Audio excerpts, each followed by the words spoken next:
focus, bro. Nigga, I know you ain't talking about nigga. That nigga, I'm making a hashtag shirt called hashtag tangents Brian, nigga. Hell no. Right from the bay, nigga. You are the tangent king, nigga. Oh, I'm not. Please. Hey, man. You ain't. You not the tangent king. You got something twisted, man.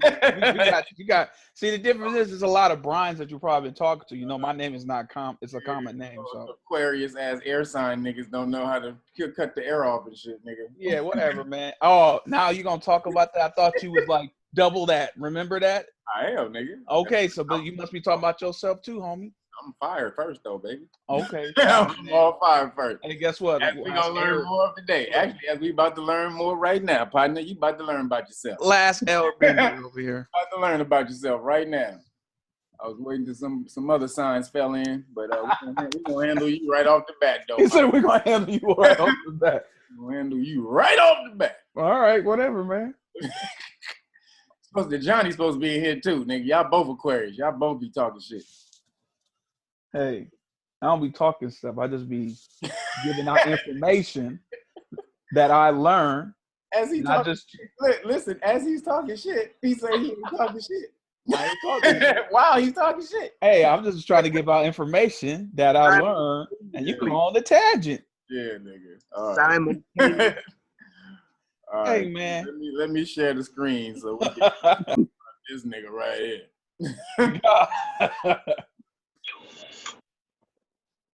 Let me see. No, there we go. All right, let's get back to the astrology chick so we can talk. We can hear about you, nigga. Let's see where is it?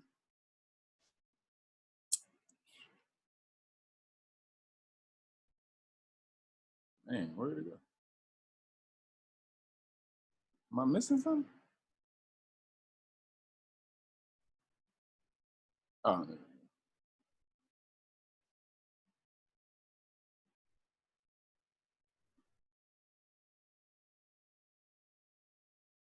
Man, where's Shlomo at?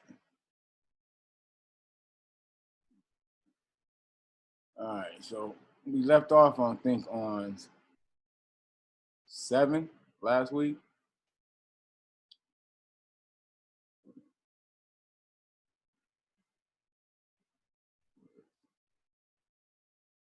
And astrology, where is it? Oh.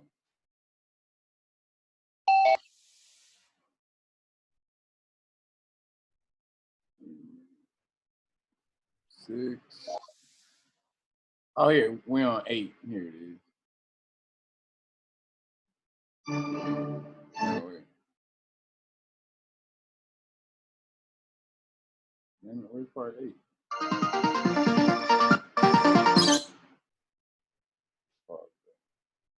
Friends that need a lot of attention. And we got we got the last 2 laws of. We're going over all of them. You guys are going to go over the first 6, and then the first 5, and then I'm going to go over the last, because we've been going over them for the last 2 weeks. So you guys should definitely be on this, on the 7 laws of the universe. If you're not mastering that, you're not doing shit. Just so y'all know. Astrology, This is about this is Mars, so we're going to learn about Mars real quick. The planet of the gods. Just saying. website. So please enjoy this episode.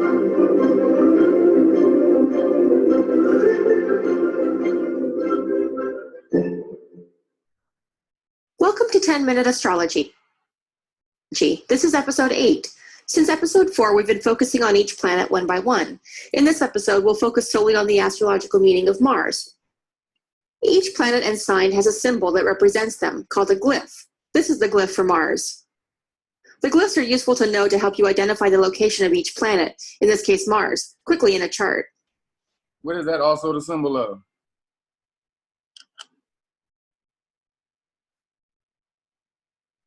Male. Yep. So that shows you, right? That shows you how mainstream astrology is. They get the symbol for male and female from the astrological symbols of Venus and Mars. So it's all interwoven. They just ain't gonna tell you that shit. Almost everything that Mars symbolizes can be traced back to the idea of our will. Will is a word that's found its way into many English words and phrases, such as willpower, willfulness, or the saying, where there's a will, there's a way. Right, baby. Will could be summarized as the expression of a desire or a choice, and by extension, our ability to act on that desire. Decision-making is not just an intellectual exercise, although it may be mostly intellectual if we're debating our choices or weighing pros and cons with each potential choice. Once we do choose, for whatever reason, we're asserting our will. When we say, I will, we're making a choice, expressing an intention, and committing our energy. We've all had the experience where we say one thing, but we do another. Our will is most often connected to what we actually do and what we really want, not just what we say we want or think we should want. Willpower is a word we often use when we're talking about our ability to withstand or resist something, whether through denying ourselves something we want or forcing ourselves to do something that we don't want. In this sense, it almost seems like willpower would be a Saturn word, because Saturn governs rules, commitments, and limitations, but we'll get to that in a later episode. Pure will does tend to benefit from some direction or government when utilized in daily life, to prioritize our desires in both the long term and the short term. But want is a direct desire, and when we want with our guts, not just our common sense, we're in Mars's territory. Mars doesn't care what we should want or what would be prudent, only what we do want in that visceral primal way. Mars is often called our action planet. An action may often begin with a desire, a want, and this desire can build up a tension inside of us. Somebody really trying to get cut out this damn class, ain't they? Somebody really trying to get cut out this damn class. Who might this be? Tell them more, bro. Somebody really trying to get X'd out the game. Taking these damn false guys up in here. All right. Tell more. Back to the damn class. Shit. Which then drives us to pursue what we want, to take an action toward getting the object of our desire. We use our Mars when we initiate anything. Now, it could be argued that the moon, for example, which governs our emotions and heart, might have more to do with wants and desires, and that Mars itself is maybe just the heart's servant. That argument has some merit, but there's a hunger and a possessing, conquering energy in the word desire, and that aligns more with the spirit of Mars. Mars also has a hand in conflict. A conflict with someone is not merely a polite way to describe an argument. A conflict with someone is a clash of wills. One person wants one thing, another wants something else. The two people are then in conflict. A conflict actually precedes an argument, and a conflict may not even end up in an argument at all, or at least an argument is not necessarily the only solution to resolve a conflict. How you deal with that conflict is revealed through Mars'. What's the definition of argue? Anybody know? Definition of what? Argue. Conflict? To disagree.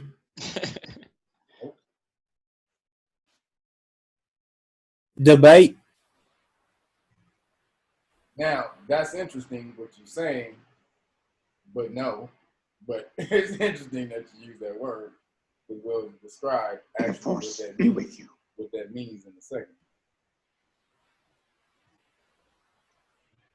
To give reasons or cite evidence in support of an idea, action, or theory, typically with the aim of persuading others to share one's view. That's the definition. Excuse me. What is the etymology? What is the action? To make clear or prove. Not the bullshit. To make clear or prove. To make clear. So, can anybody tell? So then Chris just introduced debate.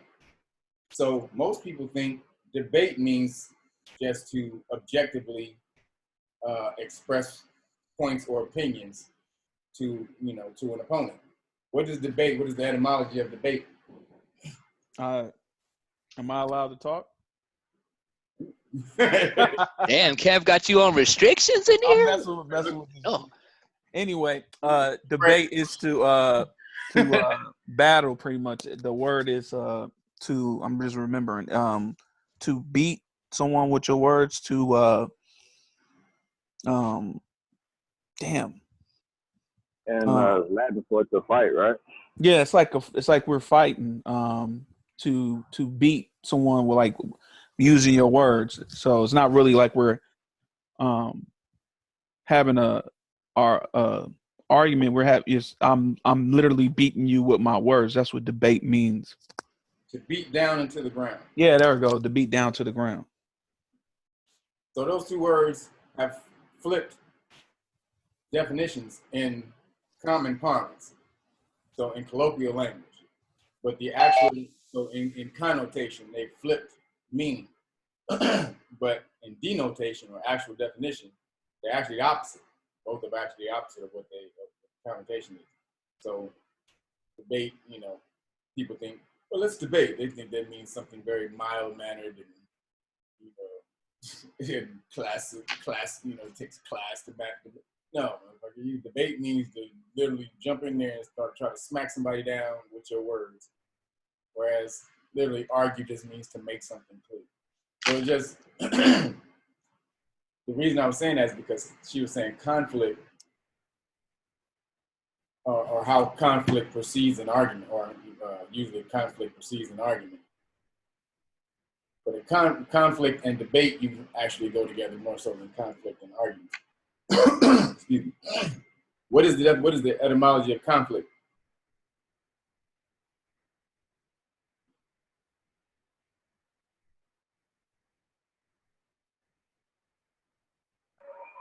To strike. Say again? To strike. One with your faded, you're little in the background, so I can barely hear you. I have to strike in the Oh, Latin. yeah. Oh, to strike. There you go. To strike. So, debate, conflict, pretty much are violent terms that kind of get an easy going of it today. Whereas they still hold those energies though. Remember, and word always holds the energy it was created with until you transform it or transmute it by understanding its vibration and its inception at the beginning. So just remember those. So conflict means to actually hit somebody. Like in conflict, you have to hit somebody. Debate means to beat down. Argue just means to make clear. By sign and house in your chart. Do you state your case and risk an argument? Do you avoid the situation and hope it resolves itself? These methods and more are among the possibilities. Anger is a sure sign we've entered into conflict, and it's also governed by Mars, as it often arises as a defense mechanism, self-defense being Mars's domain, or in response to the frustration we experience when our will is blocked or thwarted. Mars's placement in our chart can tell us what our passions are, not necessarily our casual interests or hobbies, but what we're willing to pursue because we feel motivated to capture, resolve, or even fight for or against something. In general, whatever makes your blood boil can be traced back to Mars, whether it's boiling because of anger and defense, or excitement and desire, and that includes sexual desire. Our sex drive, what turns us on and off, and how we go about pursuing the one we want can all be traced back to Mars's position in our chart. Astrology is commonly applied toward understanding matters of love and sex, often simplistically summed up by Venus, representing love and affinity, and Mars representing sex.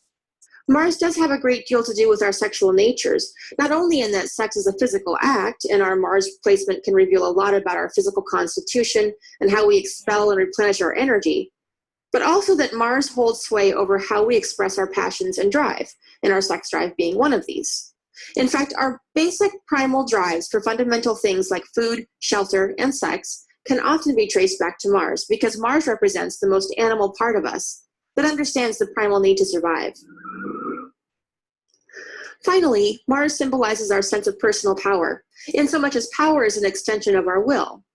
Using our will is exercising our personal power, and a strong will and confidence in our own powerfulness, they're closely related. When someone is willful, full of will, they're difficult to control because they have a power all their own that they'll not easily relinquish. This doesn't mean that they'll win every conflict or get their way all the time, nor that they'll be able to overpower others, but that they're not easily overpowered themselves. In general, the misuse of Mars tends to show up in either the chronic overuse or underuse of our own will and subsequent power. We may do this in an overt way, by being too aggressive or attempting to overpower others, or we may subvert our own will too easily and allow others to enforce their will upon us. In either case, whether we're predator or prey, our will is at work. Mars is often referred to as the war planet, painting a picture that Mars is aggressive and conflict-seeking. But Mars is not inherently aggressive, as that's a style of expression that can... Can somebody tell me what that just looked like?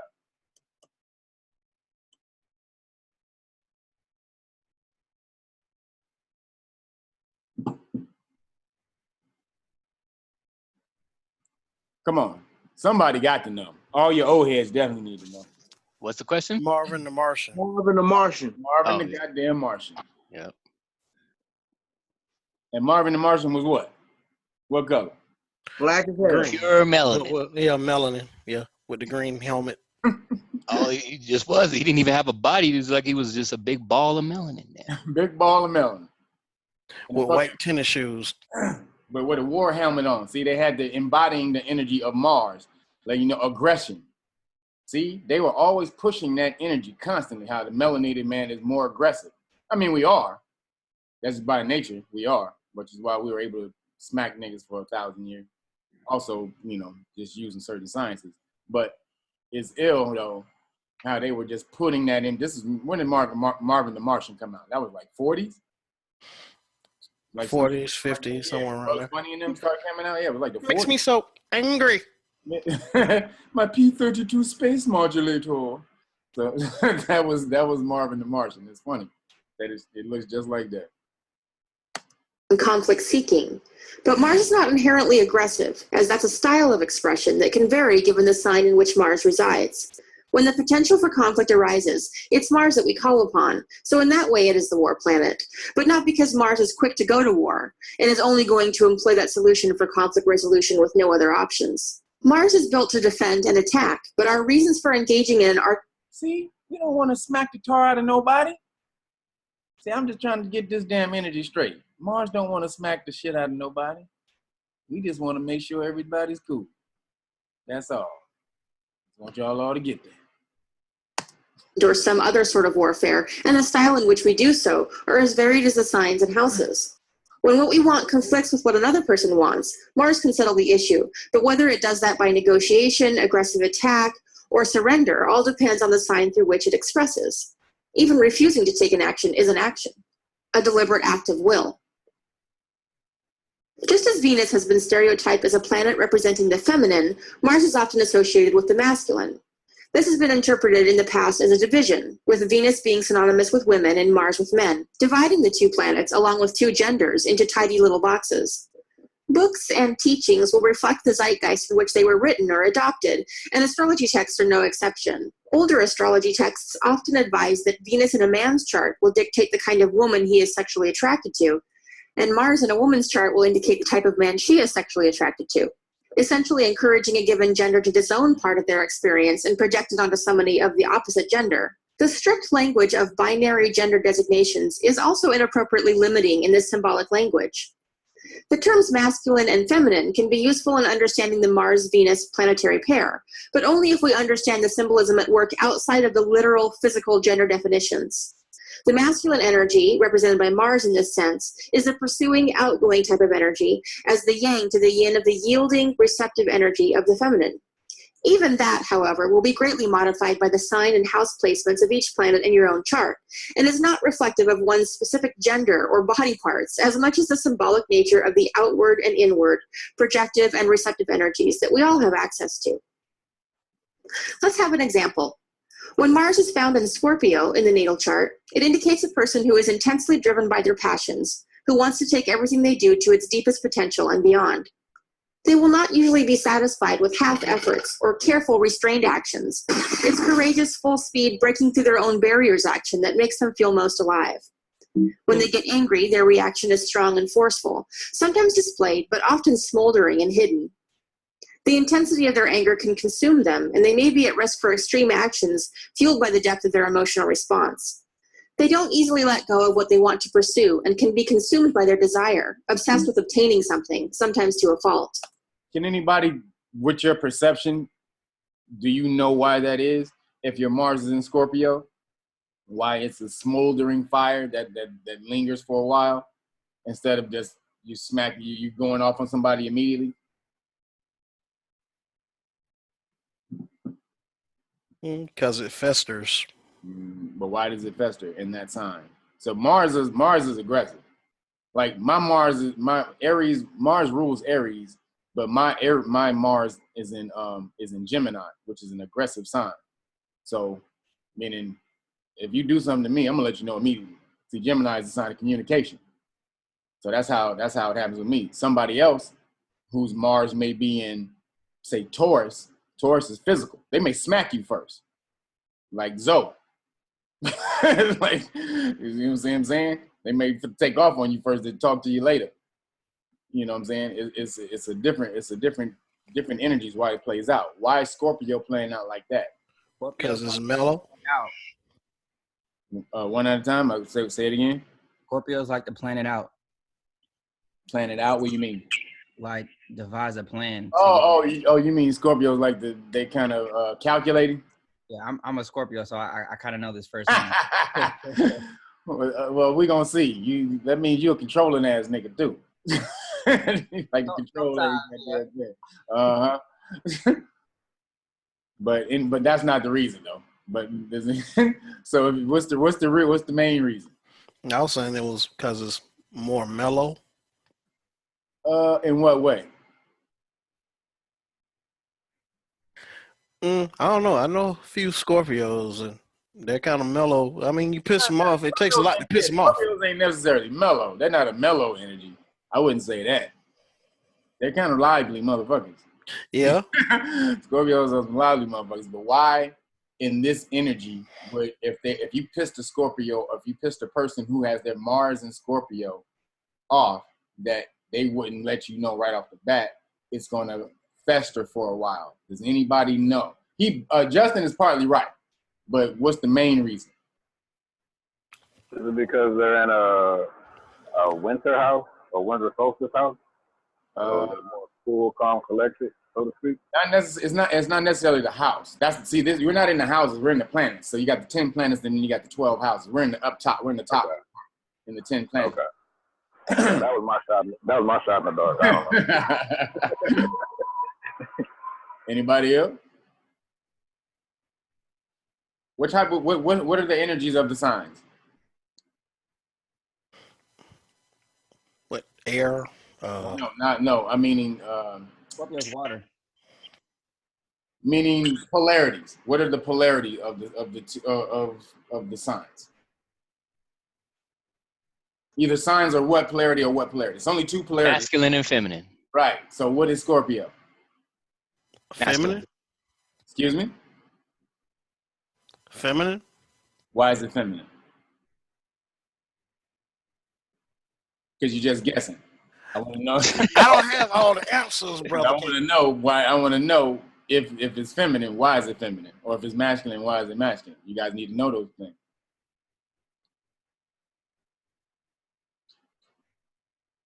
It's showing you how it's playing out, what it is. You guys should know.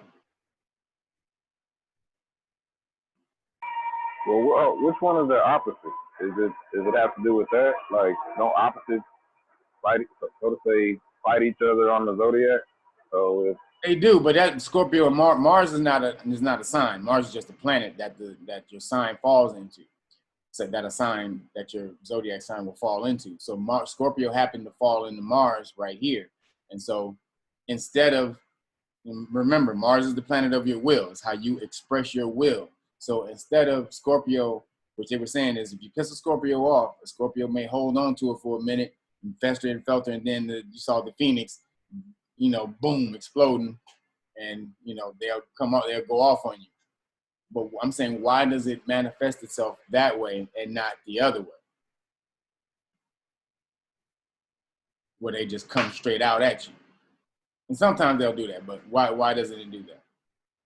we're right on it. You say so. The polarities of we got polarities of each sign of signs are either what? Masculine or feminine. Okay, so what is Scorpio?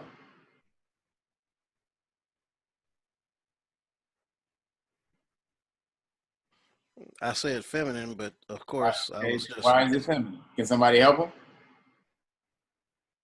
Yeah, somebody help the old man out. Nigga, you already told me I was wrong, so I'm waiting. Justin, you a Scorpio, man. You sit up here spouting all the Scorpio stuff. Why is a Scorpio? If a Scorpio is feminine, why is it feminine? If it's masculine, why is it masculine? I have no idea. I'm just getting into astrology, so. Oh, okay. Scorpio is what type of sign is Scorpio? It's a water sign. And so what is water? Fluid. What polarity is water?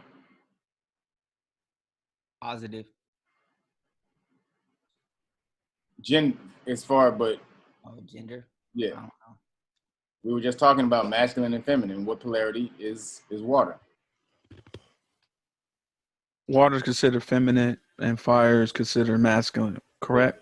Yes. So that's now why. So now, why is Scorpio playing out like that?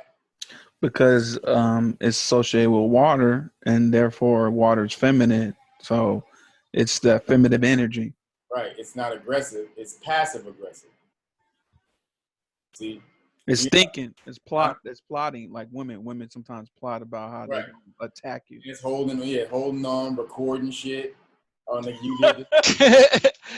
Getting evidence. All right, nigga. File cabinet. And then they let it blow up when they ready to drop that bomb. Yeah, because they always bring up old shit. Virgos are probably the kings of that shit, though. They're the Virgo. Scorpios are vindictive. They'll strike back at you. See, the difference between Virgo and Scorpio, they both hold on to shit, but a Scorpio will actually get back at you years later. So like they both will bring up shit 2 and 3 years down the line. Like, nigga, remember the shit you did to me 4 years ago? 4 years, 5 months, 7 days, and like, nigga, what are you talking about? They'll act on it. Like if you fucked them over 4 years ago, they'll be waiting and holding on to it. And if y'all don't make amends, they'll get you. They'll get back at you. And even if you do make amends, they'll get back at you in some type of playful way. But they ain't gonna let you forget it. Virgos, they'll just hold on to it and then bring it back up on you years down the line. Like, oh, remember this shit?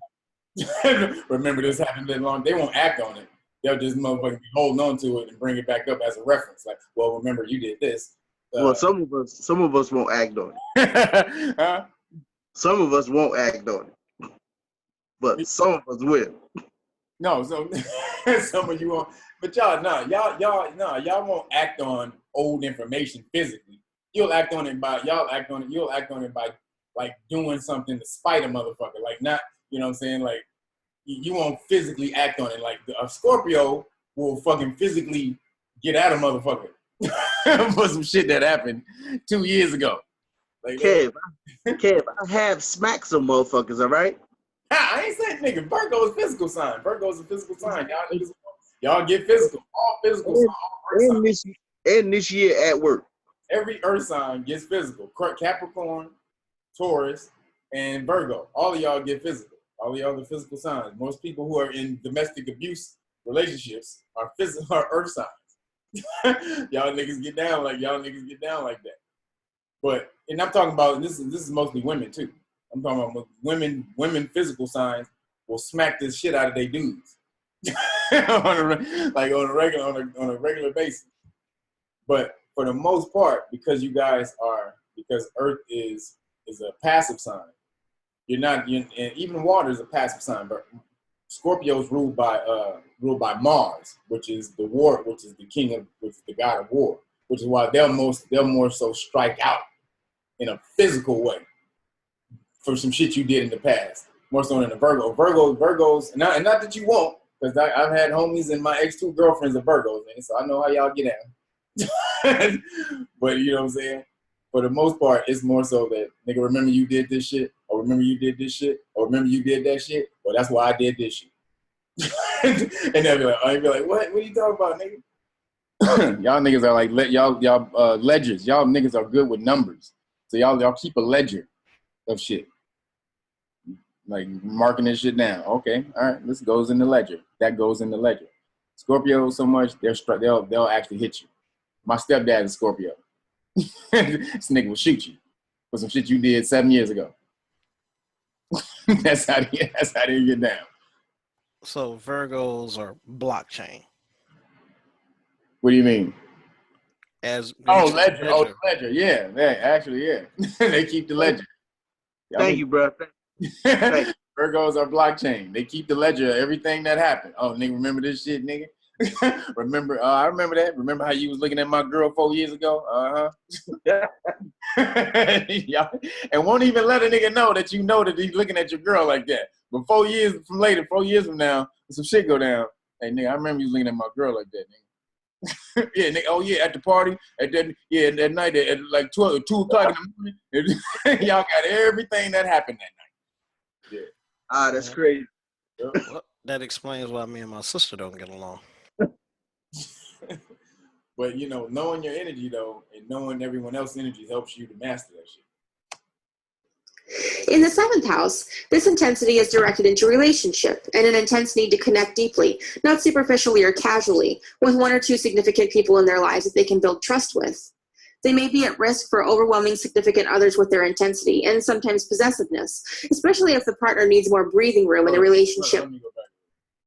Want to pursue through their own barriers action that makes them feel most alive. When they get angry, their reaction is strong and forceful, sometimes displayed, but often smoldering and hidden.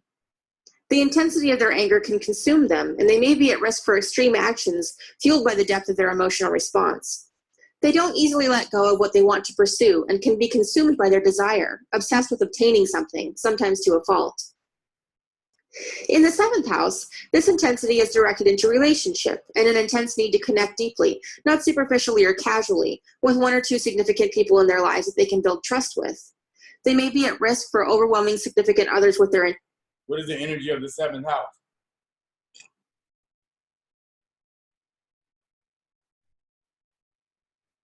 What do the houses correlate to again?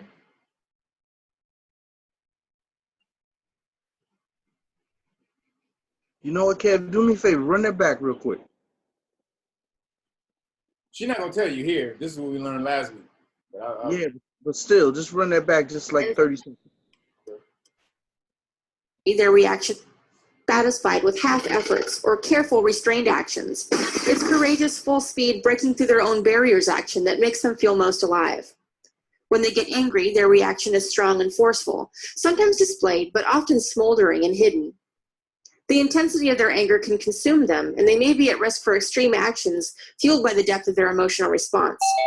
They don't easily let go of what they want to pursue and can be consumed by their desire, obsessed with obtaining something, sometimes to a fault. In the 7th house, this intensity is directed into relationship and an intense need to connect deeply, not superficially or casually, with 1 or 2 significant people in their lives that they can build trust with. They may... So, what is the 7th house represent again? With energy? I think the heart. The what? The heart. Well, what are the houses first? What do the houses correlate to again? I think if I'm not mistaken, the correlate to like body parts. So it would be like one. No. They rule certain body parts, but no. Overall, before the energy of the house, that's a certain aspect of what the house can deal with. Oh, okay. But what are the overall energies of the houses? What do they correlate to? 7th house is relationships.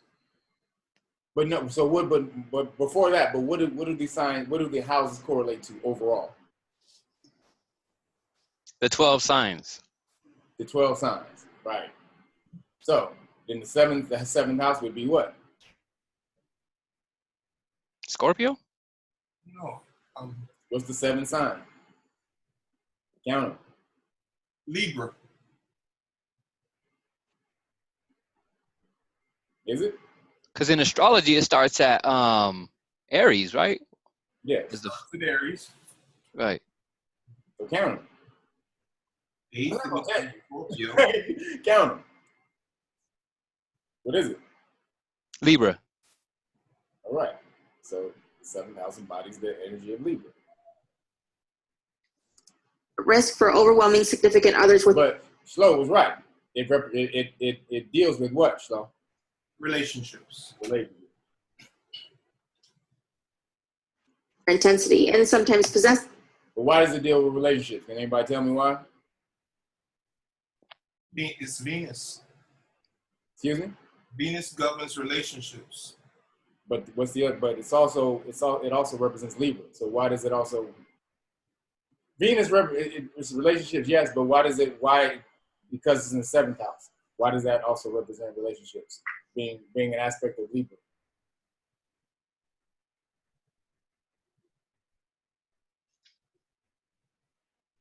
Is this relating to what the energy put out far as like a body part? No. Okay.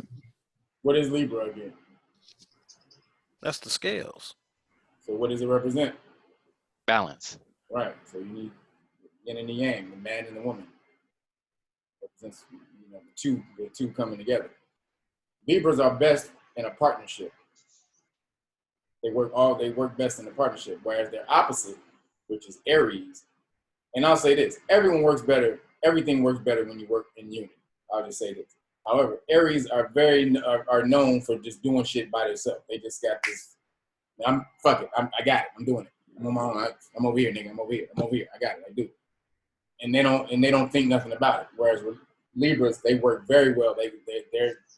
Their embodiment of their energy comes together when they link up with somebody who's their balance, who literally represents their, the things that they are not, and balances them out. Then a Libra smashes off. A Libra rolls out. Yeah, that's true. Who's what? Somebody Libra in here? Who's that? Yeah, me. Who that? Me. Who's me? The old man. Oh, I can't see who talking right now. Nigga. Oh. Yeah, I can't see who talking. The OPU. Oh. Yeah. Old people unite. Old people unite. Yeah. Old people unite up in here. Nah, that's the Elder Dragon. That's funny. Yeah, because that was evident when that cornball clown tried to cheat us, and you went off on him, and I was right there on your back, and then I was like, "No, I got this," and you had to calm me down. Hey, he was ready to burn that house down. This is God class, old head. Come on now. Calm down, man. Let's get back to it. Just an example, man. Just an example. I wasn't bringing it up for anything. It was just an example. That's all. Right. All good. Especially if the partner needs more breathing room in the relationship than a margin that they can build trust with. They may be at risk for overwhelming significant others with their intensity and sometimes possessiveness, especially if the partner needs more breathing room in the relationship than a margin Scorpio person does. They give and require loyalty and transparency from those they love in order to trust them, and they need somebody who's equipped to handle their intensity. That's it for this episode of 10-Minute Astrology. Jupiter will be featured in the next episode. Until then, keep looking.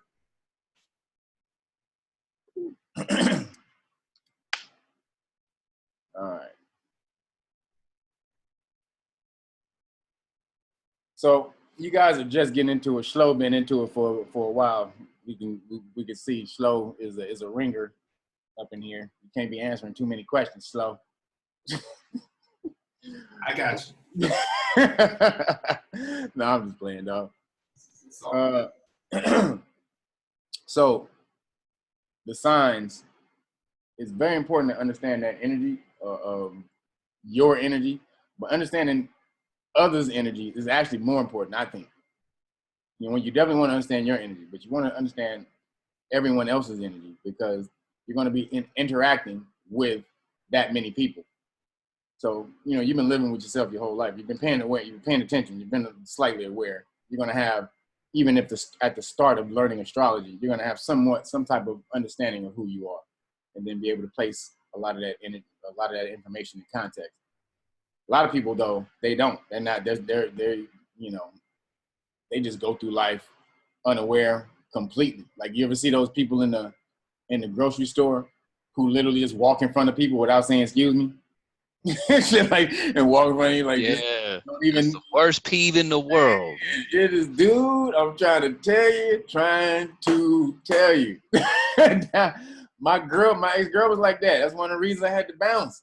I'm like, look, you just don't care about anyone else other than what you got going on. I'm like, I can't be with somebody like that. Like, you just walk in front of people, don't say excuse me, just bump into people, like, and it's really all about you. And so remember, there's that fine line between being self-aware and self-centered. Self-aware is understanding how you affect other people. Self-centered is understanding how the world affects you. You want to be self-aware. So, this is why you need to understand this type of this energy. So,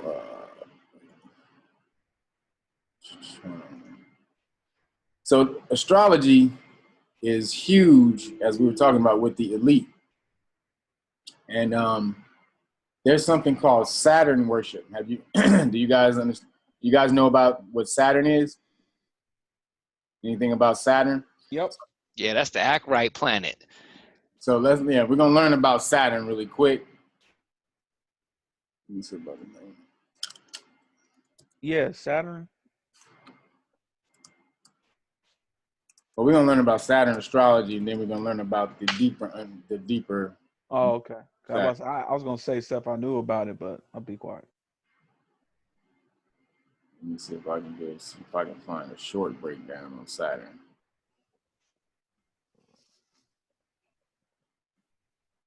Now, Saturn is just like God. Saturn watches you, watches your action, watches the deeds that you do in this life and previous life, and gives you the results and punishment according to those deeds. This is why Saturn is actually called the judge in astrology. He is the law field. He's even more of a law field than Jupiter, because Saturn is all about judging you. He's there watching you, watching your actions. He limits you. Because of your past lives deeds, he's going to restrict you and limit you on achieving certain things until you either pay that debt off in this life on time or the next. And this is why people say, Saturn creates poverty. Saturn is the most malefic planet. He can give a lot of misery. No. In a way, if you look at it on a broader spectrum, Saturn is out there giving you, which is his job, giving you the punishment of all the bad deeds you have done. So you might as well get all those bad deeds now. So once they are done, once the debt is paid off, that's when your new cycle begins. Okay? And this is why when Saturn is well placed in your chart, that tells that, okay, this person must have done a lot of good deeds or must have done something right in his past life in order for him to receive all the success and all the wealth in life. This is why Saturn represents wealth in astrology. It represents career in astrology. It represents incoming gains in astrology. Okay? And this is why Saturn is the most important planet to look at. Tell me, my niggas, his watch is not icy. Astrology treating my nigga good. This fool got icy ain't the word for it. I actually know. Huh? I actually know Raj personally, and that's though he wears a lot of Avitkas, and he wears a lot of not higher end watches, but they look higher end. Yeah, okay, my man trying to woo. Yeah, he does bling the watches, but yes. Yeah, he trying to bling right now. Boy, he trying to get his old the Cash Money brothers back. Hold up. You want to see if somebody's wealthy or not, besides your 11th house, because Saturn representation is signified by the fact that how well did you do in previous life and this life. Okay, because we do deeds in this life, so Saturn also punishes in this life as well. But remember, Saturn is the one planet that controls your career and your incoming gains, because Saturn originally controls Capricorn and Aquarius in astrology, which represents the 10th house and 11th house of astrology. 10th house is your career, is what you put out to the world. It's your professional self. And 11th is networking, friends, and incoming gains. Like through your career, how much gains are you getting? That is also represented by Saturn. Now, in individual horoscope, 11th house and 10th house might be different, but still, Saturn signifies this. Also, Saturn signifies your maternal uncle, like your mom's brother, okay? Or your dad's older brother is represented by Saturn. So how your relationship is with them is what's controlled by the placement of Saturn, okay? So, and remember, in Vatican Church, the Illuminati, and the Freemasons, they all worship Saturn more than anything. If you look at the symbol of Target, okay? If you look at the, God, I forgot this. Well, anyway, just the symbol of Target, the store, it is actually Saturn on the top view. You have the dot and you have the circle behind it. You have the car company Saturn, okay? That because the symbol of Saturn, they know, okay, secretly that it represents wealth and money in people's life. So if you want to know more about what Saturn represents, check out my link below, and hopefully that will give you more insight into true astrology. What does Saturn really represent? Can anybody tell me the true energy of Saturn? Is it like slow-mo? I'm just fucking with you, slow nigga. Please throw it in there if you got it. You know. Go ahead, man. Slow. Yeah, I'm here. Go ahead. So you want me to home in on? Saturn represents Capricorn, first of all, and what was the question you asked me? I said, now, so those are the accepted or the known things of what Saturn represents, or the spoken of things that Saturn represents. What is the true energy of what Saturn is, or what it represents? Everybody thinks it represents abundance and this and that and money and bad shit and all that. Saturn is a planet of delays, but what Saturn will do, Saturn will restrain you until you get it. Correction, right? Until you get what it is that you are supposed to be, getting over in life. So simplify it for me. What does Saturn represent? It doesn't represent the teacher. Delays. What'd you say? Delays. Plays? Delays. Delays. Yes. Okay. It delays. It doesn't rob you of anything, but it will delay it. It definitely. That's one aspect of it, but then another aspect of it, it'll do something else. So is it a teacher? Oh, it does teach you. It does teach you. Yes, it definitely teaches you. But when it releases, it'll give you everything. I mean. So what does it represent? So what is the teacher? What is the universal teacher? What is the universal teacher? What is the universal teacher? Trial and error. God? Huh? I mean, no. God, karma, which one are we looking for? Wait, whoa, somebody, what? He said karma. That's right. God, karma, which one are we looking for? Karma. All right. That's all Saturn represents. All those other little things, all those other little aspects, those little, minutia of that he's naming off, those fall under the giant umbrella of karma.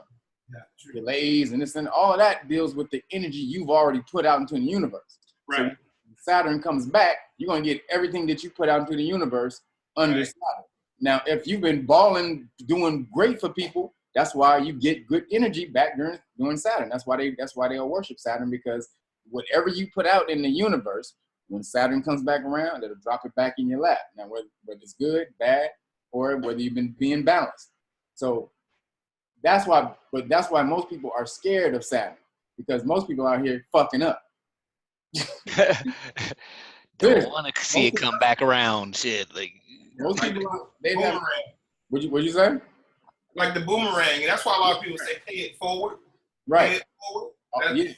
Always put good energy. Always, and the thing is, most people don't understand. Like always trying to get something back at the time for things that you do means that you have no karmic bank account. I mean, you don't have any karmic savings. So when it's time for karma to come back around, when Saturn come back around, drop some money back in your lap, you've already used it. You tapped out. Yeah, it's like cashing your check and go spend it on spend it on the strip club every damn time. Spend it on that watch he got. Huh? Right. Well, Slow said it ain't that rich. It ain't that. In other words, you didn't invest. Right. Correctly. You need to invest when you need to invest because that energy will come back around. Now you can do it. You can now.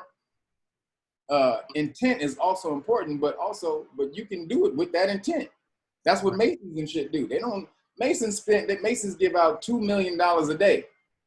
Now you think that's all just because they altruistic? No. They understand the law. They understand the karmic law. Right.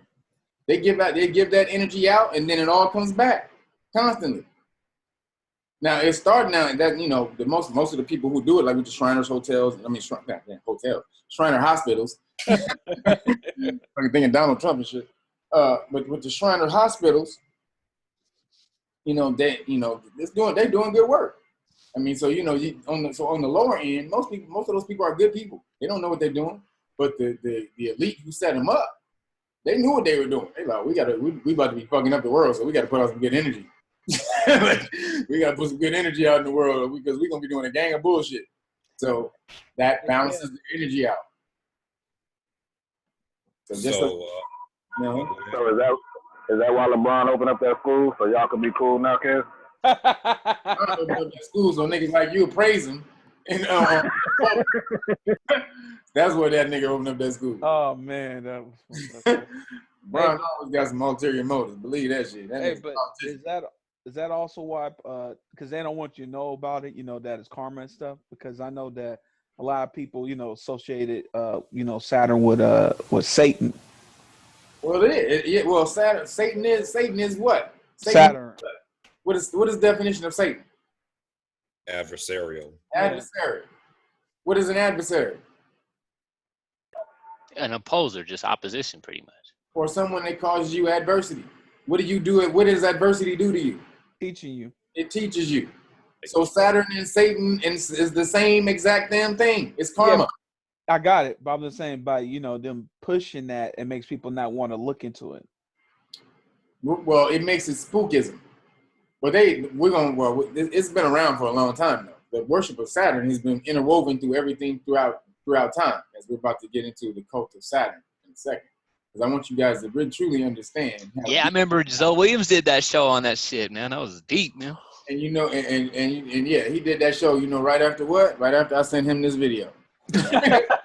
He always kept you he kept trying to get your ass on the show forever. I remember him saying that, like, you just never wanted to come. Nah, I sent that nigga this video and said, here, nigga, have at it. I said, nigga, peep this shit, nigga. And then he did that show. And he was like, oh, nigga, we got to do it. Nah, nigga, I'm not doing it. I'm telling you, man, I just refuse. I don't like being on camera, man. Y'all just don't get it. But again, the world is falling right now, so we got to do some shit. So I guess the energy's pulling you to come. Yeah, I mean, shit's fucked up. Like, nigga, if shit wasn't fucked up, believe me, nigga, I'd be in Spain somewhere, nigga. So this is keep this video. This is the Saturn symbolism, and then right after this we'll get back into, because all of this plays out in what we just went over, this karmic law about Saturn. So or what is the karmic law that deals with Saturn? The Kabbalion, the one of the 7 laws of the Kabbalion that deals with Saturn, or the energy of Saturn. Cause and effect. Cause and effect. So it's all in there. It's been there. That's actually one of the first. That's one of the top laws. Energy out, energy back in. Very simple. It's really a very simple, And then they play it out in Christianity as do unto others. That's all it is karmic law. Like you want somebody to save you if you was homeless, then help somebody else when they homeless. Shit, all that. So yeah, you know what's funny? I have an uncle that's heavy into Christianity, and he'll tell my mom all the time that he doesn't believe in karma, but then he'll say you reap what you sow, and I told my mom that's the same fucking thing, but same exact thing. But he's like, I don't believe in karma, though. I'm like, Right. okay. Or tithing. Tithing is karma. It's interwoven right into the church. Right. Give your 10%, and then the Lord will give that back. That's karma. Give your 10% to the Lord, and the Lord will make sure you get it back in abundance. That's karma. Right. So let's see. These days, Saturn can be seen.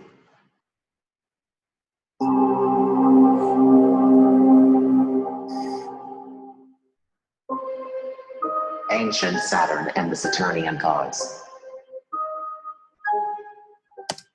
Can anybody tell me what the in Rome what Christmas really was? The name of the first Christian or the true Christian ritual? Saturnalia. Saturnalia. The Feast of Saturnalia. Anybody know what they used to do on Saturnalia? That's when the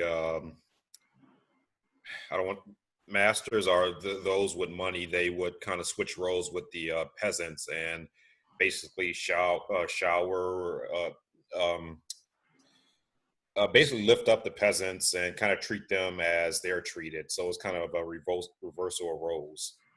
Yeah, that's the surface bullshit. What's the real shit? What's the real shit they used to do in Saturnalia? Wasn't it something with sex with boys or something? Yes. Yeah.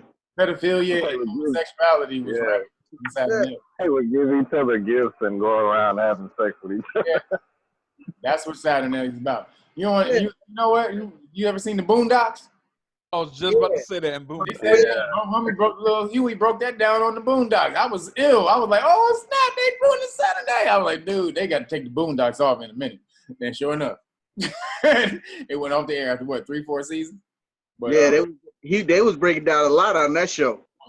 Oh yeah. So yeah, Saturnalia was all about the homosexuality and the pedophilia. These days, Saturn can be seen with the naked eye, although it may be difficult for an average person to discern, so it's unclear as to when it was discovered. Early man worshipped heavenly bodies as gods. Myths proclaim we once lived in the presence of gods. These gods were visible powers, often unpredictable and frequently violent. The priestly astronomers of ancient Mesopotamia and elsewhere made clear that these remarkable powers were planets. Pictographs show what is commonly considered to be a sun as a huge disk with a smaller one in the center, often with rays flowing out of it, with a third darker circle superimposed in the center of that. Our sun looks nothing like that. In many different cultures, we see a symbol of a crescent with a star in its center. How could this be when there is no star or planet closer to Earth than our moon to form such a configuration?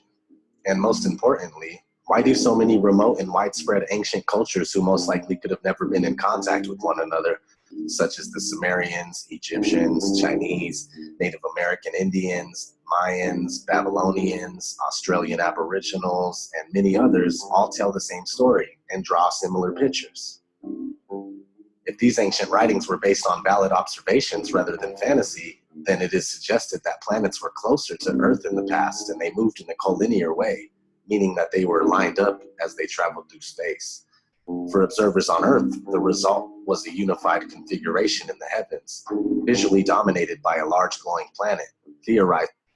Before I'm gonna rewind this real quick, this part. Anybody seen Avengers Infinity War? Hell yeah. Nope. Yeah, I saw it. I gotta be quiet now. I gotta get off. I haven't seen it yet. It just came on cable, so go and watch it on tonight. I just saw it yesterday for the first time. I don't watch it like 300 times already. So, I haven't watched any Marvel since they fucked up X-Men. Damn. that's not Marvel. That's Fox. Yeah, that's Fox though, man. That's Fox. You gotta let that go. All Marvel's movies is off the chain, buddy. You tripping? Fox is different. When they got Fox wouldn't sell that one back to Marvel. They held on to that one. They did. They fucked X-Men up. Yeah, they're gonna keep making shitty movies as long as they keep on doing it. They keep the rights. They're selling the X-Men franchise back to Marvel. So they are selling it back. Oh yeah, but that's right. They merge, right? So they're getting it back anyway. Well, like Fox is not merging with MCU. No, I meant they're merging with Disney. Disney owns Marvel. Well, yeah. So their Fox is coming, or at least the media part is coming to Disney. So that's why they're getting the the X-Men back. The only one they ain't gonna ever get back is Spider-Man. Like I said. What you talking about? They got Spider-Man. No, well, they work with the Spider-Man movie last week. Yeah, but they don't get 100% back. I mean, they work with Sony. They work with Sony. They have it now, though. Yeah, but Sony still got. They said Sony still kind of got control over it. They work with Sony, so they got to pay something. They just have a piece of it. But we're getting off track again. Yeah, I'm sorry. So anybody else? Everybody see Infinity Fender? I saw it. Nope. Have not, but I've heard I was supposed to. Yeah, you should see it. It was off the chain. It's fucking off the chain. It's fucking. It made fucking Black Panther look like a piece of shit. But that's only because the Black Panther director doesn't know how to do Marvel action. The story was cool, but he doesn't know how to do Marvel action. So that's why it was off. But where Thanos is the Thanos, and if you read the comics, then you know you don't need to see the movie. You know who Thanos is. Yeah. Right. So does anybody know what planet Thanos is from? Titan. Now. I'm gonna guess and say Saturn. No, he said Titan. He's from Titan. Oh. Now. That's one of the isn't that like one of Jupiter's moons? No. It's the moon of the moon of Saturn. Oh, okay. Or is it? No, it's a moon. No, you're right. It's one of Jupiter's moons.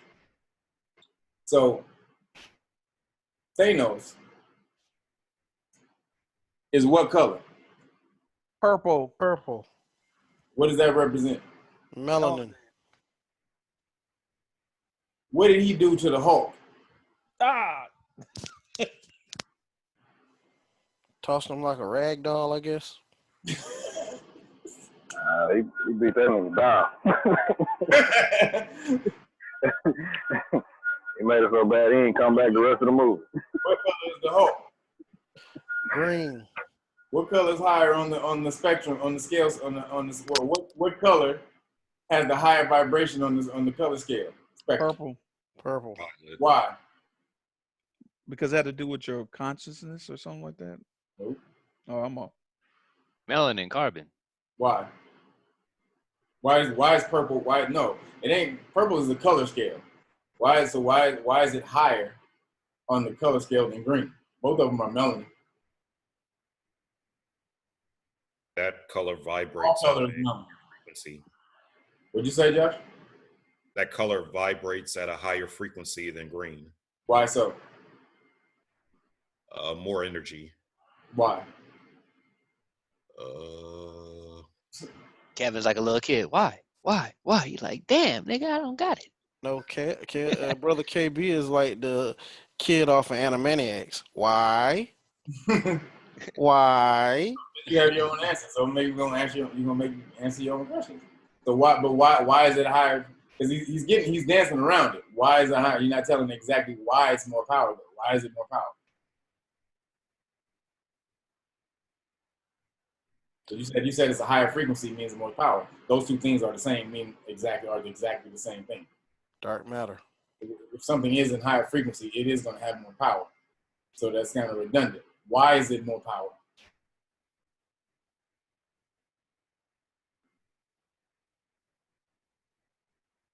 I taught this in the wordplay videos, the other videos.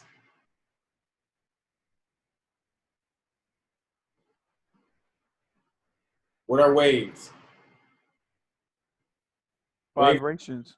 Right. So wave ebb and flow. Either have on a high vibration.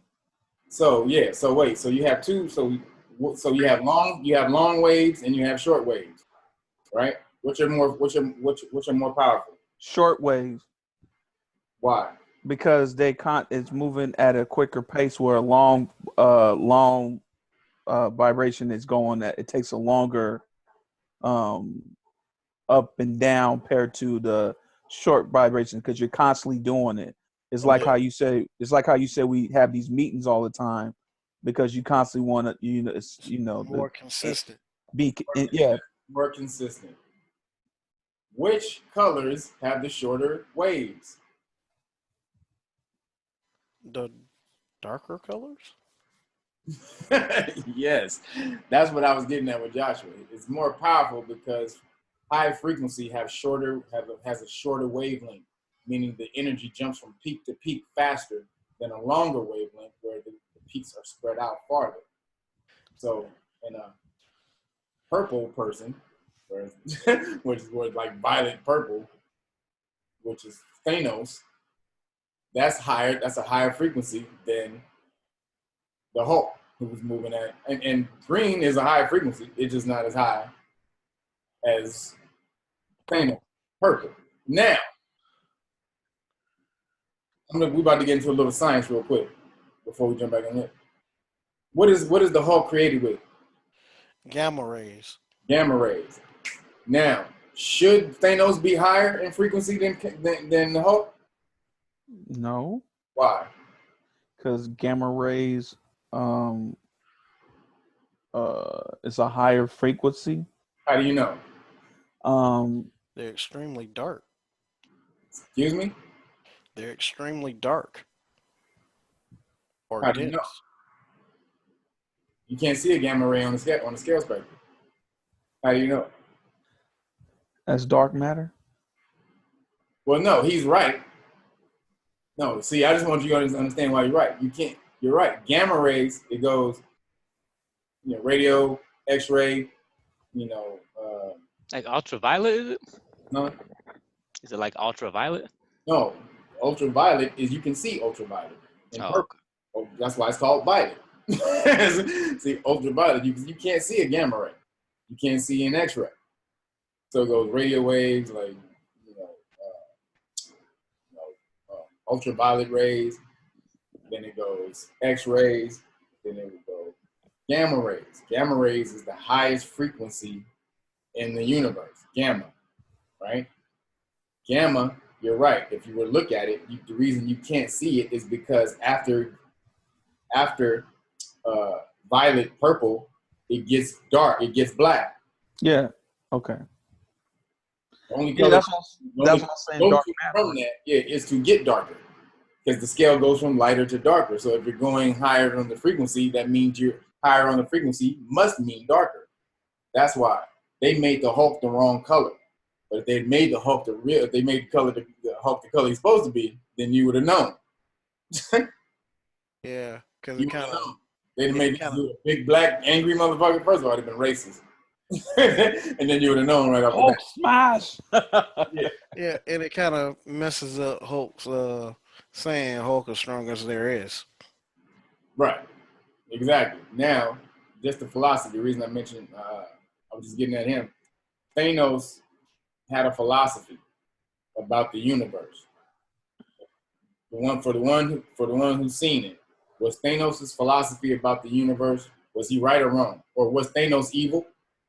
That's what I'll ask. Was Thanos evil? Nah, he had a point. Huh? He had a point. It's just how he went about it was kind of messed up, but he had a point. What was his point? His point was checks and balances. Everything should be balanced across the universe.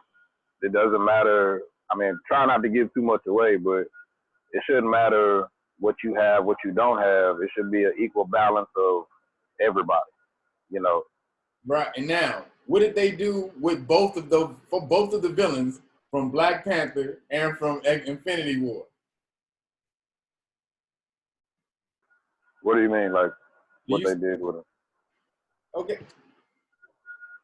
What did they do to those two people's philosophy? Look at both of those characters. What is Killmonger's philosophy? They incorporated their. I didn't see that, but they incorporated their philosophy into theirs because Black Panther incorporate Killmonger's philosophy, not the same way, but he actually. But I'm not talking about in the movie. I'm talking about what did the people who make these movies, what did they do to those two people's philosophy? What did they make you think they were? Evil, like evil, wicked and bad and shit. Right. What was Killmonger's philosophy? To balance the shit. He was like, you guys have all this shit in one spot. If we spread it out, we can fucking have this balance all out in the fucking world. Y'all motherfuckers over here chilling. My niggas are suffering in the world. Well, y'all been chilling for thousands of years with the best technology in the universe, but you sat and watched motherfuckers get lynched all over the damn world because of their color of their skin. Fuck y'all. I'm taking these damn weapons, passing them out to the niggas, and we about to fucking come up. Now, they made that philosophy bad because ultimately they made him some type of cycle where we got to kill up everybody. Niggas ain't never been about mass murder. Right. That's funny how that's always, how is that ever even associated with mass murder? If we kill against people, it's always because of a reason. Like if the Moors just kill up people indiscriminately. Moors are killing people because we're trying to put this law of Islam down, and they didn't kill any more people than they had to. It's like, all right, we done, we good, everybody. We got Islam in here. All right, then chill out, everybody. Y'all chill out. It's always the Caucasian people about the mass murder. So then they attribute that energy to Killmonger. Thanos, same thing.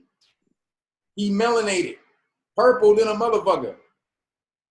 Spouting off some high heat philosophy in this damn movie. I mean, introspective. I mean, high ass motherfucking shit. Yeah, he was deep, bro. Sleep stack level. He was deep. He was breaking all major shit. His whole thing was like, look, I said, there's a finite amount of resources in the universe. And people in the universe are uneducated and they just keep using them up indiscriminately. Therefore, they're going to use up all the resources in the universe. So there has to be a reset and a balance. How the fuck is that evil? That's not evil. They made Well, they have that new term they call it anti-hero. You're not really evil, but you're not really a hero, but just evil enough where the world got to go against you. You know what I'm saying? Right. Yeah. You know what's funny? I think they do that a lot, Kev, because even like in the Matrix series, when some of them agents would be talking, that motherfucker was telling the whole 100 truth. Oh, yeah. When he was like, you guys are like fucking viruses. Any other mammal would, I was like, this motherfucker telling the truth, even though they're trying to make him wicked. He telling the man, they were breaking that dude. He said but the real shit was the real line from that movie. Out of all lines, everybody goes back to, you've been in prison, Neo, a prison for your mind. Blah, blah, blah. No, the real line is when Mr. Smith has Morpheus in the chair and they look out of the window and he says, have you ever just stared at it and just marveled at its beauty, its genius? Billions of people living out their lives, oblivious. That is the illest line from that, because that told the whole shit. Like, you motherfuckers, it's billions of people. Y'all have no idea what's going on, you dumb motherfuckers.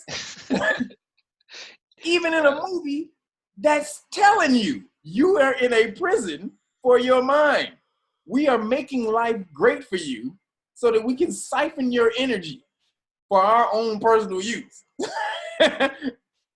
True. Again, motherfuckers skip over that part, though. They skip over that main thing. I'm like, look, there's a lot of beautiful, perfect one-liners in that movie. And everybody knows my favorite one is the spoon. But that is the illest line in that movie because that's the one that tells the ultimate truth. Have you ever looked at it and marveled at its beauty and its genius? Billions of people living out their lives oblivious. When they was talking to the Merovingian, oh yeah. And he was talking about choice. Yes. Like, do you really have a choice? Or are we giving you the illusion of True. It was ill right there. Merovingian was the one. He was able to go back and forth. He was the balance. Right. He was able to deal in both worlds. Like, look, now I got both of these worlds handled, making like, like I can go in and out of here. I can go bam, bam. I can go here. If I go here, I can go here. I can go there. So, Yeah, he was like the wild card and shit. Yeah, he was the wild card. Yeah, but that conversation that they was having, whoo! I was sitting in the theater like, oh shit, is everybody getting this? Because I don't really think they was. No, they really weren't. I don't think people still to this day get that movie. No. No, they don't. Well, it's like Kev said, they got us programmed to think if you're hearing it from quote unquote the bad guy, you're just throwing everything he's saying out the window because he's the bad guy. But it's like if you listen, like, whoa, motherfucker dropping some jewelry really right here. Man, they were dropping some super high heat. And also the main reason I brought it up, I knew I had that right. So Thanos is from where? Titan. Right. And Titan is a moon of what? Saturn. Saturn. Letting you know. So you about to see the real shit though, all the symbolism. I just had to hit y'all with that when I saw the movie and it's one from the planet Saturn. And then he dealt with balance. Y'all understand? Do you understand? Karma. Thanos is about balance. Saturn is what? Karma, which is balance. They are showing you what the fuck is going on. He had to kill indiscriminately. He had to kill somebody he loved just to keep the balance. It's all about, it's like the universe, most people don't understand the universe is all about balance. It doesn't have no emotion in it whatsoever. If there's too much good, it'll balance it out with evil motherfuckers or bad people. It's too much bad, it'll balance it out with good people. Just like it balanced out with the elite were trying to do with credit. The universe sent cryptocurrency or blockchain. Like, nah, motherfucker, we're not gonna let you just take over everything. Here's blockchain. Decentralized. Everybody can use it. Now what? So there's also in the Avatar, the movie The Avatar, where Aang was trying to find a way how to beat the Fire Lord at the end without killing him. And Aang, he was able to meditate and go back and talk to all his past life avatars for help. All the past life avatars told him, look, man, you gotta smack shit out that nigga. like nigga, sometimes it's time to be cool, but sometimes you gotta smack the shit out of a motherfucker. That's just how it goes. Sometimes people are so damn evil that you just gotta fucking do them. See, that was a balance. Like, look, ain't no emotion in it, yo. Sometimes you have to keep the balance. Right. That's like the one thing they don't want to teach is that there is a time, as the Bible even says, that you have to get fresh with motherfuckers, even though you gotta smack the tar out of a motherfucker. See, and so in the movie, in the TV show, at the end when the very final episodes is called Sozin's Comet, when he has to deal with the Fire Lord and he's trying to struggle and find a way to beat him without killing him, and then his friend Sokka, he's like, man, he's like, no, I can't do this, I can't do that, and he says, Aang, he says, I'm sure, he says, if you kill the Fire Lord, he says, if it's all done for the balance of the universe, he said, if it's all done for the balance, I'm sure the universe will forgive you. I was like, oh shit. Look at what, and they let that pass real quick. Woo! They let the little motherfucker say it, drop that jewel, and then kept on moving. When something is so imbalanced, you have to go back towards the other end. So if a motherfucker is here is super evil, and you just know this motherfucker's evil, there is no, oh, I can't kill him. No, you got to take that motherfucker out to reset the balance. Or he will cause even more imbalance because he's that imbalanced. So, you know what I'm saying? I just to let you know how they were showing Thanos in the movie. And everybody, you know, man, I heard at the Comic-Con this summer, did you know they had grief counseling? For people who was upset about the end of Wait, what? Yeah. It was people in the Comic-Con. I mean, first of all, everybody was upset about what happened in the movie. So at Comic-Con this summer, this last month, or a couple months ago, they had grief counseling In Marvel Universe, they had this big thing, and they say we're offering grief counseling to people who had a trouble with the end of Infinity War. Dude, people was fucked up. So, do you know how ridiculous and unattached from reality that bullshit is right there? What? Say it again? Do you know how ridiculous and unattached from reality that bullshit is right there? Well, yeah, that you so caught up in a movie. Yeah, that you need grief counseling? Really? In real life. But what happened? In real life. No doubt. That's crazy. No doubt. A quick question. So, like, we having this conversation and we are learning and understanding about what balance is. So is that what religion is for? Is it burying the lead on that? Like, my mom is like super duper Christian. Like, I think if you look up Christian on Google, her picture might pop up. No, you're gonna find my mama, homie. You gonna find my whole family we got the biggest church in Antelope Valley out here. Antelope Valley is huge as fuck. My family got the biggest church out there. Wow. And I'm in all of this. And so I'm the outside nigga. I tell you, welcome to the club. I've been the outside nigga for 20 years. I'm just saying. I mean, it's like they don't. This is not a conversation or anything that we're having, and we understand that in the past, you know what I'm saying, our melanated people, this was part of your study. You knew that there had to be a balance. Right. I mean, there was always an equilibrium. See, right. let me get this straight. They're burying that, man. There's a difference between the words equilibrium and balance. Okay. So, balance is a scale. It's not a word that means to weigh. It doesn't mean to equal things out. It's a scale. Literally, the balance is a physical scale that you put things on to weigh them out. The Latin word is libra, but it means scale, and also the word balance is a scale, right? So it can be imbalanced. So balance can be imbalanced, or can be evenly balanced. That's most people when they say balance, they think they mean evenly balanced, but balance doesn't mean to be even. So, like, you mean just a scale? It means just a scale. Just a scale. That's it. It's a scale to weigh things on. That's what balance means. Yeah, the polarity has nothing to do with it. Right.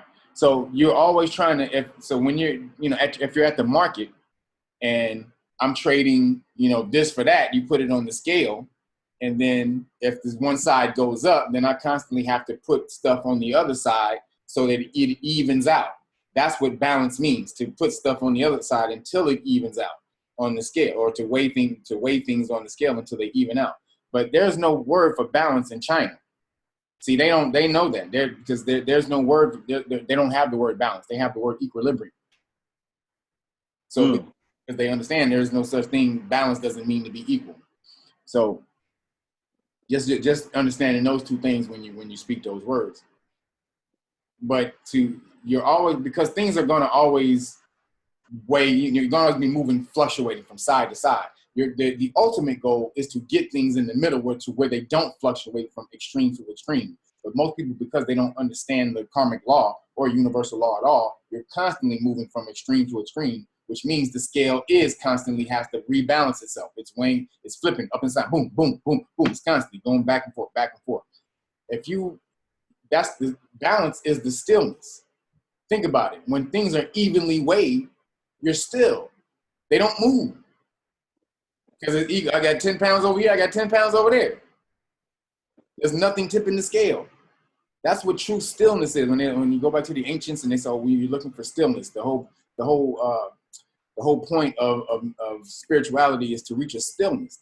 That's balance. Wow, that makes a lot of sense, man. That's crazy. That's like the end goal is just to get to a midpoint, really. Yeah, you're trying to get to a midpoint. Most people think when they say I'm trying to get to the stillness, they mean I'm trying to be so all good that, and so super spiritual that I reach a point of meditative bliss to where everything is still. No, stillness means to be balanced, evenly weighed. Then you don't move. I got 1 foot over here on this side, I got 1 foot over here on this side. If you try to shake my hand, I'm going to shake your hand. If you try to slap me, I'm going to duck and knock you the fuck out. Pick up Libra. That's what that means. So back to this. Oh, so did I answer your question, Chris, or did you want me to explain it a little deeper, or what? Now this is Rodney. I mean, Rodney, my bad. Yeah, to an extent, but I think that they push this whole so if something negative happens, somebody dies, whatever the case may be, you know, oh, that's evil, that was the devil, so on and so forth. They don't understand, or maybe they're not taught. Well, we know that they're not taught that there's a balance in all of that, or there's an equilibrium. An equilibrium, and we're correct, an equilibrium and all of that. And I think that because that's not being taught, that I think that there's a distortion of the way that they view the world. It is, though. It's being taught, and you reap what you sow. That's the law. That's the balanced law in Christianity. They just don't pay no attention to it. Okay, I got you. It's right there. You reap what you sow. Nigga, don't go out and do fucked up shit because it's gonna come back. Like that is the actual. That's the lesson in Christianity. Niggas don't listen to that though. Yeah, they just gloss all over that shit. They gloss all over the stuff you're supposed to do. Yeah, the Bible's Don't actually say we was just everybody. talking bullshit, but the Bible was tight. It's a tight ass book. But when they just Don't teach say you everybody cares. What'd you say? What'd you say? I said, don't say everybody. That was the main reason I reached out to you the first time. So. Oh, no, yeah. I mean, but you know, no, it's those true seekers in the Christian. I was one. I used to pray all the time. You know what I'm saying? Every time, you know, and then I prayed. I think I've said this before. I prayed and I just asked the universe, or I was God at that time. I said, God, because you would see contradictions in the church, and I just said, look, I don't want to do wrong. I really want to be out here, you know, doing the right thing, working for God, doing, you know what I'm saying? That's my path, is to do everything that I can. So whatever the truth is, send me the truth. If there's God out there, then send me the truth. If it's not that, then I just literally, that was with the pureness of my heart and soul, because when I asked the universe that question, and right after that, all this type of information started to fill in. Boom, boom, boom, boom, boom. Everything just started to fall into place. I met this one girl who was my ex homie's girlfriend. She was reading these books. These books led back to Zoe. Then boom, boom, boom, all kind of shit. It just all started to fall in place. So Christians are on the right path. They just don't need to be, they need to understand it's a school. Everything is a school, and you graduate from a school. And so, you know, but in Christianity, though, it's made for you not to graduate, which is why they keep you being born again. They want you to be a baby constantly. Yeah, they want you to be dumb. Yeah, baby, yeah. Being born again, you never grow up and learn any fucking thing. Within Saturn, then seen without its present ring system, the other two bodies in this configuration are believed to be Venus and Mars, with Venus in the middle shining brightly. In many ancient sources, Saturn is called Sun. The usual name for Saturn in Chaldean astronomy was Alap Shamash, meaning star of the sun. Diodorus of Sicily reported that the Chaldeans called Kronos, aka Saturn, by the name Helios, or the sun. And he explained that this was because Saturn was the most conspicuous of the planets. Who was Kronos? The Titan. What does that mean? Yeah, I think he was the father of Zeus. Right. That's it. And what is he known for? Destruction, correct? In a way. He was going ahead. Don't be looking at Clash of the Titans movies. That shit is off. that shit is bullshit. That was not. What was he truly known for? Wait a minute. Kronos wasn't in Clash of the Titans. Yeah, he was. He was in the new one, the whack one. Oh, the new one. I was thinking of the original. Wackadocious one. Shit. But go ahead. Anyone? Bueller? I mean, he birthed all of the Zeus and pretty much all the rest of the gods. What was he known for? Why was he known for being a bad person? A fucked up motherfucker. Because did he try to kill his kids? How so? What did he do? He was scared of them. He was scared of them taking over or taking his spot, so he would like. How did he kill him? How did he kill him? Forget did he throw him off the? Oh. No, he ate him, didn't he? Yeah. Okay, that's what it was. Yeah. Damn, I forgot. He ate him. Why you think? Where you get gingerbread cookies from? This cookie that's made like a man, and you eat like little kids. And you eat little kids. That's that chrono shit. Oh my god. Popular Greek traditions identified Kronos as the alter ego of Helios. Hyginus also wrote that Saturn was called Sol. In the Babylonian astrological texts, the word Shamash, sun, was used to designate Saturn and represented by an 8-pointed star in the middle of a disk, or an 8-spoked wheel. If Saturn was always as inconspicuous as it is present, what could have caused the races of antiquity to give Saturn the name Sun, or the Shining One? Ninib was the Babylonian name for Saturn, or at least one of them. Other names include Ninurta, which according to numerous scholars was the inspiration for the biblical character Nimrod. Ninib is said to shine like the sun. Astrologers must have found it increasingly contrary to reason to associate the star that gives us light and life with one of the palest and slowest of the planets. That's where the word Saturnine comes from. It means dark, slow, and gloomy. The Romans named the planet after Saturnus, the god of the harvest responsible for the Golden Age, which is the same as the Greek god Kronos, with a C, and Chronos, with a K, often confused with Chronos with an H, the personification of time. It seems through the passage of millennia, Kronos has been infused with Kronos, who has been infused with death, aka the Grim Reaper, due to the fact that time leads to death. This is why separate searches for all of these characters will reveal them carrying a scythe. The ancient Greeks had 2 words for time, chronos and kairos. While chronos refers to chronological sequential time, kairos signifies specific opportune moments. Another noted deity that represents time is Ion, though Ion stands for time unbounded, while chronos symbolizes time divided into past, present, and future. God and time have always gone hand in hand. It reminds me of the watchmaker analogy, also known as the argument from design, which states, just as watches are set in motion by watchmakers, after which they operate according to their pre-established mechanisms, so also was the world begun by the God as creator, after which it and all its parts have operated according to their pre-established natural laws. With these laws perfectly in place, events have unfolded according to the prescribed plan. Sir Isaac Newton argued that the regular motion of the planets made it reasonable to believe in the continued existence of God. Newton also upheld the idea that, like a watchmaker, God was forced to intervene in the universe and tinker with the mechanism from time to time to ensure that it continued operating in good working order. Let's dig a little deeper into the many names of Saturn. Before the Romans and the Greeks, the Phoenicians worshipped the god Elis, or El, who was said to have sacrificed his only begotten son. Upon his death, he was deified as Saturn. Other Phoenician Canaanites worshipped Baal, which is also known as Moloch. Ancient Egypt's version of Cronus was assumed to be the god Jeb, but is also identified with Set or Seth. Does anybody watch any scary movies? Who is Moloch supposed to be?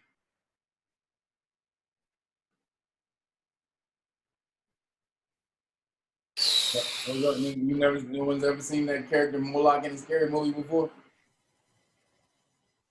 Satan. Yep. He's the devil. Old people unite. But also, who is this? Baphomet. Thank you. That's where they get the Baphomet thing from. Right there. Was it as the bot? Oh, whatever. I forgot the just. As above, so below. So below. There you go. Hindus, he was called Shani, or Shani. Jeb's version of Cronus was assumed to be the god Jeb, but is also identified with Set or Seth. To the Hindus, he was called Shani, or Shani.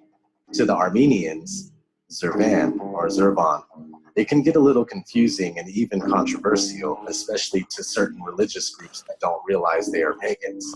But hold up. You just need to understand that seemingly all... Didn't they mention some of these cats on American Gods? I don't know what American Gods is. What is that? It's a book, but they turned it into a series on Star. Hey, you never saw American Gods? No, what is that? Okay. American show. Gods. Whoa, hold on. I have to be the one to do it. I have to be the one to do this. Huh? That's your required viewing for this week. That's my required. Why? What is American Gods, y'all? Go find American Gods. You need to find American Gods before What's season. what's that about? Wow. What's it about? It's a show about a bunch of gods, and it's word? Right. Yeah, and it's on Stars. If you can't, Oh, no shit. Okay. Yeah, if you don't got Stars, I mean, I might be able to find a link for you to find it. But Yeah, you got plenty of time because I think season 2 doesn't come out till next year anyway. It was the first season was last year or something? Yeah. Yo, American Gods was ill, Kev. Word? He's like, he timed in like American Gods is ill, Kev. All right, nigga. That's an endorsement right there. Check that shit out. Cultures and religion. What, does it deal with this stuff or something? Is that what y'all telling me to do this? Yeah. Oh, okay. They do that guy when he on the slave ship. All right, don't tell me nothing else. All right, don't tell me nothing else. Share astrotheological stories that result in the same characters under different names, and since their creation have diverged in slightly varied directions. If you look far enough into this, you'll find that Saturn can represent multiple gods within one system of deities, including Christianity. It is said that Saturn is the god of 1,000 names, and is no particular deity, but rather a universal spirit for the entire world that encompasses every aspect of our reality. A few other names and associations for Saturn include, but are not limited to, Jupiter, the Centaur, Orion, Osiris, Dionysus, the Winged One, Adonai, Hermes, Prometheus. No, he's wrong with all those. Who is Jupiter? Titan, which is He's saying, how's Jupiter and Saturn? They're two planets. How would Jupiter be called Saturn? Right. That's another planet. Yeah. So who is Jupiter equated to? God of No, that's Mars. That's God of War. Thor. Who? No. You said Thor? No. Yeah, no. In Greek mythology. Oh, well, it could be. I mean, that Thor is more Norse. It's Norse mythology. Yeah. It could be Norse mythology, but Greek mythology, who is Jupiter?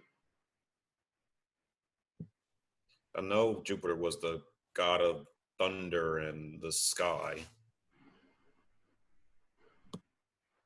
So who is that? And anybody ever see Percy? And Percy in the whatever Percy. What the fuck is that? That movie that just came out, Percy and the Olympians or whatever. Percy Jackson. You ever see that? You ever see that movie? No. Yeah, wasn't he supposed to be like the son of Poseidon, right? Right. Percy was the son of Poseidon. So was Jupiter the son of Saturn? There was like demigods or something, right? Wait. What'd you just say? Jupiter was the son of Saturn. No?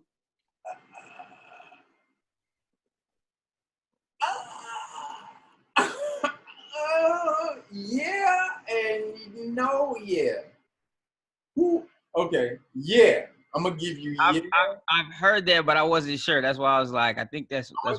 Yeah, but give me the people. I don't know the people. I just heard it before. So who does Jupiter represent? We already said who Saturn represents. Saturn represents who? We're looking at it right in front of the face. God damn it. Who's on the screen? Isn't Jupiter Zeus? Yes. Jupiter is Zeus. Zeus is also the one who had the lightning bolt. So if you go watch Percy Jackson, the first movie, somebody stole the lightning bolt from Zeus. And Zeus thought it was Percy. And so Percy had to go find the lightning bolt and give it back to Zeus before Zeus motherfucking went off and caused the Civil War and started smacking shit out of niggas. So they was trying to keep Zeus from motherfucking keep him calm. But yeah, so Jupiter is Zeus and Saturn Saturn is Chronos is Saturn.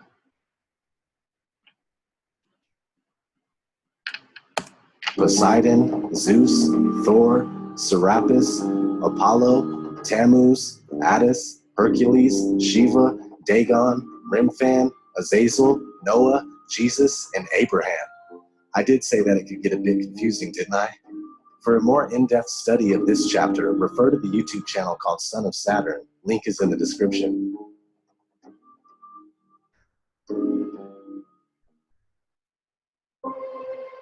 Saturnia and Saturnalia. Hold on real quick.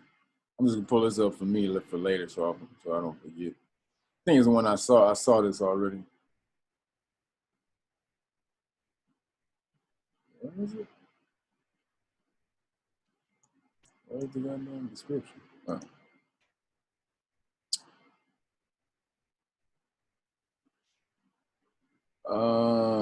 Okay.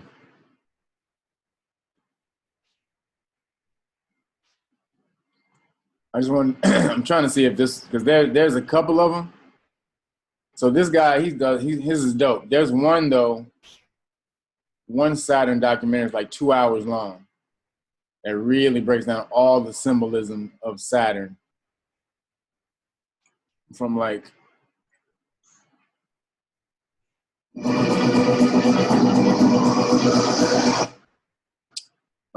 No, this is not the guy. This is just a dude who's kind of discovered Saturn.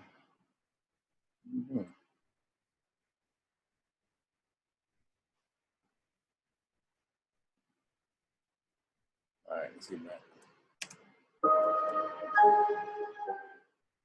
Before Rome was rebuilt in 753 BC, it was known as Saturnia. Saturnia is where the Roman festival Saturnalia took place in honor of the god Saturn.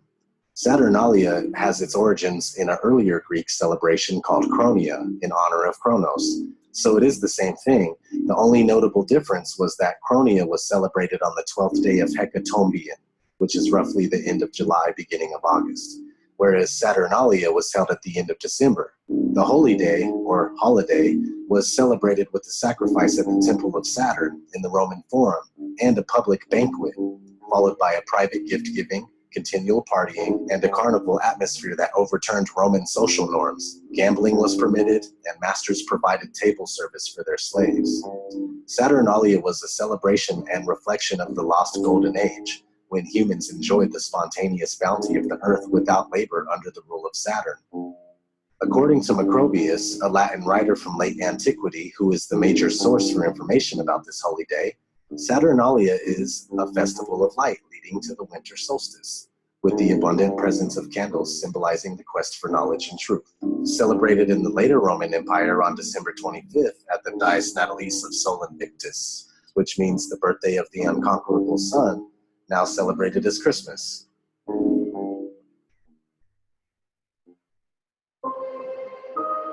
The cube.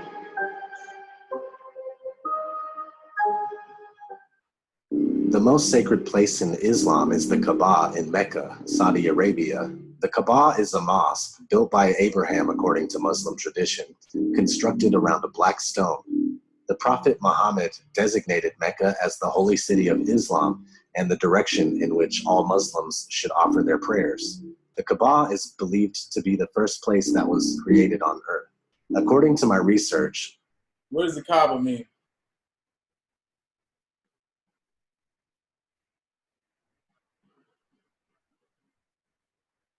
Anyone know any Egyptian?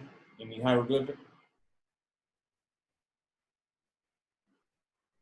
No. What is Ka? Anyone know what the Ka is? No one? God damn. Isn't that like the spirit? Yes. God damn. Speak the fuck up. Don't, dude, even if you're wrong, speak. You might be right. Like you just were right now. Say, speak up. That's what knowledge is, man. Yes. Ka is the spirit. What is the Ba? Soul? Yes.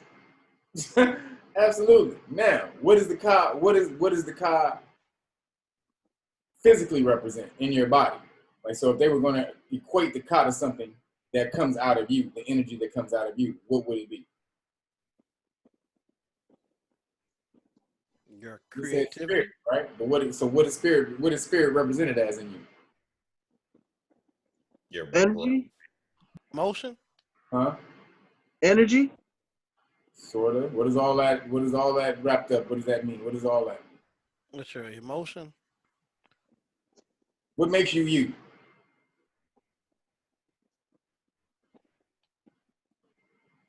What makes you you? Your soul? No. Personality? There you go. The ka is your personality. The ba is the essence of what you truly are. It's the soul, meaning only one. It's the link. It's the connection to all that is. The personality is how each one of us are individually represented. So Hey, Kev. Yep. Dean, I had this question for you already, but I'm glad you're on this topic. So what's the difference between the spirit and the soul? I just said it. I'm just asking. I'm just playing it right now. Okay. Spirit is your personality. So the soul, there's only one soul. That's the energy that we're all connected to. That's why it's called soul. That's why soul means one in other language. Got you. So everything has an individual spirit. Yes. But the soul is the one. Soul is what you would call God or the all, or Got you. all the 50 other different million names they have for it. It's the true essence of what is the life force that is. Thought the force, dark energy, whatever you want to call it. But your ka is your personality. It's how that is. It's how that manifests into the physical world, and it's all different for everyone else. I mean, it seems all different for every single person. So, it's the different vibrations that are within the soul that are represented by the ka. Now you get it? But the different frequencies within, because you have many vibrations in the universe or in the soul. It's all Right. I got another one for you. You know how we're kind of on the whole astrology, right? And each planet represents a different energy, like Mars, Jupiter, Saturn, right? And being that the solar system, so to speak, looks like one big atom, and we all know a microcosm and a macrocosm. Does that mean every individual atom is then surrounded by different micro energies, kind of like the sun and Mars and Jupiter and Saturn, like that? You mean like a gravitational force, like an electromagnetic field? In a sense where, like, being that the sun from a microcosm, and that is just like a big atom basically. So basically, being that everything's comprised of these atoms, does that mean each individual little atom has a whole different body of energies around it? Yep. That's why it's called atomic energy. Yeah. That shit's crazy, man. Atomic bomb. Right. What that is. That's the energy that's the energy that's compiled within an atom. An atom is so powerful, it all that energy within an atom. Boom, you release it, bam, you got an atomic bomb. So yes, they call it. There's a certain type of gravity they call it for an atom. It's not a. I mean, they've called it atomic gravity, but it's something else. The force that the protons, neutrons, and electrons exhibit around each other. It's literally like the electromagnetic fields around planets. So it's the same force, just on a minute scale. So you see how big a force planets have.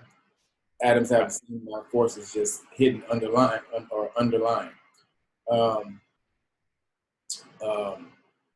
Like another way they show you a krypton. So anybody knows what krypton means? Do not. What is crypt? I knew those as gang members. I'm not sure. That's crypt. What is crypt? With a C, with a T. CRYPT or KRYPT. What is crypt? I'm not sure personally. To encode What is or cryptocurrency?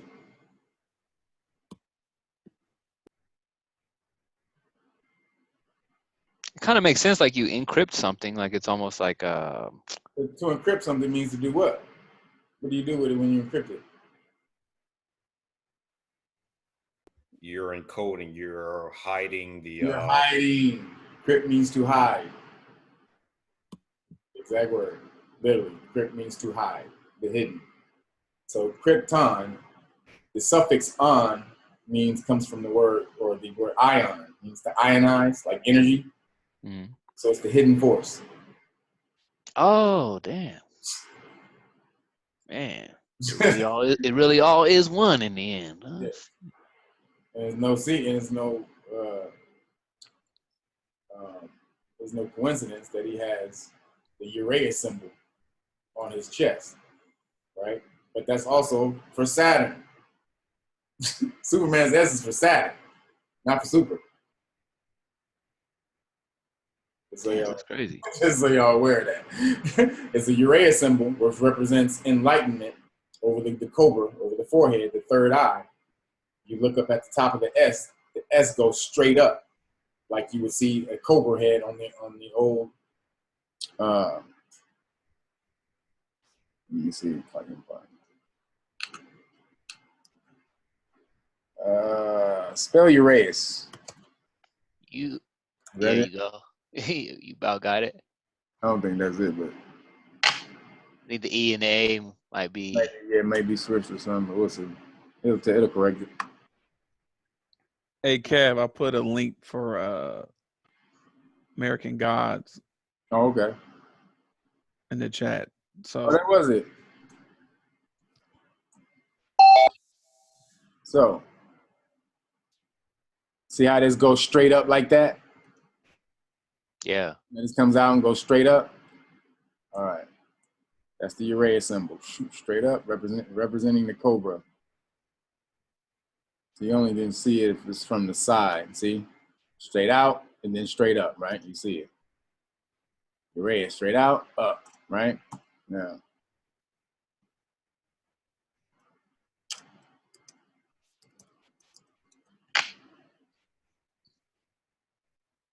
What do you see? What do y'all see?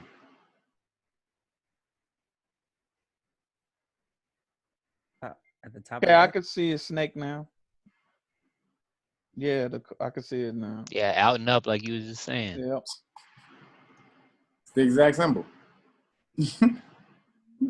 Right up. 1, 2, 3, 4, 5, right? But why the pentagon? Huh? But why is it in a pentagon? Well, the pentagon represents this type of pentagon, where the point is up, represents knowledge over physical attributes, meaning like spirituality over the physical. So when it's flipped upside down, the inverted pyramid, which is where you get devil worshippers, it means the opposite. Physical world, the basement, the lower energies over the higher energies. This is the higher energies over the lower energies when it's like this. And they know that. So again, and also Kal-El means strong God, right? But also we know El goes back to Saturn. So Kal-El means powerful Saturn. That's the name of Superman, his real name. Kal-El means powerful Saturn. And he has the S on the symbol for Saturn. Yeah, I see it. Still don't like Superman, but I see it. Superman cool. And, it's the yin and yang. I think it is, Marvel is Kobe. DC is LeBron. Okay, I see what your allegiance is. No, I'm just saying, Jesus, he said. So you against Marvel like how you against? I mean, not Marvel. You against DC? How you are with LeBron? Hey, no, I mean DC is kind of whack right now. No, really, they whack right now. I mean, I grew up on both though. I love. Their movies are whack, bro. But yeah, I know what you're talking about. Nah, they getting better, man. Hey, man, I'll tell you this. I don't want to get off subject, but they digital stuff is so dope. All they cartoon movies when they no doubt. Yeah, that shit is dope, but the movie sucks. Let's get real, nigga. That movie sucked. Shit was just watching that shit last night. What was it? The Justice League. That shit sucked.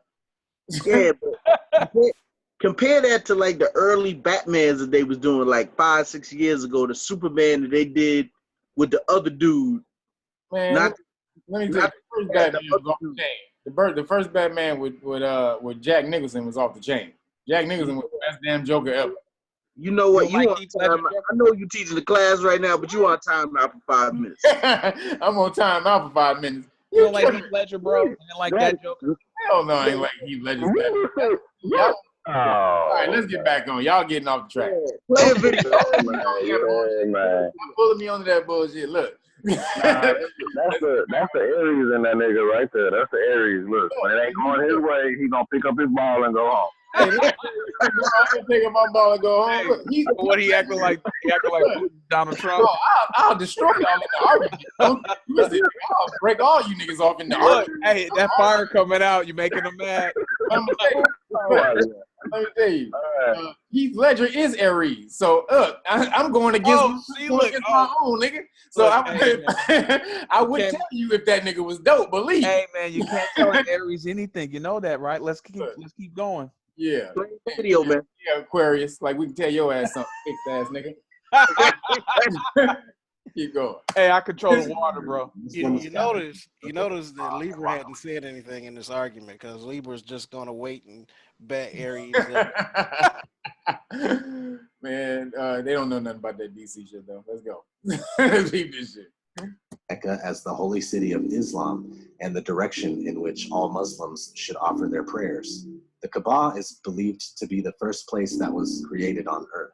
According to my research, once a year, Muslims gather to encircle the Kaaba and walk around it counterclockwise. On the other side of the map in New York, there is an inverted cube in the ground where the Twin Towers once stood. Coincidence? Maybe. Meanwhile, on the flag... Can you guys see what's going on around the Kaaba? On the other side of the map, what are they doing? What are they doing around the Kaaba? Created on Earth. According to my research... Perambulating around the What'd you say? Perambulating. I can't say the keys breaking up. Say it one more time. Proambulating. Proambulating. Explain yourself. I don't know. I'm just they walking around it. Yeah. Almost looks like they're doing a promenade, like in What is that doing? What is that doing? Not a certain vibration. But aren't they in prayer at the same time? Is that like prayer is neutrons going around atom? Yes. Exactly, like the universe. Yeah. Yes. I'm on fire today. This is energy and first of all, 360 degrees circle, 360 degrees in a cube. You have both masculine and feminine energies moving right here. The feminine energy moving around the masculine right here. This is what the cube represents. As well as dark, it's dark. So the cube being dark, it draws all that energy in. Any black substance draws in energy. So are they aware of what they're doing? Some of them maybe if they study any type of science, any esoteric shit, but most of them no. They just they're just making the pilgrimage to Mecca, which every Muslim is required to make once in their life. If you're a Muslim, everybody's supposed to go to this goddamn stone once in your lifetime. So are they just sucking up energy? They're not sucking up energy. They're generating it, and repowering themselves, Like Mick, when Malcolm went here, Malcolm came back on a whole new game. He was like, fuck this shit, nigga. Y'all niggas on some dumb shit. Everybody's human.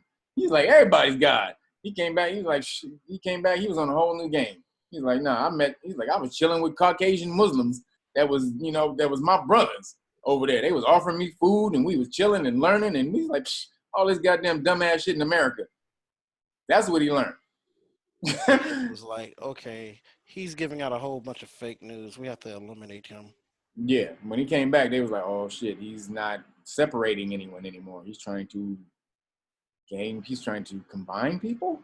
He's trying to unify. But at that point, when he was over there, wasn't he approached? They offered him that bread too, didn't they? Yeah. And he turned it down. And he turned it down, and then he turned it down again, and that's when it's like, yeah, you gotta go. Yeah, but because they knew. They was like, look, you ain't gonna look. They couldn't get him on nothing. He wasn't fucking. He wasn't fucking extra women on the outskirts like Elijah Muhammad was. So they couldn't get him on that. See, look, Malcolm was a pure soul. Malcolm was one of the very few people who was a pure soul that they really couldn't corrupt. So was Martin Luther King, but Martin Luther King was more so on the bullshit. He was he was in the fraternity. He was part of the Boule. So he came up into that shit. Whereas Malcolm came up from the streets, just learning shit on the street. And then ultimately all the shit that he learned on the street was like, look, man, everybody evil, everybody good. That's what you're like, look, I mess with evil white motherfuckers, I mess with evil niggas. I think because I studied Malcolm quite a bit, I think what really changed when he came back, he got more political rather than religious. And then at that point, it was like, you got to die, man. Well, no, that's what we're saying. That's what we're saying. He came back from this place over here, and he said, look, it's a scam. They're trying to separate you due to race. So they based off your race. But he was like, look, man, I got to Mecca and I ate with brothers who are not of my skin tone, but they full Muslim, more Muslim than me. he's like, shit. They offering me food and we chilling, we kicking it, we loving, we laughing, we doing everything. So he got back over and he came back with a new political ideal. Like, look, they're trying to separate you over here due to create political to create a political advantage. Yeah, well, not unrest, but a political advantage. Separation is a political advantage. Right. Okay. If I can separate you by color and by class and doing all that, then I can always control you. So he came back over, and also not just class and color, but based off your ideals. That's why him and Martin Luther King, they were at odds. But when he came back, they were, and then Malcolm also found out. Martin Luther King also found out the truth about how we were aboriginals and shit over here. They all started to change their shit, and they started having meetings. That's when they got killed, actually. Yeah. When Malcolm X started having meetings with when Martin Luther King started having meetings with Malcolm X, that's when they killed him. Yeah, viewpoints flip-flop. Well, when he started preaching, when he started saying, we're prisoners in our own land and all that type of stuff. Because when Martin Luther King started talking boycotting the financial game too, he got dangerous. Like, that's smart. Yeah, but he got hit. Malcolm and them hipped him to the real shit. Yeah. He's like, look, dude, you fighting for dumb shit. He's like, nigga, them no. He's like, we all need to come together. And then when they started coming together, and they was like, no.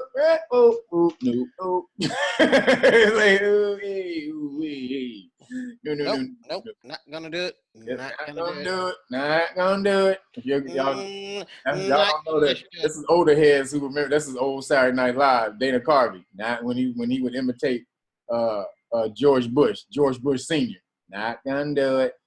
Not gonna do it. Hilarious. But let's back into it. Muslims gather to encircle the Kaaba and walk around it counterclockwise. On the other side of the map in New York, there is an inverted cube in the ground where the Twin Towers once stood. Coincidence? Maybe. Meanwhile, on the flag of Israel, there is a hexagon in the middle of the six-pointed star, which can be interpreted as a 2D cube. Also, observant Jews wear what's called tefillin, or singular tefillah, which are little black cubes inscribed with verses from the Torah. They wrap them around their arms and they wear them on their heads. So what do Muslims have to do with Jews? Well, let's find out. The Zohar explains this is the secret behind Abraham binding his son Isaac. Each of us are required to sacrifice our ego for the sake of sharing with others. The tefillin act like an antenna that draws down a powerful spiritual force that negates and sacrifices the influence of our selfish nature and ugly ego. 99% of Jews have no clue that this is why we bind tefillin on our left arm. We use the left arm as the left connotes our ego in the negative, Isaac, and the right refers to the soul and the positive, Abraham. Each year, Muslims go on a pilgrimage to walk around the Kaaba in Mecca, counterclockwise 7 times. This is exactly how we wrap and bind our tefillin, counterclockwise 7 times. The purpose of Hajj for Muslims is... Was he right about what he just said? The left negative, the right positive? Does anybody know about your polarity, the polarity of your body? Shlomo, I know you know. What's happening? Slow and leftist. He got his plane in the back. He gonna bounce on us. So, what is the left hand? The left hand, the right? Anybody? The left is negative, the right is positive. He just said that. I'm saying, is he right about that? Okay. Isn't the left brain the masculine, right, and the right the feminine? Yes. So, what is it? What is the left hand?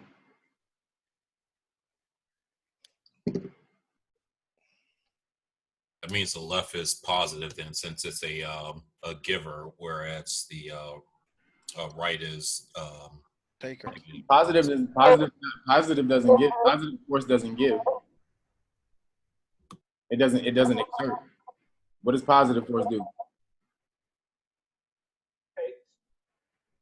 It takes. Excuse me? It absorbs. It takes. Absorb, receives. What are women represented by? The symbol we saw.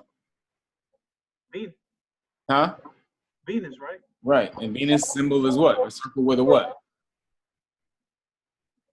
Oh, the positive sign. Right. And so male is the top, circle with just a line, the negative sign. It's because negative force is so just so you know, negative force exerts energy, positive receives energy, pulls energy in. So the way you know this is because all of your blood cells have a negative charge. Most people don't know that.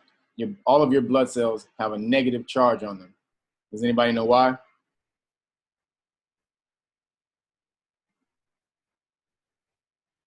Don't know why. Just common sense. So we just said negative is the exerting force. All of your blood cells have the negative charge on them. Huh? It's giving energy throughout your body. So your blood cells can move. They push each other through the blood, through your plasma. See, they don't, and then when they start to lose charge is when your blood cells start to clump up and you start to get sick. That's when you start to eat mostly acidic food. Acid steals charge, just like a car battery. When your car battery goes acidic, it steals alkalinic energy from your body, from the battery, right? You start to see all that acid up on the post, and you know it's time to get you a new damn car battery. Same thing with your blood. When your blood cells lose charge, they start to clump up together, just like acid fluid. It starts to clump up. Hey, why they put negative and positive in blood? Huh? Like you can be O positive, O negative. Why they put the positive, the polarity in that? That's not a polarity. That means you test positive for the rhesus monkey. That's all. Most people are 85% of people's blood, your blood genetics can be traced back to the rhesus monkey. So when you're positive, when your blood type is positive, that means you're rhesus monkey positive. When you're negative, means they can't trace your blood back to the monkey. You're not part monkey. It's something else. They don't know what the fuck it is. Anunnaki. The hell is a rhesus monkey? The monkey that all people are evolved from in Africa. Look it up. I was taught that was mostly the Caucasians came from the rhesus monkey. And everybody got positive blood. 85% of people in the world got positive blood. So go test your blood. Guarantee you probably come up positive too. Everybody got that. Well, why do they want our blood more than everybody else's in? What do you mean? Oh, wait a minute. It's RH. Typically the melanated anything is always up high. So if we all just got equal blood, then why not get theirs? No, you have more blood banks. They always trying to get black folks shit. Because you have more salt in your blood. Melanated people have more salt. It means you're more fertile. You have much more rich. Your blood is rich because of the salt in it. So I got a show. I'll drop in the chat. So if you've never heard of this rhesus monkey, I got a show where a guy went over this. right here. Yep. So this In is some details. This is what most people are. But what about that one BBC where it said that only the African was pure human and everybody else was part Neanderthal, which is part this rhesus? Right, I did. I saw that. Yeah. What BBC? I'll see if I can find it. Yeah, I don't know nothing about that. They were saying that that actual humans came from Africa, and everybody else was kind of like on some Neanderthal shit. And they got like scientific proof that was real. Some white dude, I saw that. Yep, exactly. But what Neanderthal? What is a Neanderthal? A Neanderthal? Yeah, What is that? I ain't fucking with you. You know, you got the. But I'm saying, see, they say that like it's a person, it's a genetic species. All that means is somebody from the Neander Valley. They just found the species. They just found the people from the Neander Valley. But do anybody knows who the Grimaldi man is? But that's not how he was explaining it, though, Kev. So maybe he wasn't. Maybe he was leaving something out. I don't know. Well, no. Most Neanderthal supposedly comes from the people who came from the Neander Valley in Europe, supposedly, or not Europe, but where was that region from? They came from the Neander Valley. But that's not a bloodline, though. Again, everybody's bloodline can be traced back to Africa. First off, that's just they've done that. So you got okay, based on species. When the Anunnaki came, what was the species on Earth classified as then? In the history of it, they took the monkey and or the ape or whatever it was, but they took that and took their own blood and started mixing them, and that's how you get humans. They took the monkey and they took their own and took themselves and mixed the genetics. That's why we got 90-some% monkey genetics, and then that little last percentage, they don't know what the difference is, and that's Anunnaki. That's what they call it. They say, oh, we don't know what the missing link is. One minute we were this, and the next minute we were sentient. We were Homo sapien. First we were Homo erectus, and then we were Homo sapien, which means thinking. Thinking man. We were Homo sapien. We were Homo erectus, just walking man. It was up erect and walking. Where did the link come in? They said you went through hundreds of thousands of years of evolution in like a few years. Where the fuck did that come from? No one knows. That's because the Anunnaki start kidnapping motherfuckers and taking them up to the base on Mars and doing those genetic experiments on them, then bringing them back down and releasing them on the Earth and seeing what would happen. That's why you got a lot of different species and hieroglyphics of people and monkeys and all kind of shit that were genetically mixed. They didn't just start with us. They were mixing animals first to see how it's done. That's why you see hieroglyphics of birds and monkeys, or dinosaurs mixed with a horse. I mean, they got all kind of shit. Like all kinds of different. You're like, what the hell is this creature? This creature doesn't exist. That's the experiment. Those were the experiments that were going on back in the day before they perfected Homo sapien. Like motherfuckers, they ain't just go in the lab and make us immediately. Like nigga, they just whipped us up like a batch of pancakes. I just dropped it in the chat, Kev. When you get a chance, you can check it out. But so I want to get on the Saturn because we got to get. Yeah. But this is whole later. But later. I just want your intake on it because I know you look into a lot of this shit, man. Oh yeah, no. I'm definitely gonna do that. But yeah, we can get back to the Saturn. The last couple of laws of the Kabbalion too. Connect to the same event of Abraham binding Isaac. Muslims relate this to Abraham binding his son Ishmael. The connection is profound. Only Kabbalah explains the true spiritual purpose. Perhaps this is why the Kaaba in Mecca is known as the... Oh, really quick, going back to the left and the right. Yeah, so the left is feminine, the right is masculine. The right hand sends out energy, which is why you shake hands with your right hand. So you don't just pull people's energy into your body unexpectedly. So it kind of cancels when you shake someone else's right hand, your energies are kind of canceling each other out unless there's one more powerful than the other person who's the weaker energy, they get imbued with the more powerful person's energy. But most of the times, your left hand is is your healing hand. That's how you're able to feel and heal. Like that's why left-handed people were in the back in the day, they were revered as like God people and shit like that. If you were left side dominant and shit like that, because you were more intuitive, being left side dominant. Who's left-handed in? Nobody? Oh, Barack was a lefty. I know that, man. Yeah, Barack was left-handed. I'm left-handed. Anybody else left-handed? I was ambidextrous at one time. Well, yeah. I mean, that's actually what you're supposed to be. So by boxing, I became ambidextrous, but I started off left-handed. That you're supposed to work both hemispheres of your brain. So they only got you working. That's why it's all masculine. Everything. That's why you're supposed to be right-handed. That's masculine. Everything is you're in a patriarch society in the world, a world patriarch, which is what Saturn is about, the worship of Saturn. All of that energy is patriarchy.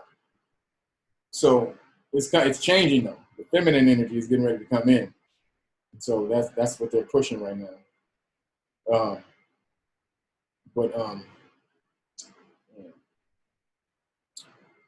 I forgot what I was about to tell you. Saturn, patriarchy, women. Damn. The right is male, the left is female. Right was male, left is female. Oh, both hemispheres of your brain. So the balance of both hemispheres of the brain. So you're supposed to use logic and intuition equally. See, these things aren't supposed to, one isn't supposed to dominate the other. And when you have both of those working, then you will actually see that, most solutions come to you very quickly if you're not thinking with one half of your brain. When you think of both brain, when you think both sides, you start to get shit fast. It just comes in real fast. That's why, a lot of basketball players, they say, work on your offhand, work on your offhand.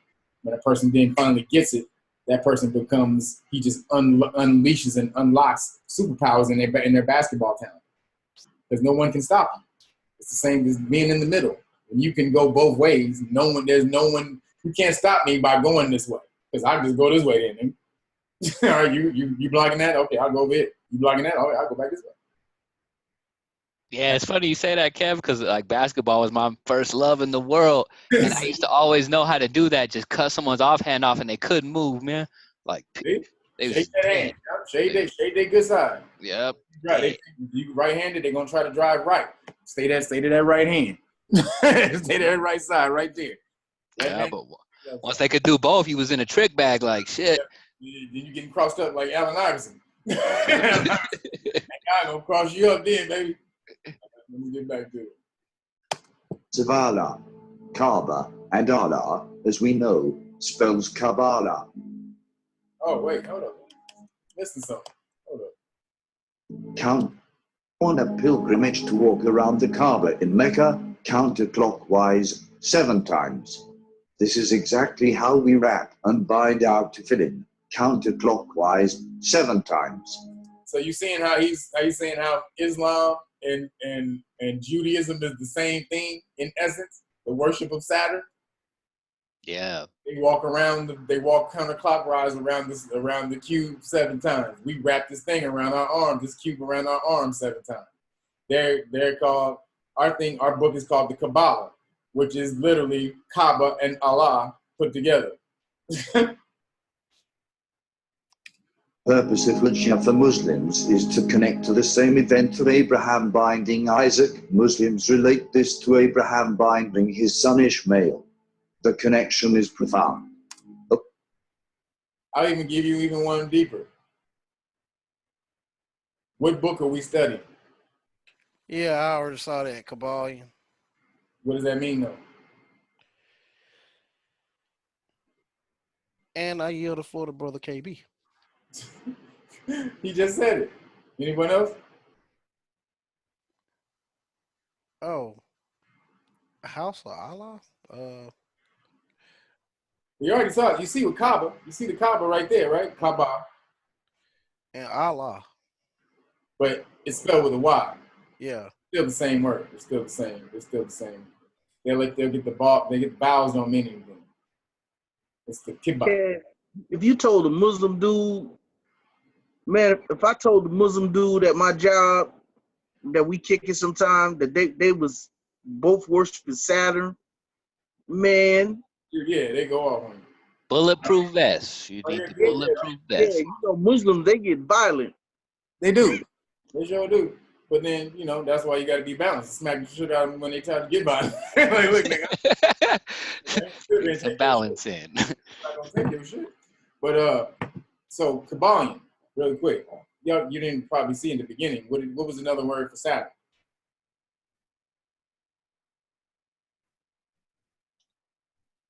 There was so many, I can't remember them all, man. Ion. Right. Kiba. Ion. Kabbalion. It's the book of Saturn. That's why karma is a very important role. Or the law of cause and effect is a very. Most of it is about your energy going one way and coming back the other way. If you look at it, even the pendulum swing, the law of cause and effect, you know, law of correspondence, as above, so below. Still about balance. The Kabbalion is all about balance. It's literally the Saturn book. Let's get back to it. The Kabbalah explains the true spiritual purpose. Perhaps this is why the Kaaba in Mecca is known as the House of Allah. Kaaba and Allah, as we know, spells Kabbalah.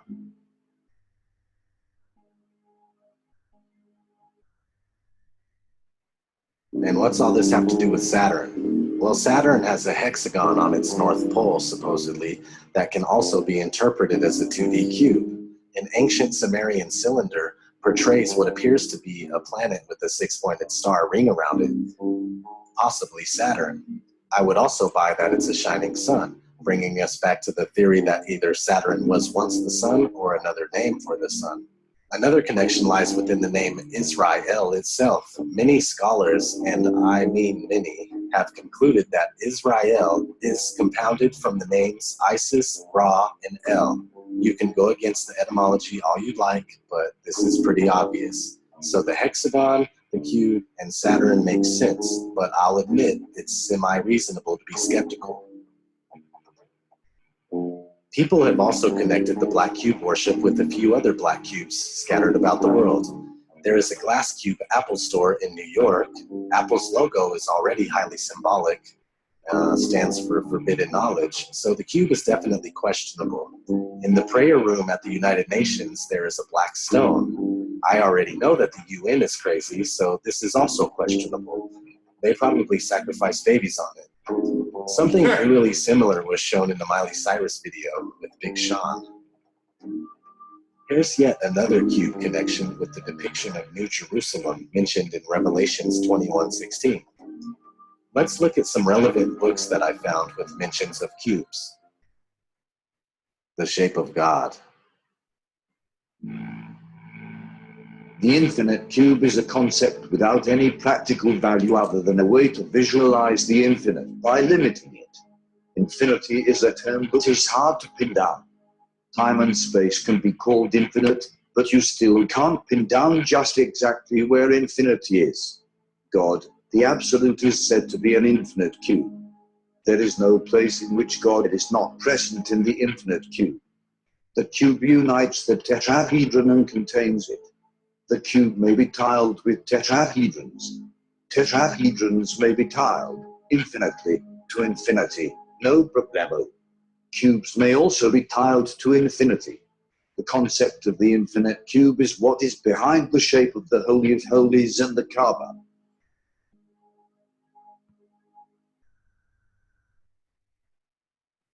The Spear of Destiny. In the temple where Caiaphas and Annas awaited news of mutilation of the body of the Messiah, the veil of the Holy of Holies was rent from the top to bottom to expose the black cube of the Old Covenant, which is now split along its edges to open out into the form of a cross. The imageless cult of Jehovah was ended. The religion of the open heavens had begun.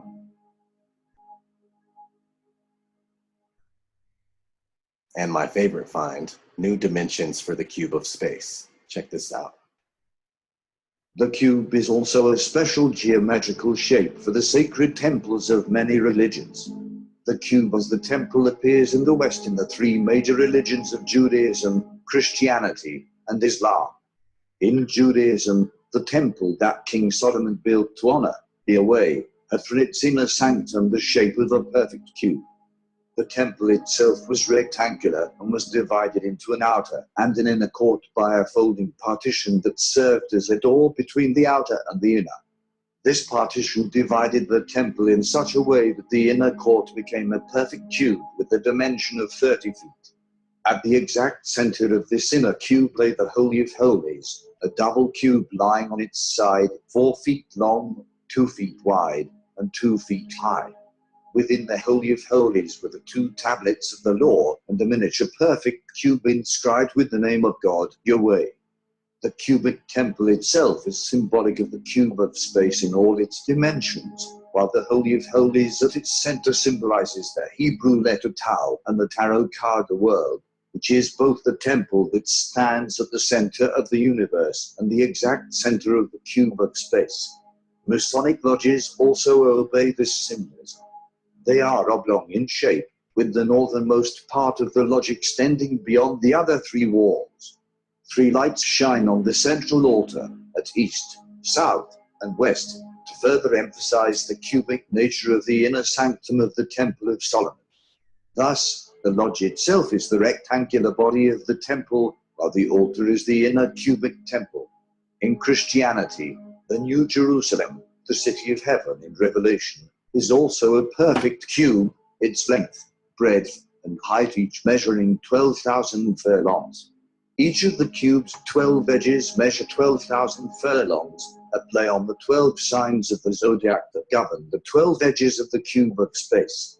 This celestial cube is the cube of space, as the star map of the sky, in which the elements, planets, and zodiac all have their appropriate stations. This heavenly cube also holds a great mystery in that each of its 6 faces measures 144,000 furlongs, 12,000 times 12,000.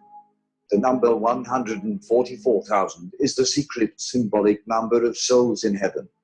This sacred number symbolizes every sign of the zodiac squared is in heaven 1,000-fold. It is thus the number for all souls excluding none.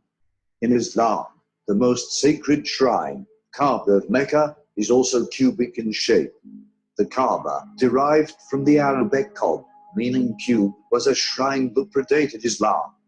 It was a granite-like cube-shaped shrine, originally surrounded by 360 pagan idols, marking the old measure of the year as 360 rather than 365 days. Muhammad eventually destroyed it. And you see how you just said Kaaba means cube?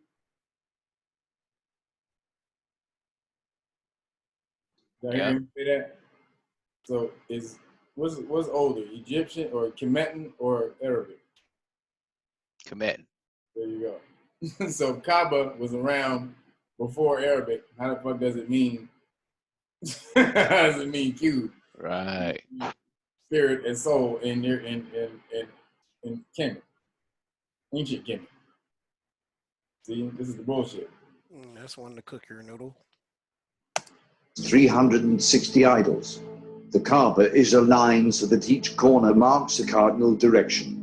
Embedded in its eastern corner is the sacred stone known as the Black Stone, which acts like the cornerstone of a Masonic structure. Pilgrims who walk around the Kaaba stone 7 times finish their pilgrimage by touching or kissing this sacred black stone.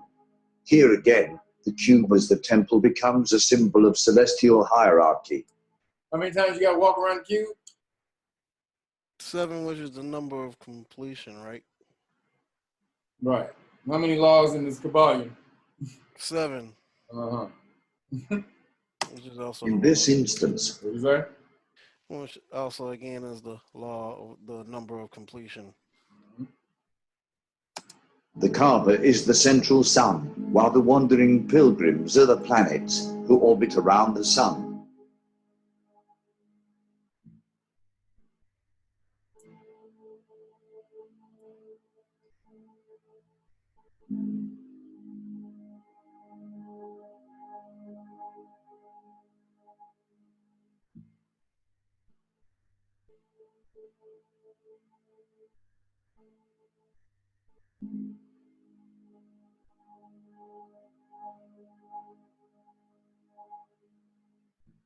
There have been many incarnations of the mystery school tradition in the West since the Middle Ages.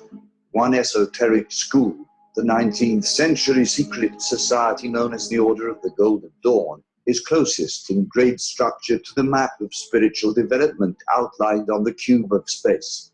In order to understand the initiatory grades of the Golden Dawn, we first need to understand their predecessors. The spiritual lineage for the Golden Dawn is shown briefly in the following timeline: alchemy, Hermeticism, Freemasonry, Rosicrucianism, Theosophy, and finally the Golden Dawn.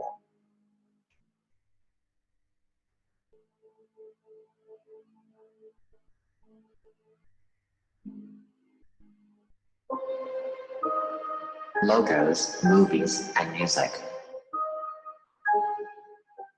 We'll start on logos, but first I'm going to show you the basics on how Saturn symbolism can be found. The symbol for Saturn is composed of a Latin cross and a harvesting sickle. Yes, the cross can also be known as the Christian cross, Greek cross, etc. Notice that 2 X's can be made out in the seal of Saturn. Once you get a real good look at this seal, you'll begin to notice it all over. For instance, the Masonic square and compass. Unfinished triangle pointing up, unfinished triangle pointing down, and 2 X's can be made. Speaking of unfinished triangles, if you finish them, we get the 6-pointed star. Also, the seal of Saturn is the seal of Azazel, both easily converted into the star. Who is Azazel?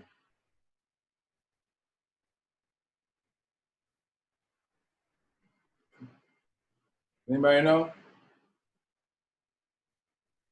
Was that an angel? Does anybody? Man, wasn't that the devil? Wasn't he represented the devil in that movie with Denzel? Yeah. Oh, yeah. But the devil was an angel, correct? But he's a Sumerian god, though, right? Yeah.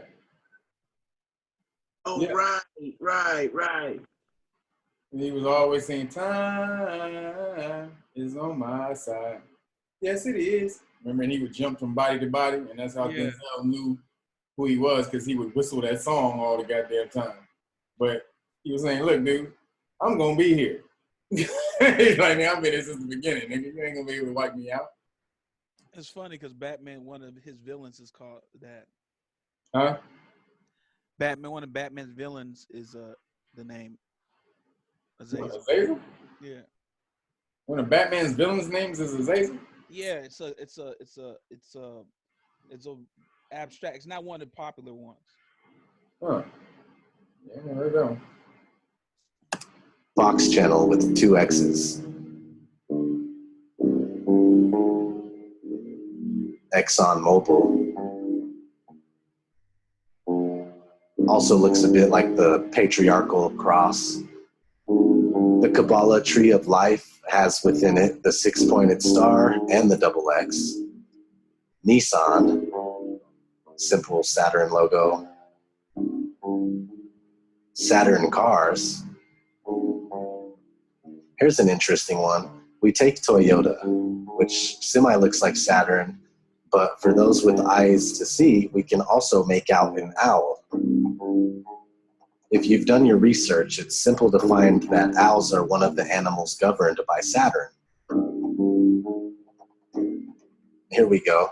I made a video about cigarettes and the occult, where I pointed out these traffic cigarettes as double X, but at the time, the in-your-face Saturn eluded me. All you have to do is turn the box. We have DirecTV. This is the kind of simple Saturn symbol that I don't really point out. If you look up Saturn corporate logos, you'll find a video where somebody shows every logo that... DirecTV is not Saturn, though. It's Jupiter. I'm looking... I'm looking at the DirecTV screensaver on my TV right now as it floats around. It's not Saturn, it's Jupiter. They could possibly find that it has swooshes and half rings like Whirlpool, Burger King, Pepsi.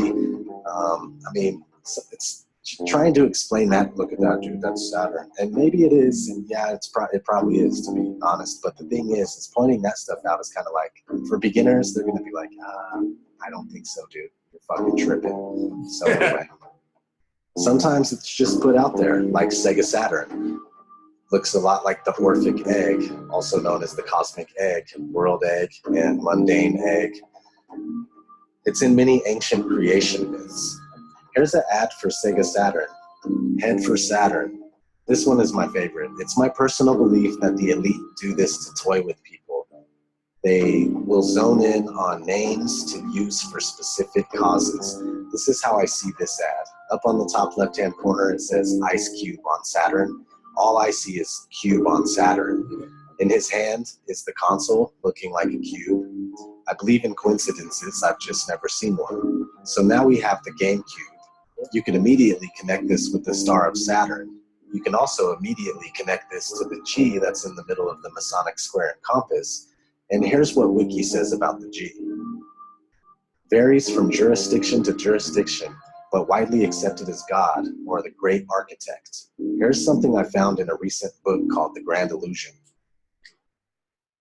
The G in the emblem of the Freemasons represents the grand architect, and if you relate this to God or Saturn, for example, who is depicted with the white beard as Father Time, or who's the dude named in the Mason in the Matrix?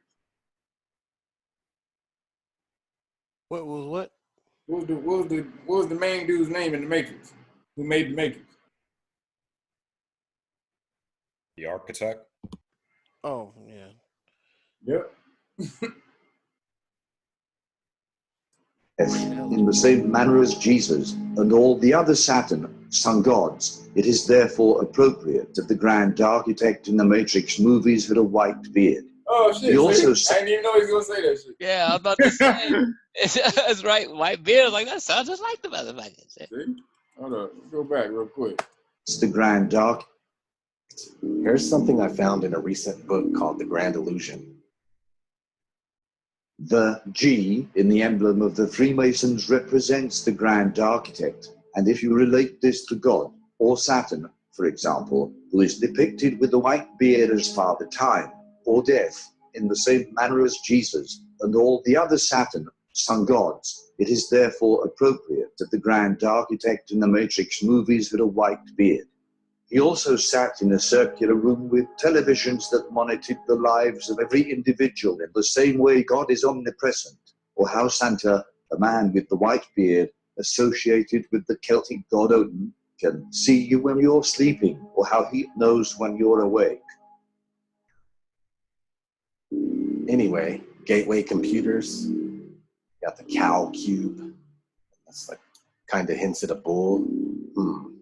And finally, here's a website called blackcube.com. Their front page says, a select group of elite intelligence community veterans that specializes in tailored solutions to complex business litigation challenges. Again, go check that out. That's a crazy. That's Mossad, Israeli intelligence. That's Mossad right there. Damn, they call themselves Black Cube. That's hilarious. Now let's run through some movies. A few of the following images were found on this website. What is Mossad, Kevin? Don't stop. WordPress. Huh? Real quick, what is Mossad? Mossad is the secret. Well, not even secret. They do all the dirt. They're the secret. They're like the FBI for the Israel.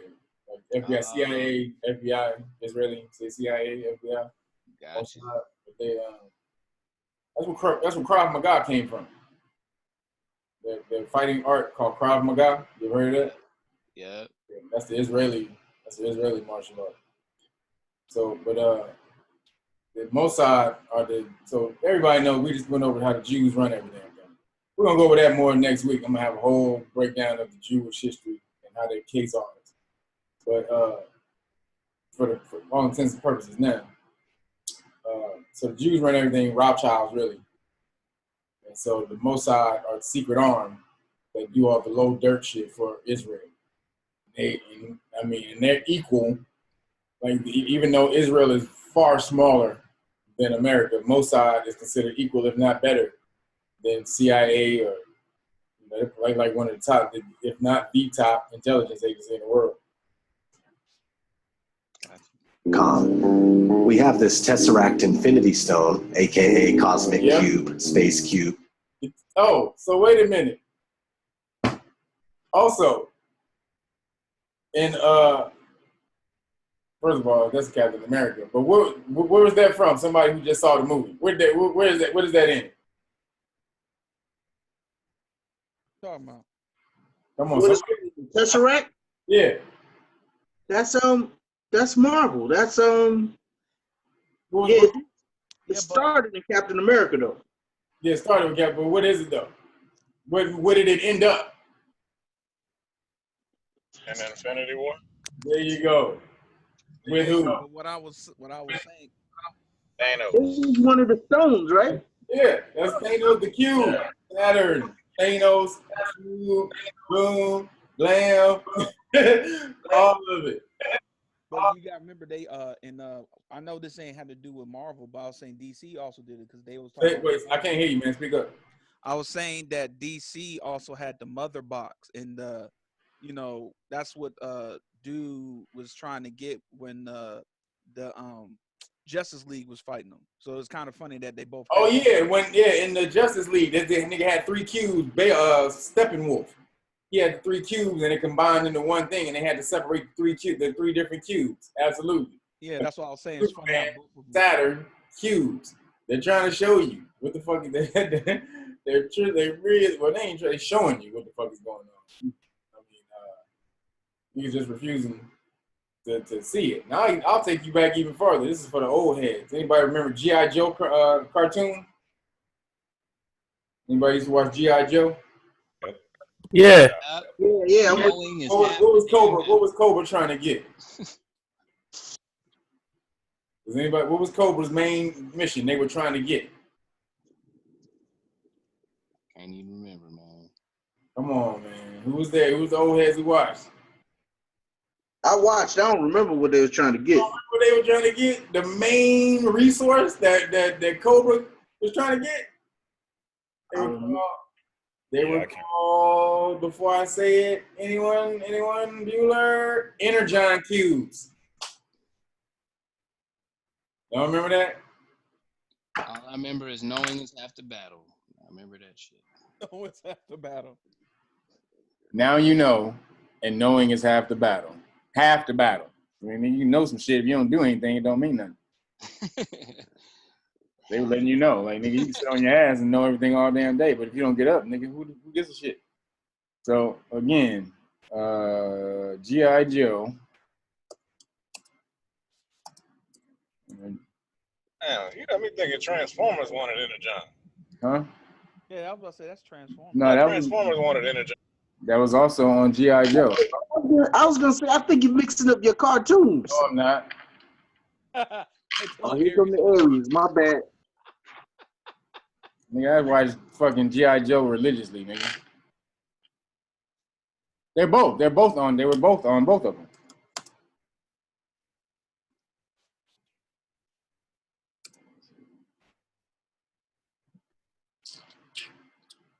Oh, wait.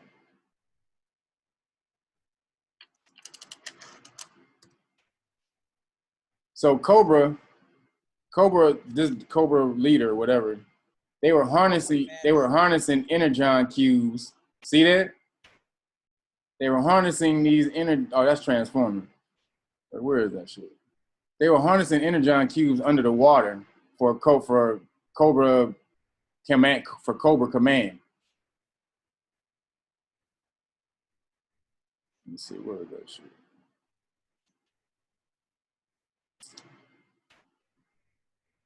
Damn it. Find that damn cartoon.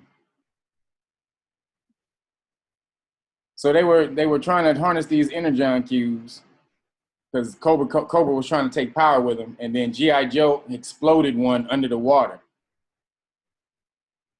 Damn it, where is that shit?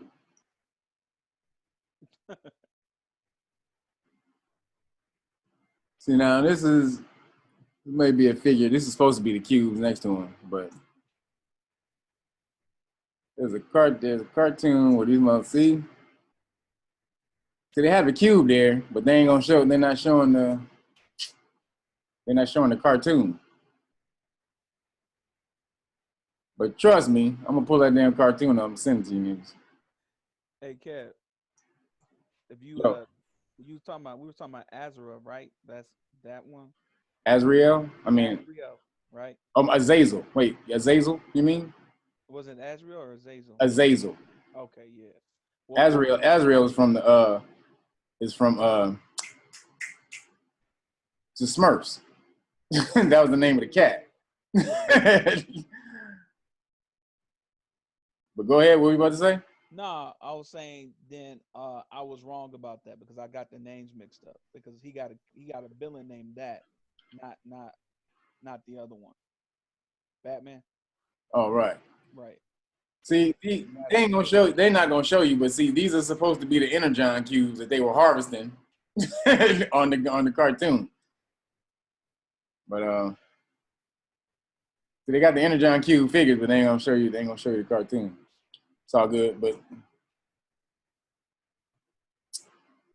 it's funny that they were using them in both cartoons. These two cartoons came on back to back, so they were in both of them. Right. Which was funny to me, and I thought about that back then. I was like, why are these cubes? And I was a little kid watching this. I'm like, why are these cubes in the same thing? That makes no sense. It didn't make any sense to me then. And I was like, wait a minute. And have you ever noticed on? Yeah, you're right. I just. Huh? Somebody said something? It didn't make sense. No, I was just gonna say I noticed. I just looked it up. You're right. They were in both of them. They did like crossover feature. Yeah. Yeah. There was that Saturn. That whole Saturn shit was playing out the whole time. Man, if he was wrong about this, he would have canceled class next week. I know I wasn't wrong. Aries don't talk about nigga. Aries don't talk about shit we don't know about. That's our thing. Like, if I don't know about it, nigga, I ain't gonna talk about it. If I trust me. If I talk about it, I done seen it, I done read it, or I done done it. Just because you ain't found it, don't mean it ain't true, nigga. Trust me. You know, this nigga gonna pull Aries out of Energon. Watch. You ever notice how they take the cubes and just mash them down into different shapes? Yes. Okay. Energy only changes form. It doesn't die or is never created nor destroyed. It only changes form. These motherfuckers, man, they were on cartoons in the 80s were really teaching us some shit. Yeah. These cartoons, they don't teach nothing.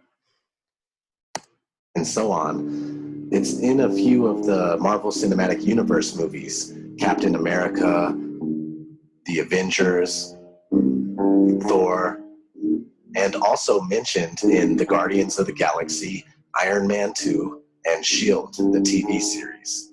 This website has way more references than I'm going to show you, but they pretty much mention any movie with a hexagon in it as well. A couple examples would be this Spider-Man and Cabin in the Woods, got the honeycomb, 2D cube, whatever. Everybody can make what they want from it at this point, and you're not, but it could be a reference to the cube. It's not a cube. There's Anybody only know what that is? Hexagon? No. What is that? Beehive. No. That's a peace sign. Ain't that a DNA? The DNA strain? Yes. This is carbon. This is a carbon blaze. Yeah. It's a carbon chain. Yeah, but if you look at the pink one down there at the bottom, it looks like a peace sign. Peace sign. Oh, he was going for the cube. That's why that dude's made that pink. Yeah, but these motherfuckers don't understand. They think everything that's hexagonal has to do with the cube and Saturn. I'm like, no, motherfucker, hexagons are rampant throughout nature, nigga. All geometric. Kevin. That's exactly what you're saying with the carbon shit, man. Like This looks like chlorophyll or melanin carbon chains. Usually all carbon chains look like this in some form or another. That's what that is. You know, Cabin in the Woods was dealing with genetic modification and shit. Have you seen Cabin in the Woods? Negative. Y'all seen the damn movie? They just a whole lot of crazy ass fucking experiments and shit. So this is what this is. See, some people will take everything and equate it to shit, and it's not it. So that's what You mean like the periodic table, like the elements? Is that what you kind of mean with that? This? Yeah, like with how you have like nitrogen, carbon, or No, these are these are carbon chains. These are how you link elements to make certain things.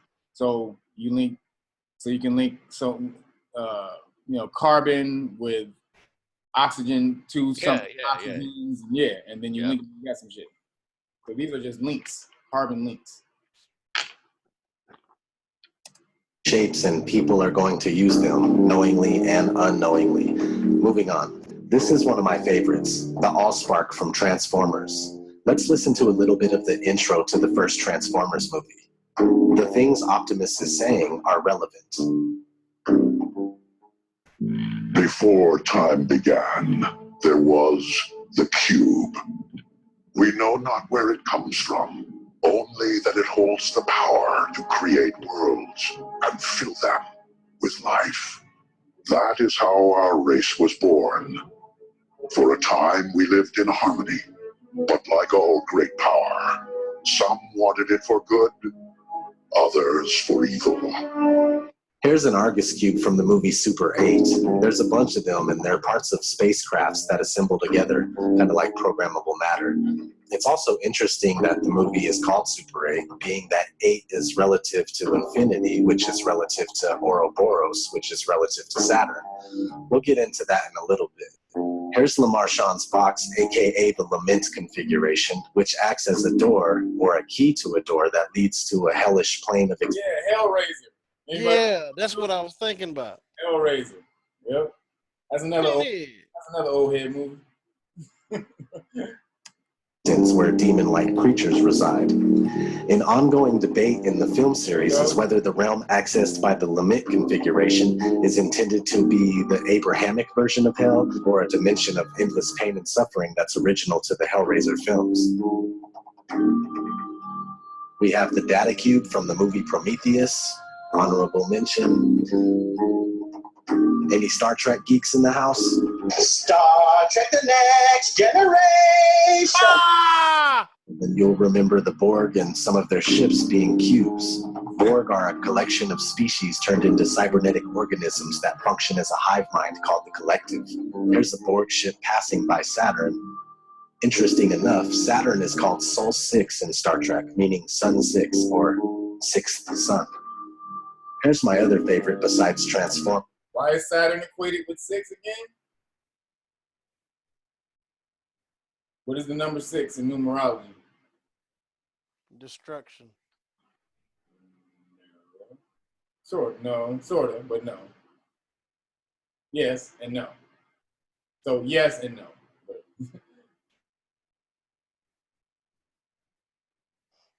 So I'm right and wrong at the same time.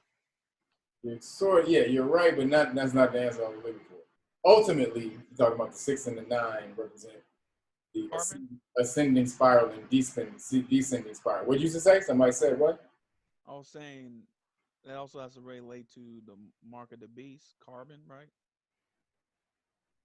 You know, 6. Well, that's 6. That's 666. I'm just talking about just the number 6. Oh, okay.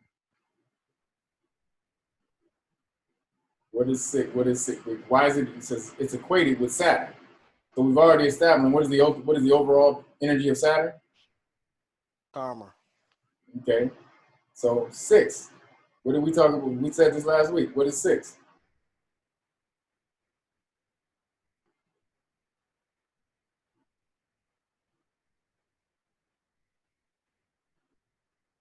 Hello? Well, I wasn't in class last week, so I missed that portion. And stop it. Saturn represents 6. Saturn represents karma, excuse me. Saturn represents karma. And then 6 is equated to Saturn. So what does 6 mean? What does 6 represent? Karma? Yeah. Man, keep it simple. Stop overthinking it. So 6 is the 9 is the ascending spiral. 6 is the descending spiral.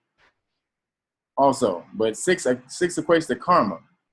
Ultimately, because whenever you see a 6 turn up, all it means is you're going to get your whatever's due is coming to you. That's all it means. Sauron. For most people, because they just constantly fucking up, it means bad shit. But if you're out there doing what you're supposed to be doing some good shit, that means when that 6 comes back, you will receive that. Lord of the Rings. Not only is Sauron's... Interesting enough, Saturn is called Sol 6 in Star Trek, meaning Sun 6 or sixth sun. Here's my other favorite besides Transformers, Sauron from Lord of the Rings. Not only is Sauron strikingly similar to Saturn in name, but the title Lord of the Rings gives it away. Sauron is a giant eye, and supposedly the South Pole of Saturn resembles a giant eye. Looks like the CBS logo as well. And finally, fantasy and sci-fi movies have their own award ceremonies called the Saturn Awards. Teen Wolf from Masonic Television won one. He said Masonic Television. Now let's go to music and see some of Saturn's in. That's funny. Masonic Television. Because they don't do nothing but program you now. There's no music on the shit anymore. They don't show any music videos and no music or anything. It's all reality TV programming. They don't show it anymore. They show music on MTV2 and MTV3. Yeah, I haven't seen MTV. They ain't showing movies in music in at least 10, 15 years, man. Since TRL went off the air. Really? Wow. Yeah, I heard TRL was supposed to be back on the air. I ain't watched it. Hey, Kev, quick question. Yo. Hey, so in essence, who's right? I know you just broke. I mean, it's kind of like one of those which came first, chicken or the egg. So we talking about karma and this is that and other. Like, essence, who's right? As far as what? Because like I said, Christianity has you reap what you sow, and breaking down the Kabbalion, universal law. Like, who's the originator? Kabbalion came first. All of that other stuff came from the Kabbalion. Kabbalion goes back to ancient Kemet, or those laws do. From Tehuti, or Thoth, from the god of knowledge in Kemet. So, from the Emerald Tablets. But so most of what you see as far as religion, even the Kabbalah is a play off the Kabbalion. But also, it's more of a word of mouth text. Like Kabbalah is become a written text, because they've written down the doctrine. But for the most part, it was a word of mouth, told from word of mouth, because where they got it from, the Egyptians. I mean, not the Egyptians, the Jews, or the so-called Jews. They were the slaves of the Kemetans, and so they would overhear certain things that the Kemetans would talk about, and this and that. So they compile pieces of information together that they would hear from the elite Kemetans and even the priests and the higher ups. So that's why Kabbalah gets some things wrong as far as the information in it. But for the most part, all of it is the same thing. That's just more so what they heard, and they pieced together the doctrine off of what was heard from the actual laws from the Kabbalah.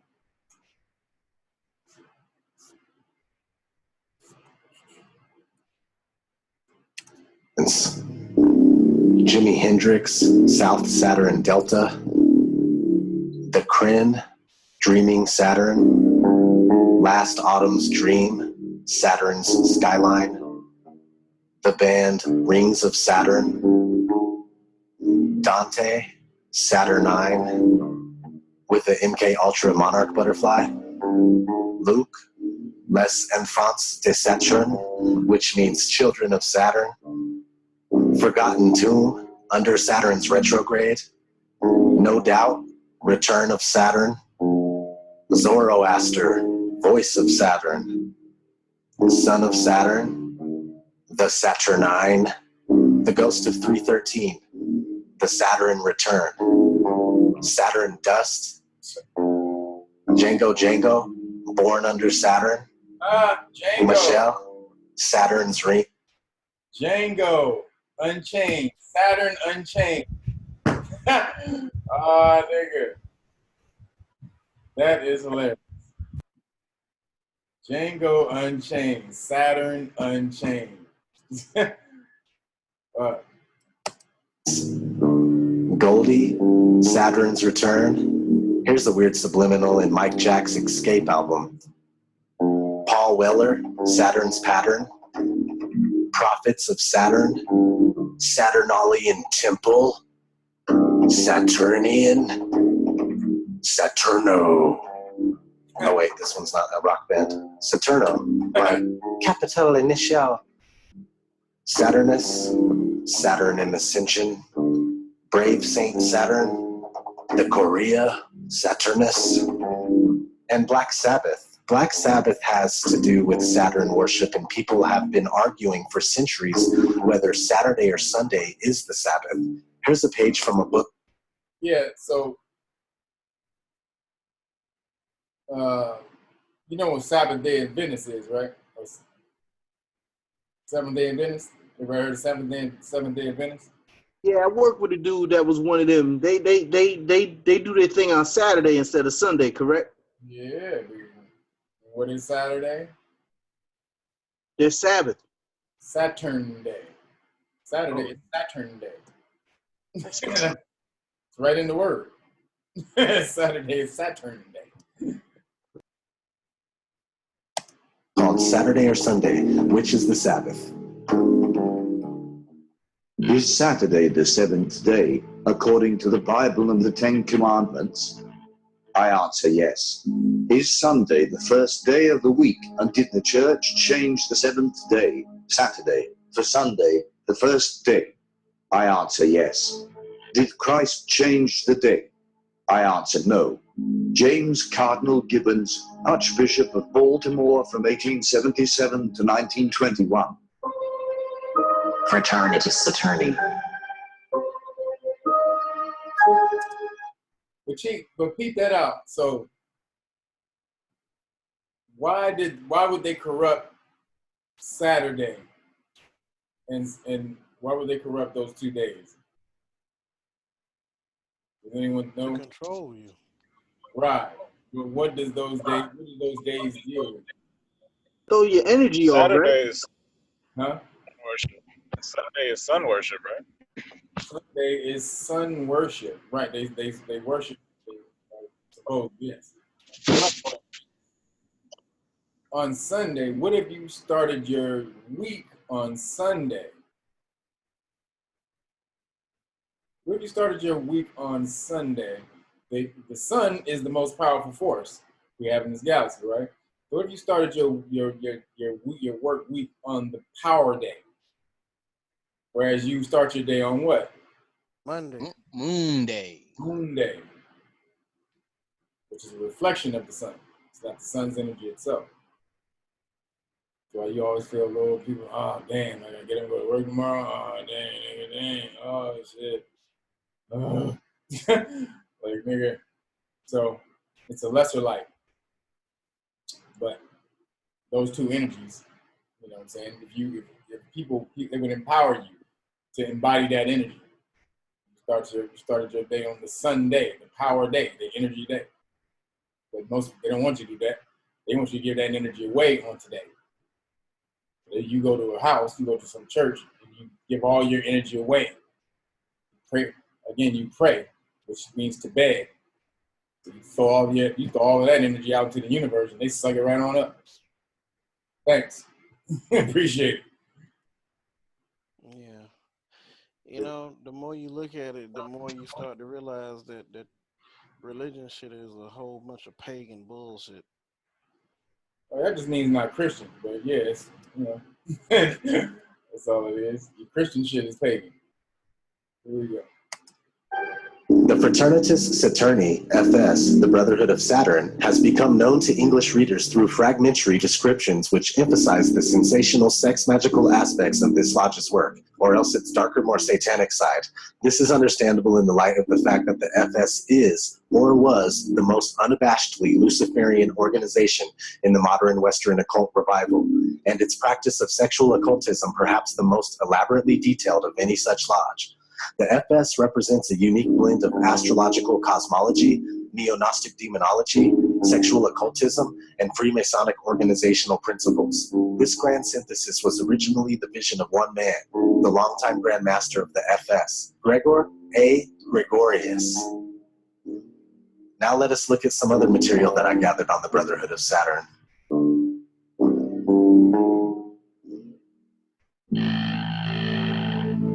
The OTO itself gave birth to a number of offshoots and rival movements, such as the Fraternitas Saturni, the Fraternitas Rosacruciana Antica, the Ecclesia Gnostica Catholica, the Typhonian Current, and the Ordo Templi Orientis Antica, a breakaway branch formed in 1921 which focused particularly on sex magic and voodoo. Ordo Templi Orientis, OTO, Order of the Temple of the East, or Order of Oriental Templars, is an international fraternal and religious organization founded at the beginning of the 20th century. English author and occultist Aleister Crowley has become the best-known member of the order. Another organization, similar to the OTO with its Masonic structure, Aleister Crowley has become the best-known member of the order. What does Oriental mean?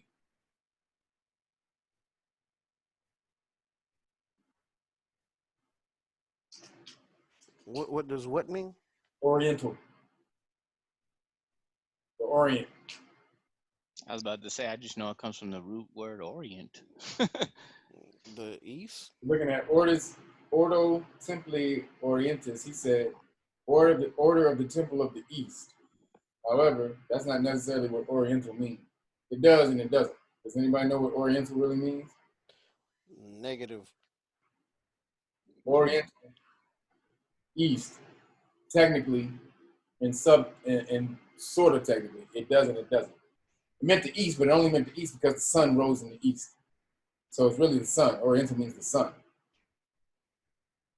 So, Ordo Templi, the sun. Order of the Temple of the Rising Sun. So, Hey, Kevin, is that cat Aleister Crowley a good cat to study? man, all knowledge is good knowledge to study. There you go. You can find some shit to use in it. But yes, you should study Aleister Crowley. Yeah. Another organization, similar to the OTO with its Masonic structure, philosophy, and origins, is the FS, the Fraternitas Saturni, or Brotherhood of Saturn. According to Eldred Flowers, who wrote about this group from a sympathetic point of view, it is the most unabashedly Luciferian organization in the modern Western occult revival. Like the OTO and much of the Masonic literature, the FS also places considerable importance on Gnostic terminology and concepts. Flowers made frequent reference to Saturn gnosis, and specific sexual rituals were described. Saturn gnosis is the teachings of the Fraternitas Saturni, or the Brotherhood of Saturn, a German occult group dating from about 1930 and continuing after World War II. One essential feature of the gnosis was the sex magic adjustment of coital positions to match planetary movements. The Saturnians and Gregor A. Gregorius. The beast was a goat who spawned 1,000 young. Sects and orders based on Crowley's system, or inspired by it, have been numerous in the latter half of this century. The most stable and continuous of the groups independent of Crowley's direct legacy is the Fraternitas Saturni, FS, Brotherhood of Saturn, led from 1927 to 1963 by Gregor A. Lords of the Left-Hand Path. Gregorius, whose mundane name was Eugene Croscher. THFS appears even more eclectic than Crowley's systems, and it seems also to embrace the traditional symbols of darkness even more enthusiastically than the beast did.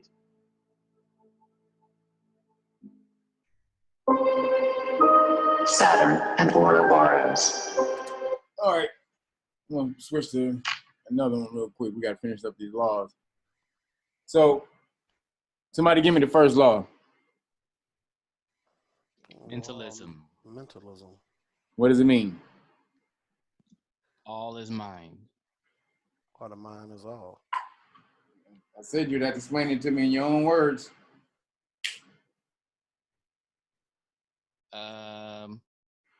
Everything. That's almost self-explanatory. Everything No, it's literally not. starts as No, it ain't. If you walked up to a kid and you said all is fine, they'd be like, huh?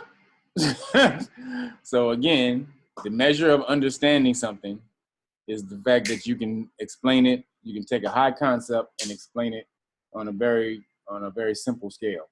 Everything originates from the mind. What does that mean? What is the mind? The mind is the universe. No. Thought. Thought is generated in the mind. What is the mind? See. What's the first law of the Kabbalion? Mentalism. What does it say though? What's the law? What is the statement of the law, or the phrase that goes along with the law of mentalism? What does it say?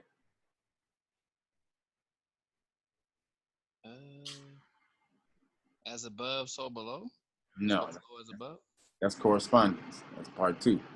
That's law number 2. Oh, the all is mind, the universe is mental.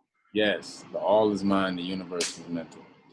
However, when you read the book, the all combines. See, he said the universe. There's more than one universe.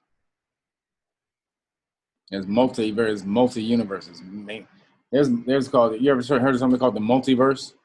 Yep. Flash. Yeah, Dr. Strange, they were talking about that. Right, but do you know what it is? It's just all being that. It's like almost like I was saying earlier about everything's just like an atom. It's like expanded atoms, just from a microcosm and macrocosm standpoint. Well, no, the multiverse is based off of possibility. So there's another universe based off of a decision that you didn't make, off an alternate decision that you would have made. So say if I'm going up this street and I turn left, there's an alternate universe where you turn right, and all kinds of things happen from you turning right. There's an alternate universe where you say, oh damn, maybe I shouldn't fuck with this girl, and you didn't. But then there's an alternate universe where you did fuck with that girl, and then there's a whole universe whole world based off of that. Like the butterfly effect, kind of. Sort of, yeah. No, butterfly effect more so is when a butterfly flaps its wings and in Hawaii, it can cause a snowstorm in the mountains and the Himalayas. I mean the movie. If you remember the movie. Oh, the movie, The Butterfly Effect. Right, where he would do one thing and then he'd try to go back and fix one thing and then he'd fuck up a whole bunch of other shit. Right. He would try to change it, yeah. And then it would be, and it'd be a whole different thing. Exactly. So that's what the multiverse is. Or have you seen the movie with Jet Li called The One? Yeah.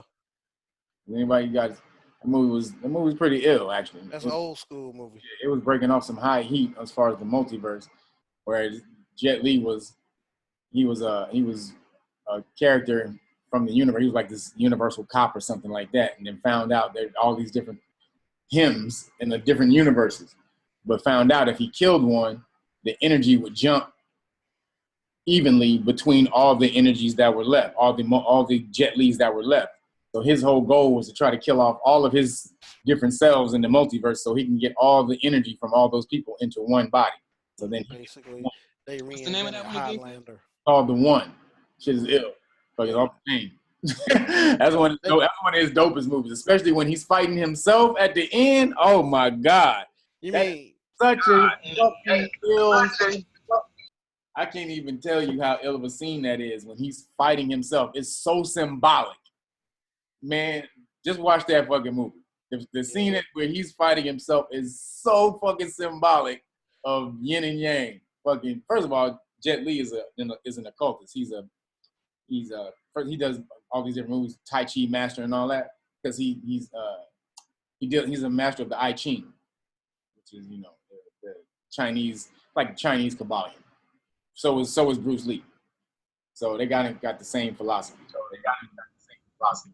But yeah, he said in behind the scenes of that movie, it's a reason his name is Law. His name is Yu Law in the Law. movie. Yeah, Yu like, Law. Synonym for universal law. Yeah. Jet law, this law, that law, you law. Yeah. The law of so the Kabbalion. Going back to the Kabbalion. Damn.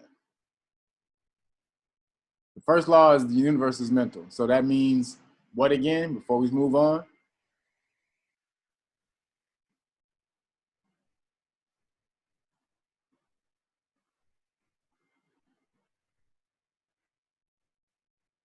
Yo, just went over it. Come on, y'all. Somebody give it to me real quick. All is mind. The universe is mental. And so that means what? So you have to understand. You repeating it out of the book does nothing. I know what it says. I need you to tell me, to show me that you understand what it means in a way that's unique to you. In your own perception, what does the universe is mental mean? Or not even the universe, it says the all is mental. It says the universe is smaller than the all. If you read the Kabbalion, then you would know that. You did read the Kabbalion, didn't you? You told me that. Yep. In my mind, but see, here's the problem. If I explain it a certain way, Kevin might say that's wrong. But if my mind, it might be right, but Kevin might say that's not correct. Well, explain it. In my mind, everything is thought. And you're probably going to say, that's not what I mean, but that's what I think, though. I think everything is thought. Right, because you're thinking, so thoughts are just vibrational frequency. That's all a thought is, right? So right. In essence, everything is frequency and vibration, yes. So you're right on that aspect. But when it says the all is mind, there's everything is not thought itself. It's the thought is within the mind. You know what I'm saying? The mind thinks, right? The mind is the one who does the thinking, right? So what is the universal mind, or what is the mind? It's based off of your perception. Or whatever you see is based off of your perception. So in essence, he's right. He's thought. But when the universe says all is mental, again, it's just saying that every living thing in existence shares the mind. There's only one mind. Like there's only one soul. Soul and mind are kind of equal, the same thing. So there's only one mind, and everyone pulls from that pool of energy, that force, that universal force, as Yoda and them would call it. So if we were to scientifically say what mind would be, what would mind be scientifically?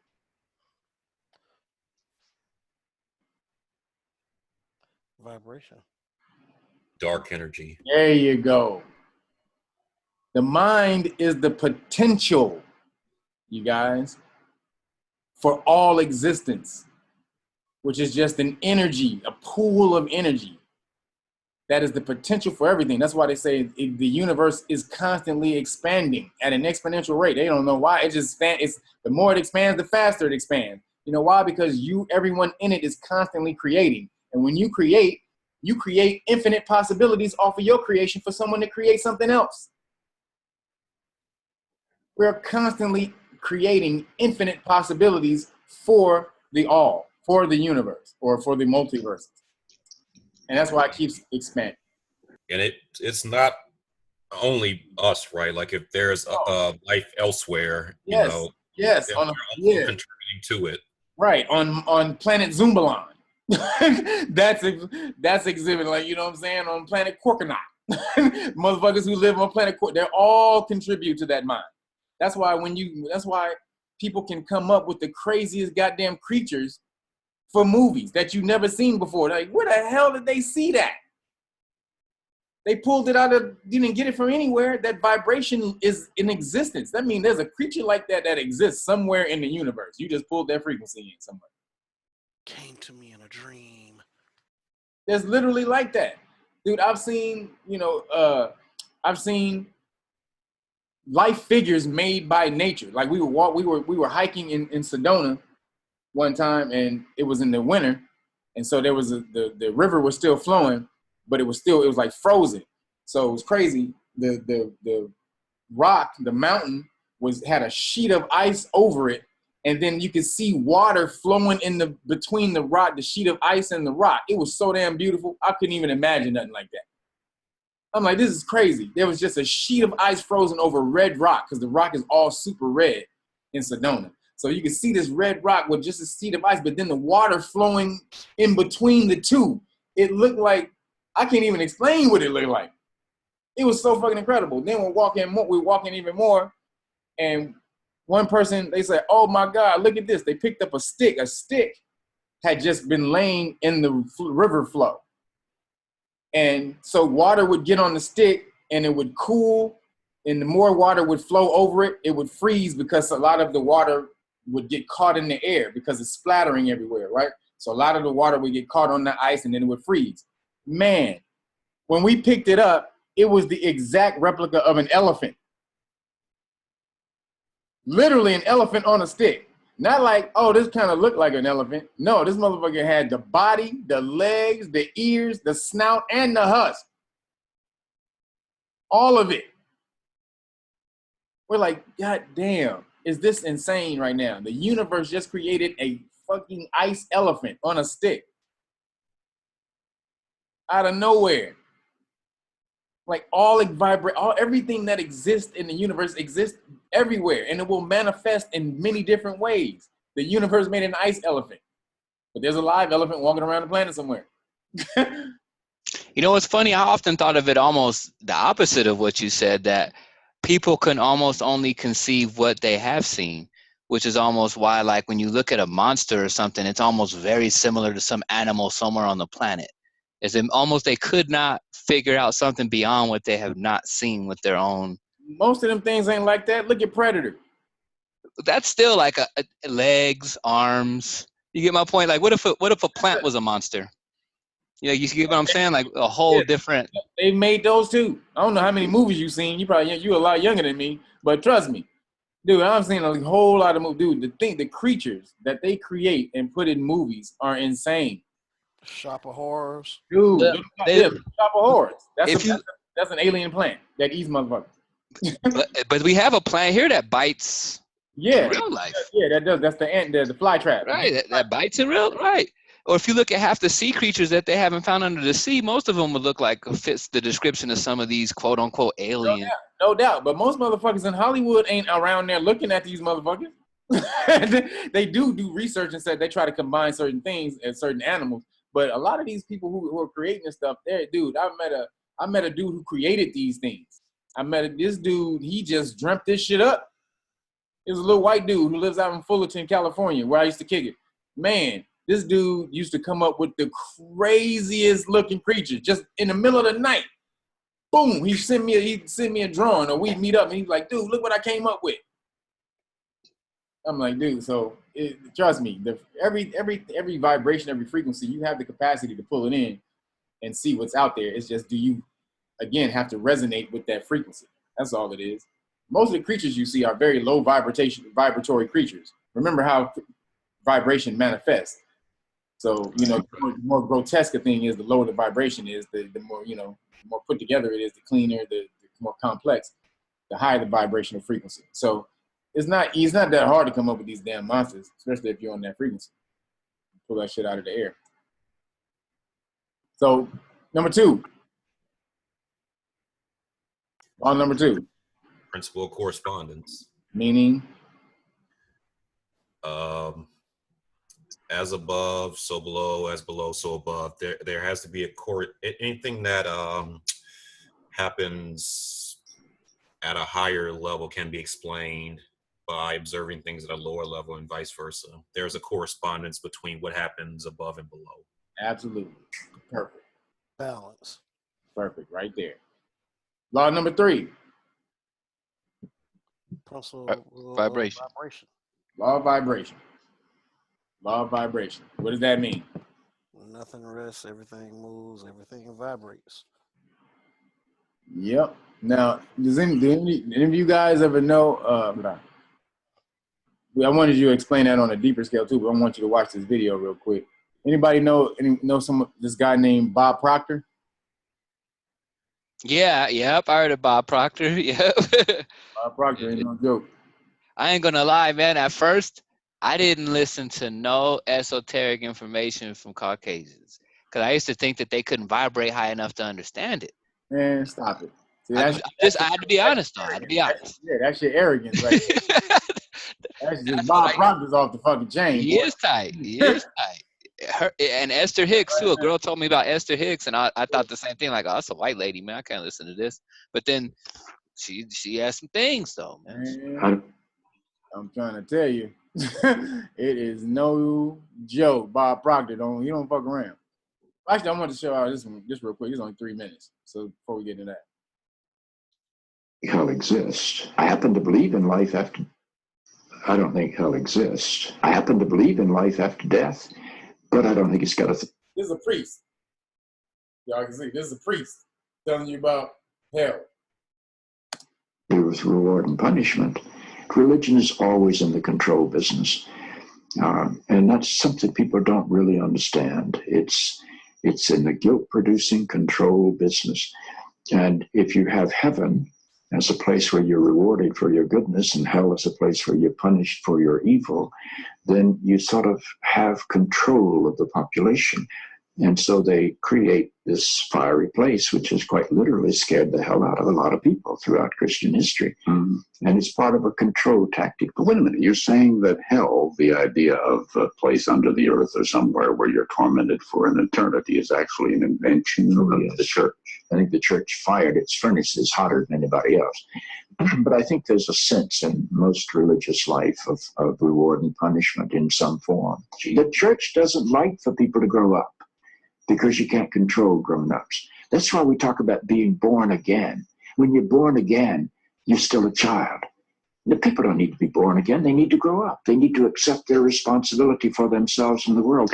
What do you make of the theology, which is quite prominent these days in America, which is that there is one guaranteed way not to go to hell, and that is to accept Jesus as your personal Savior? Yeah, I grew up in that tradition. Every church I know claims that we are the true church. They have some ultimate authority. We have the infallible Pope. We have the inerrant Bible. The idea that the truth of God can be bound in any human system, by any human creed, by any human book, is almost beyond imagination for me. I mean, God is not a Christian. God is not a Jew or a Muslim or a Hindu or a Buddhist. All of those are human systems which human beings have created to try to help us walk into the mystery of God. I honor my tradition. I walk through my tradition. But I don't believe my tradition defines God. I think it only points me to God. You and I are emerging people. Now, that's a white dude you can fuck with. That's a Caucasian you can fuck with right there. Whatever your biases are right there, that's a priest breaking you off. Some straight truth. Right. What I meant by that, I meant in the sense of, as you were kind of speaking, we just vibrate differently. So I thought that always the real esoteric information we would just have a greater access to. Oh, yeah, nah, man. Everybody got melanin. Just so, let me tell you, people don't understand, man. The thing that makes us receive shit more so or less, more than anybody else, is the melanin. It's a giant fucking boombox. But as I said it before, if a motherfucker got a transistor radio and he's mastered his transistor radio on how to, it's the turn dial thing, but he knows exactly how to turn that dial to get to that frequency in that station and pull in what he needs to pull from the universe. And you don't know shit about a boombox, no matter if you have it or not, he's gonna be kicking your ass with that little radio. Right, he going right to the station he need. Right to the station you need. While you fucking around talking about what is this right here? Oh shit, what's this over here? Oh, what's this button? Oh damn, what is this thing in my hand? Oh shit, you fucking around. You don't know shit. You may make it work every now and then by mistake, but you ain't gonna be able to get the best use out of it because you don't know the specs. So Caucasians been following our information for a long time. So you know, if you're true of soul and true of spirit and you stick to the lessons, you're gonna get it. The universe, that's why I say, dude, the universe ain't about good and evil, black and white, left and right. It ain't about that. It's about equilibrium. Everybody's God. Everyone, and I mean that. Every single person is God. Is whoever understands that, they manifest the power.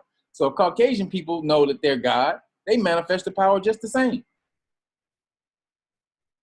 Got you. Not fallen people. Huh? No, I was just saying, got you. Our problem is not that we are born in sin. Our problem is we do not yet know how to achieve being fully human. The function of the Christ is not to rescue the sinners, but to empower you and to call you to be more deeply and fully human than you've ever realized there was the potential within you to be. Maybe salvation needs to be conveyed in terms of enhancing your humanity rather than rescuing you from it. Life is a startling and wondrous experience. And eventually, I think we're going to discover that God is unfolding through the life of our consciousness and our self-consciousness and is not a parent figure up in the sky. But I believe because I'm related to something that is not bound by time and space, that I will share in whatever God's eternity is.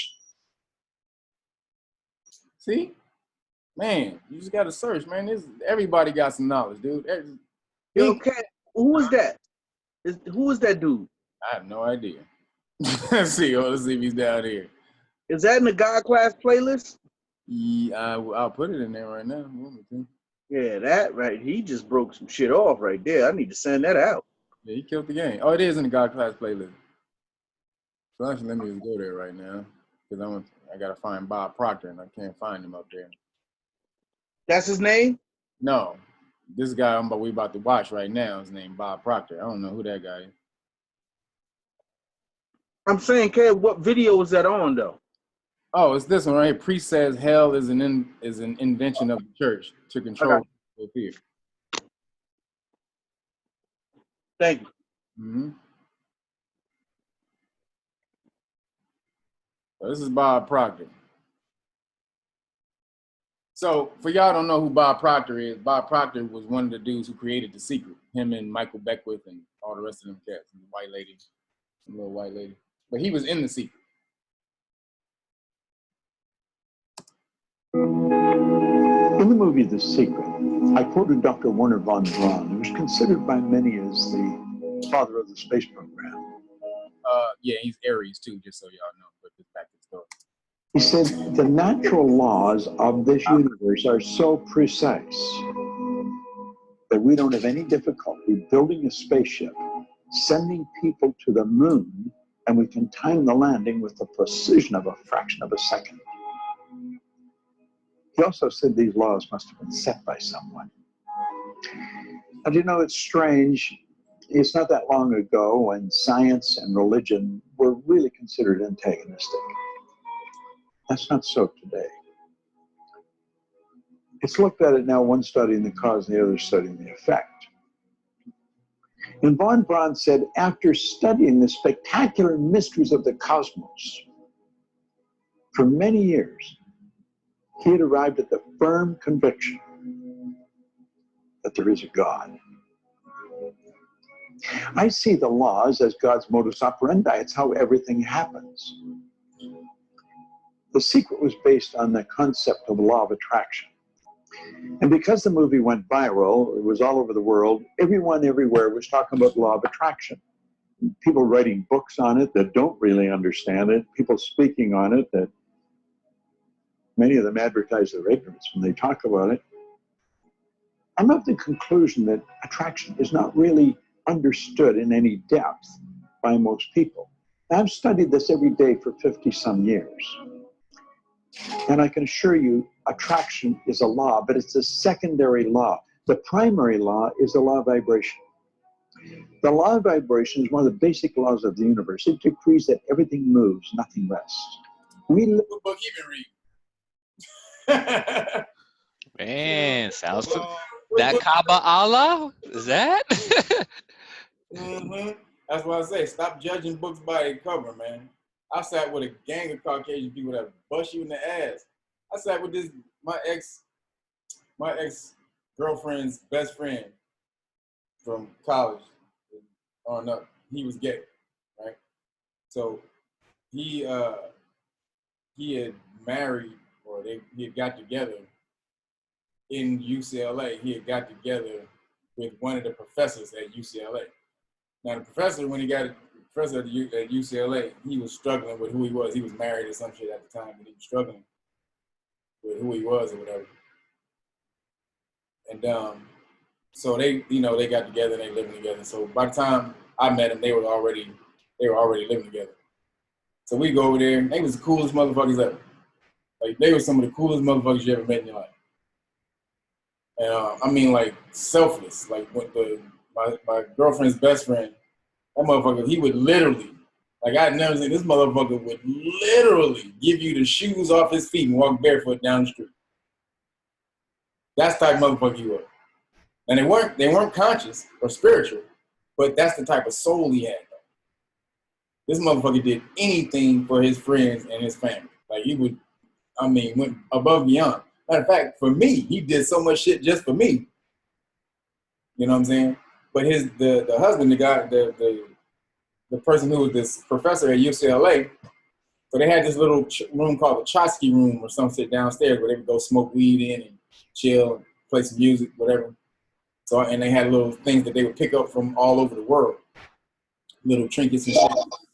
So we go in there, we smoking weed, and motherfucking Kabbalion is down there. I'm like, wait a minute. What in the world? Wait a minute, I said, hold up. So I go, wait a minute, who the fuck is this? And so the professor, obviously, is my book. I'm like, wait a minute, you read the Kabbalion? Oh, I love it. I love that book. It's the greatest book. I'm like, oh shit. The shit, man, you would never even understand. Like, dude, you would look at this dude and think this motherfucker had no knowledge, information whatsoever. Like, that's the type of person how he looks. This motherfucker is seriously just rocking with all kind of spiritual information. So, you know what I'm saying? That's why I say, judging Caucasian people, or thinking of, being arrogant enough to think that they don't know shit, you'll lose out on some information. They got a lot of jewels to drop. Matter of fact, they're the gatekeepers right now for you to get back to who you were. You handed them your information. Right. They the trustees right now, man. They holding everything.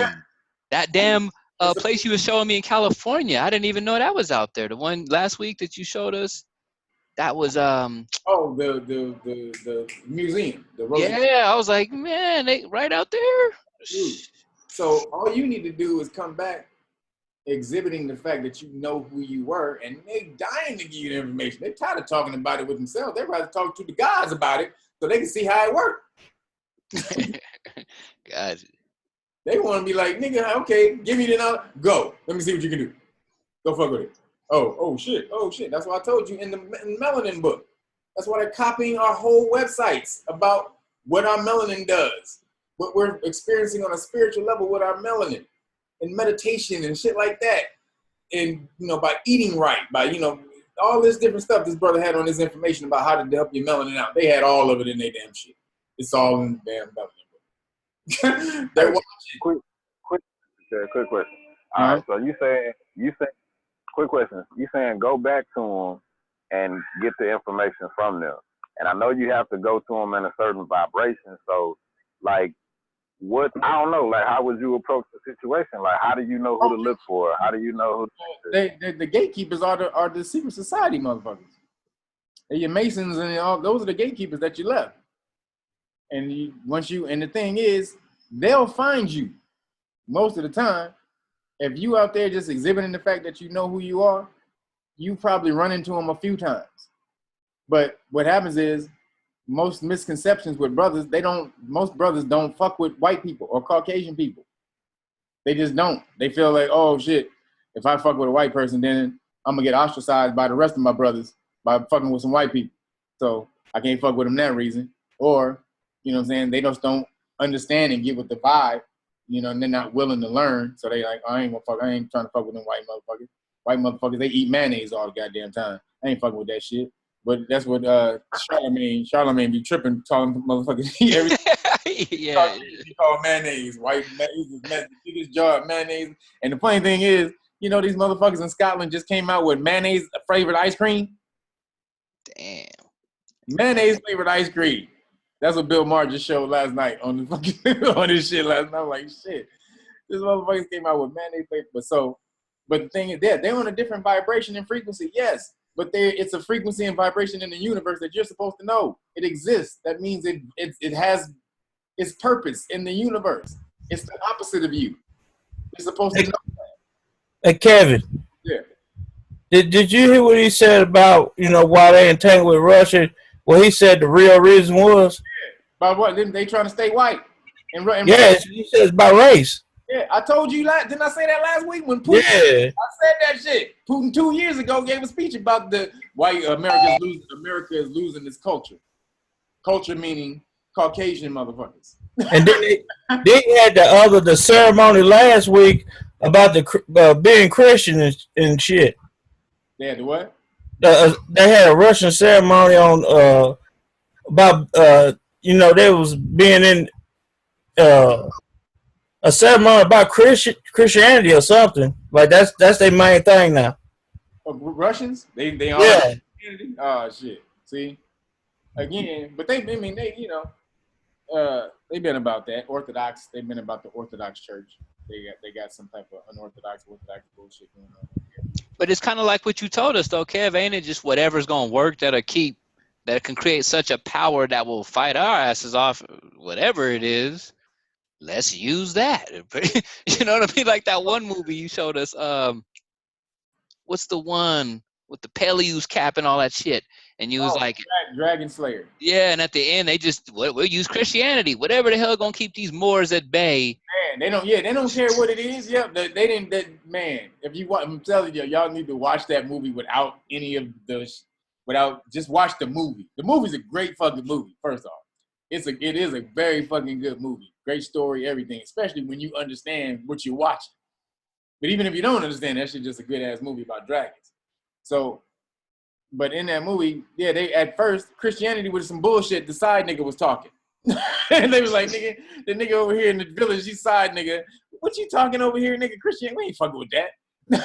And then more and more, then they saw how gangster he was when he went up against the dragon. They was like, "Oh shit, Christianity give you balls like that, nigga?" Even though he got his ass fucking frequency, got playing babe. But you know what I'm saying? They was like, "Okay, well, shit, you know." He kind of had some power with this damn Christianity shit. So the one dude picked up his cross and started preaching his stuff when he got killed. And sure enough, when Moors fell out, they gave the praise the Lord, give all praise to the Lord and for this deliverance. Like, nigga, what? And they looked at each other like, nigga, what the hell? Like, ain't did shit, but claiming all the credit. Exactly. But they have the knowledge, and you got people who are working not to give it back to us. But then you have there's a small few who are just waiting like, niggas, will you please wake y'all dumb? Yeah, that's what I was gonna say, Kev. Like when you showed us that one the other week with those Masons, and you showed us that video, and it was like 300 Masons in there. It was like two brothers in there. To me, that looked like a concerted effort. We're not giving you Moors this damn information. We are keeping it was what, 5 or 6 grand Prince Hall Mason lodges in there. There was like 5 grand hall, at least 5 grand hall, and then 5 grand lodges from Africa, like all them African grand lodges. There's a gang of niggas in there. What are you talking about? I had to watch it again. It looked largely European. Gang of niggas in there. It is a gang of niggers. Yeah. Yo, you just didn't see us up there in the top rafter Yeah, where yeah, the main cats they were. ain't in the elite. Them niggas ain't in there with the elites, nigga. That's the royal family. The royal family ain't fucking with no niggas that close. But yeah, nigga, they all in there.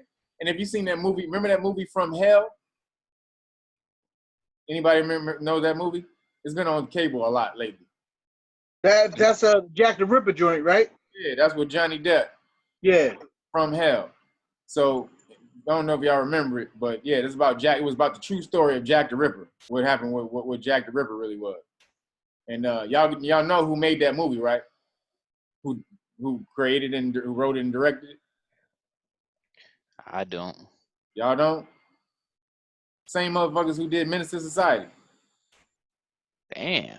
Oh, the Hughes brothers? Yeah, the Hughes brothers. They directed that movie. And then they got Damn. blackballed. They got blackballed after that movie. You know why? Was they dropping some jewels in it?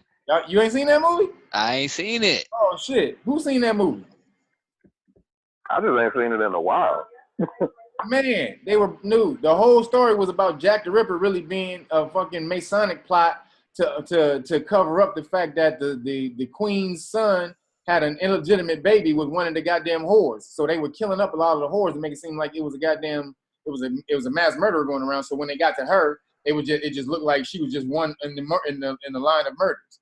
But it was they entrusted one of the high Masonic dudes to do it. That's why all the killings were all motherfucking crazy and surgical and all that type of shit. Man, go watch that. It was all about the Masonic temple so it was about that Grand Lodge that you was watching. With the 300th anniversary, it was all about that lodge. What was the name of it again? From Hell. From Hell. All right. So Kev, how'd they get blackballed? They had to know that this movie was coming. I mean, like Hollywood's. But they didn't know how they do. They knew the movie was coming, but the brothers, they probably didn't think these brothers was that good. Smart. They had to know what the context of the movie was going to be. Probably not, though. How? I mean, they knew it was going to be about Jack the Ripper. They knew it was going to be about Jack the Ripper, but I bet you they didn't know it was that much Masonic shit in there.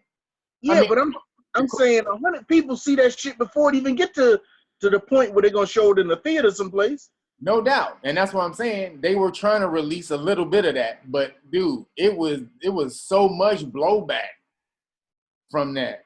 You know what I'm saying? They didn't make another movie for a long time.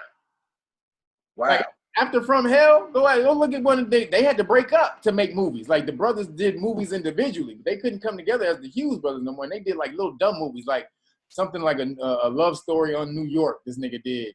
And and some, you know what I'm saying, because they did that, they did the Menace to Society, Dead Presidents. They was like, oh shit, Dead Presidents are cool. Here, do From Hell. Oh shit, y'all niggas talking about Masons? Like, not just talking about it though, not just have the symbol. They were showing ritualistic shit in the temple. Man, it was crazy. They showed a whole lot of shit. So, you know, just to show you that, you know, they're waiting for you to come back with this information. Bob Proctor is one such brother. But a lot of those cats who were doing the secret, those are a lot of the people who are waiting for you to come back, man. They can't believe that you have fallen so far in your consciousness that you are calling yourself by an adjective. They're like, these niggas are nowhere near ready to come back. They're calling themselves a goddamn color. It's insane. So really live in an ocean of motion. Do you know that everything is an expression of the same thing? The leaves, the tree, the cement, the body, the clothes. It's all energy at a different rate of vibration. You see, your body is a molecular structure in a very high speed of vibration. Your brain is an electronic switching station. Your brain does not think, but you think with your brain. There's a difference. As you activate brain cells, you set up a vibration in your body. For me to just move my hand like that, I had to activate brain cells or my hand wouldn't have been it. If a person's had a stroke, where the blood just stops going to a section of the brain, those brain cells become dead. The movement in the body, in that part of the body that is controlled by those cells, stops. Vibration is something that must be understood if you're going to take control of your health. It must be understood if you're going to take control of your relationships. It must be understood if you want to become wealthy. And if you want to really master the art of selling, vibration is an essential. You've got to understand it. And yet almost all the sales training programs that are done worldwide have nothing about the law of vibration in them. What's up, girl? Robert Louis Stevenson said, everybody's selling. You're selling an idea, a product, or a service. And it's true. The teacher's selling the student. The parent's selling the child selling the parent. But what do we mean selling?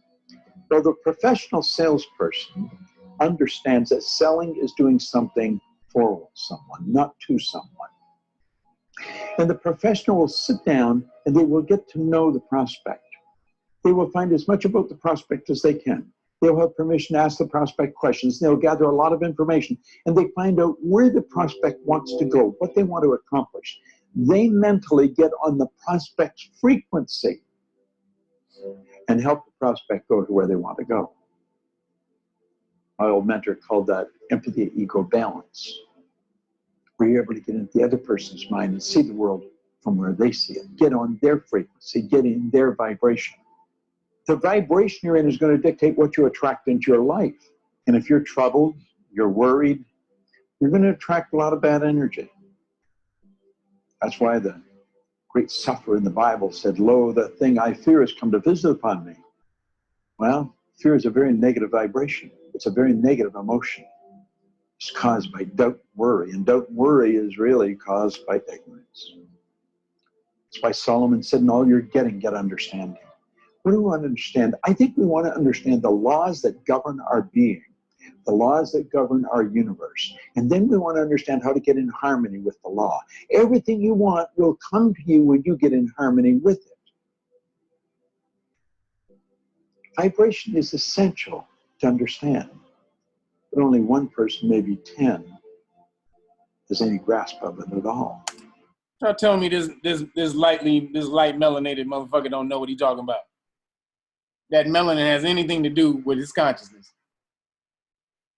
This motherfucker is spilling shit right now. This motherfucker is spilling so much shit. It's coming out, oozing out his fucking every orifice. He's breaking that shit off. All of it. Perfectly. If you ask a person how they feel, what they're really telling you is their conscious awareness of the vibration they're in. If a person says, I just don't feel very well, that person's probably in a very negative vibration. The person says, I feel wonderful. They're in a very good vibration. If you're in a really good vibration and you're with a person that's very negative, you will not feel comfortable in their presence. Feeling, conscious awareness, vibration. You don't feel comfortable in their energy and you want to get away from them.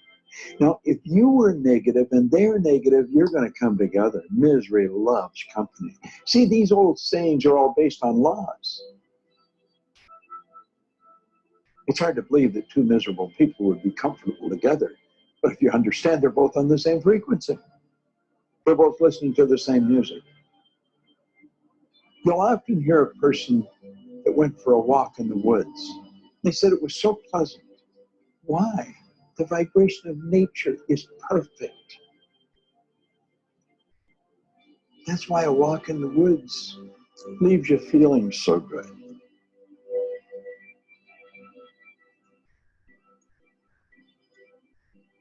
What do you understand about the law of vibration? That's a good question to ask yourself. I'm going to give you a small exercise. The next time you're around a person that's complaining about anything, or that obviously doesn't feel very well, start changing the subject.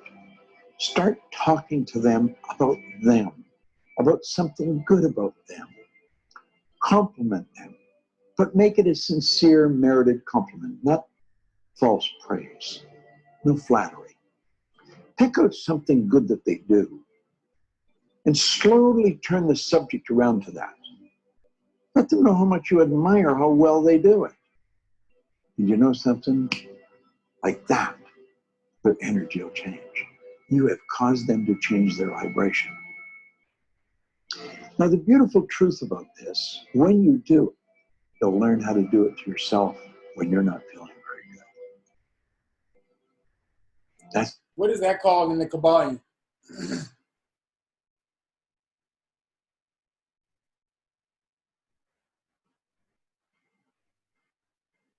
That's cause and effect. You're putting a certain energy out there, and then you're getting that energy back. Sort of, but not necessarily. Not the exact thing. I mean, that's an essence of what you're doing, but it's something else. Scientific or in the Kabbalah, it's something else.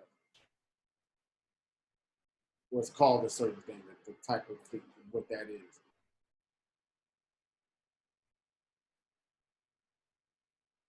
Mental, I'll give you half of it. Oh, mental transmutation. There you go. Mental transmutation. What does that mean? You're basically changing your mental vibration. You may be at a lower frequency, and you start basically doing things to raise your vibration. So you're changing your mental state in essence. Raising it. Raising it, right.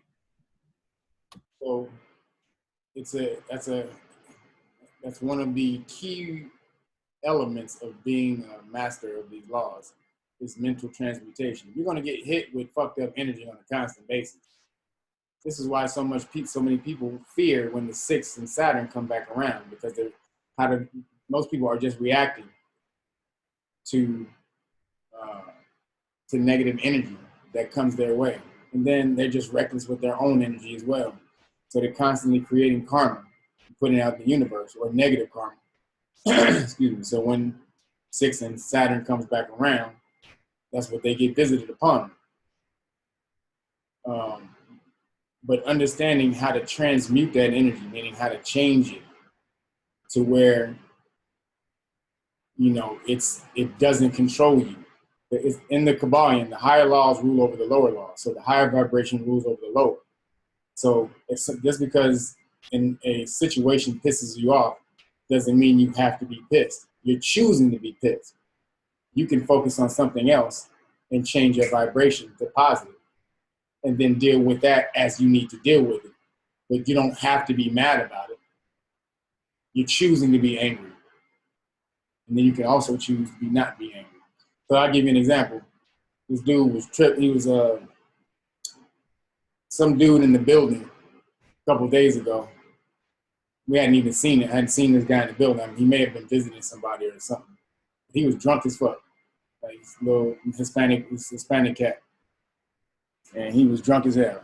And so he had came down and went to the back and was getting ready to walk back upstairs. I live in a building with a lot of Koreans. So Koreans are nosy as fuck. And Koreans are pretty gangster. They don't care. They'll just, again, they don't have any manners. They'll just talk shit to you. In Korea, that's how it is. So this one lady, as he's walking upstairs, he goes, she goes to him, "Do you live here?" He's like, "Yeah, I live here." He's like, well, what apartment? Hold on, let me get some water.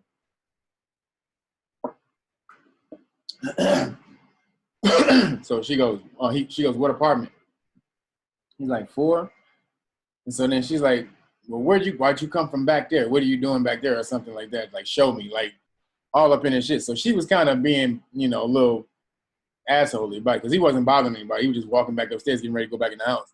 And so she started fucking with him. So I'm sitting here, right? I can see this right from my front window. So as I get back on the computer, I hear her screaming, and she starts running, like backing up, like she had her like terrified. This motherfucker's running up on her, and he's getting ready to fucking gangster, like just beat her. So I jump. I'm like, I had to jump over my door. "Hey, motherfucker, what are you doing?" And so he's drunk as fuck. So anybody when you drunk, you don't give a fuck about nothing, right?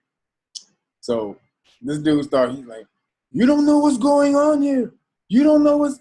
I said, "I don't give a fuck what's going on. You ain't about to beat on that lady, though."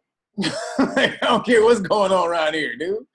I don't care. You ain't about to beat on that lady. Well, who the fuck are you? And so he starts walking up on me, man. So he starts walking up, and I'm standing up on my porch.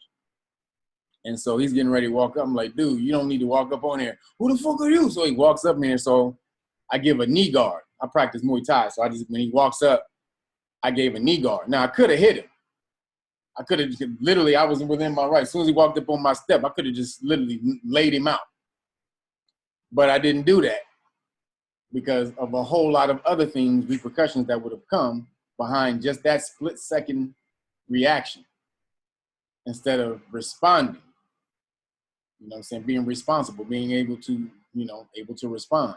So I didn't need to do all that. He tried to walk up. I gave him a knee guard and he paused him. And so he's like, well, man, he's like, you don't want to fight me, man. I was like, no, I don't. And I said, but you damn sure don't want to fight me. And so then it calmed everything down. She chilled out. The lady took off. And then I told him. So he started trying to mouth off and he's drunk and shit. I said, oh, the lady gone? I said, hey, man, if you ain't, I said, man, you ain't got shit to talk about. You ain't about to beat on that lady. I don't give a fuck what you talking about. Boom. I went in the house, slammed the door. Now, I could have took that to a whole nother level. Me, the younger me, would have taken it to a whole nother level. The non-conscious younger me, would a whole lot of shit would have went down.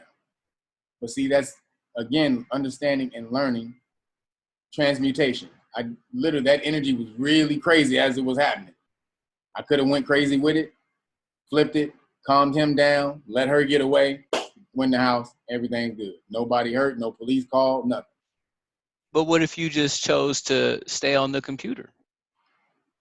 What do you mean? If I just chose to stay on the computer, then right, the lady's nosing into his business, you see it, and you're like, well, since she caused that vibration, I'm going to go back to my computer stuff and let this be. Yeah, and if the dude was drunk, he would have killed that girl. He would have killed that lady.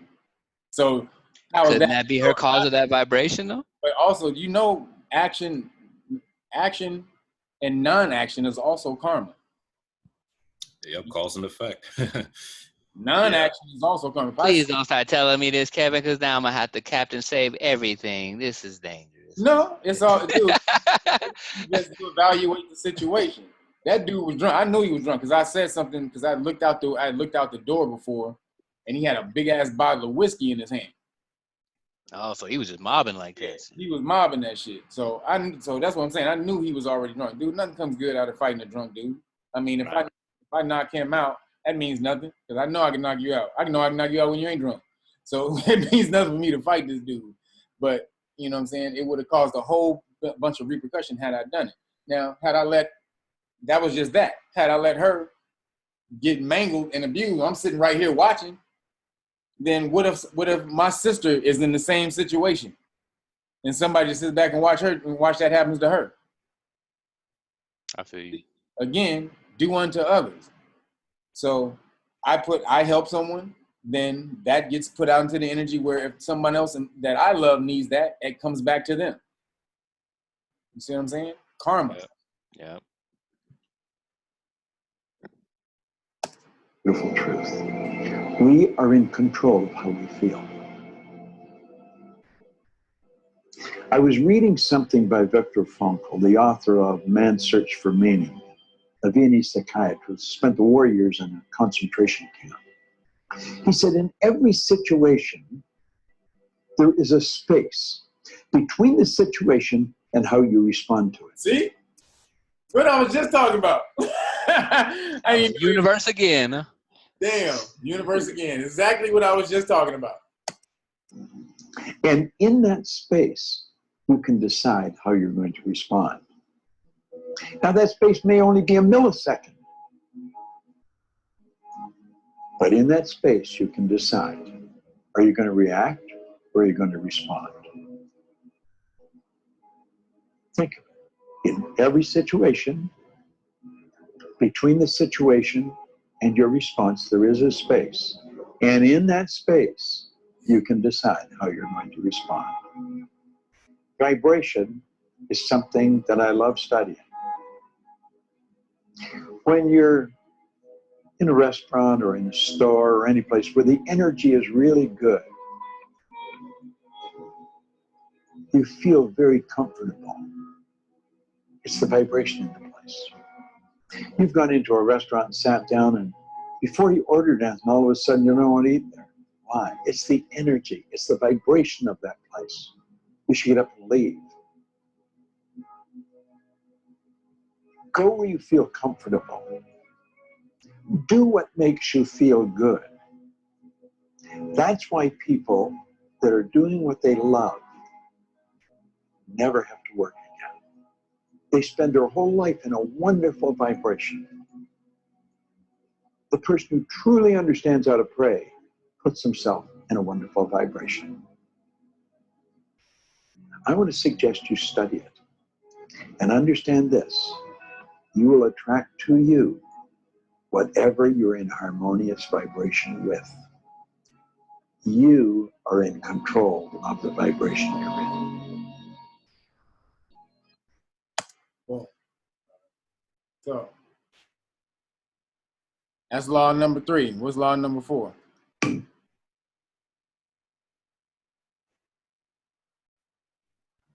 The principle of polarity.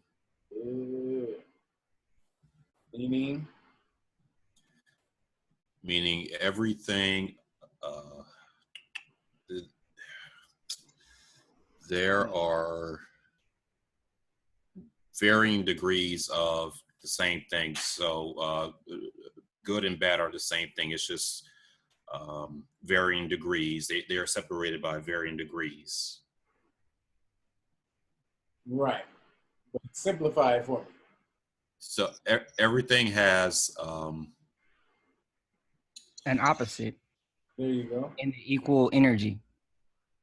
Yep. That's it. Law of polarity. Everything has its equal but opposite energy. That's all it means. There are 2 poles. Poles are the same thing. Just extremes. Extremes meet. So positive and negative are just extremes of one thing.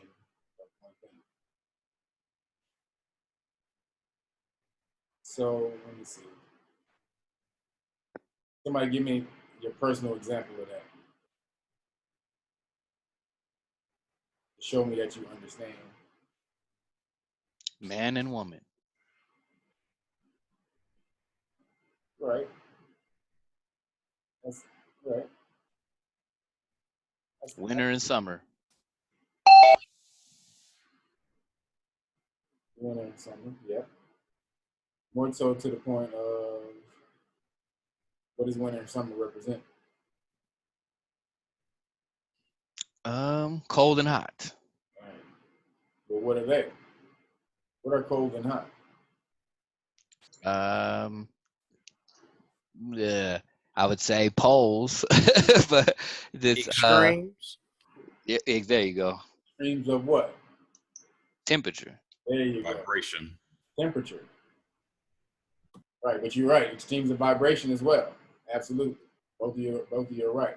So in the context, in the physical realm, the temperature, hot and cold are literally, they're the same thing. It's the temperature, and you're right. They're the extremes, which represent the vibrational frequency of both. Cold is usually a slower vibration. Hot is a faster vibration. That's just the way it is. Everything has its pole. But all poles, all extremes meet. So just understand when you're dealing with things, what end of the scale is on. It may not be at an extreme. It may be somewhere close to the middle, and then you know what force you need to apply to it to balance it out. See, whenever you enter a situation, don't give it more energy of what's already there, unless it's some good shit already working, then you give it more good shit. But even still, you can come and give it the balance. Look for what it doesn't have, and then you offer the balance. Kind of like you did in that fight. You didn't give it no more energy than it needed. Right after the after the lady went away, you were just like, all right, I'm out. Peace. Yep, I'm like, time to go around on that nigga too. Nigga, I ain't about to fuck with you, nigga. I ain't got time for that. But I got to create this fuck with these e-commerce stores that day. So I'm like, dude, I just was not about to sit up here and look out the window and see you beating on some old Asian lady. That wasn't how it going down. And these little young cats, they, or just, men on a lower vibration, they want to get into, oh, you can't beat me up. Oh, you can't fight me. You don't want to fight me. You don't want to mess with me. No, I sure don't. All right, so I'm like, you're right, I don't. Bye-bye. That's a good time to be proving nothing to you, nigga. So you said everything that's warm vibrates higher. It's a faster vibration. That's what hot is. Hot is a faster vibration than cold. And then cold is slower. Yeah, that's where the molecules moving. So molecules vibrating. When molecules vibrate faster, they're more pliable or they're warm. These vibrate slower, they're cold or they're hot, they're hard. That was my point to what I was saying earlier, almost from a scientific level, though, that like, if you remember when John Henry Clark said, you have 3 different types of people: children of the sun, children of the sand, and children of the ice. Then by that definition, that would mean whoever's in the sun people would vibrate higher. No doubt. No doubt. Okay. But, absolutely. Yeah. Yeah. Okay, cool. But, Oh, I got one for you too. On the commerce, since you brought that up, I was watching a video with y'all, one of the reruns, and I seen y'all was kind of getting with the email. There's actually because when I do my commerce, I do my emails through like the .com, so like realniggas.com, like that. And there's a free one that you guys could get. It's called Zoho. And it's let me know after, because I just want to finish this up. Oh, okay, go ahead. Don't get it.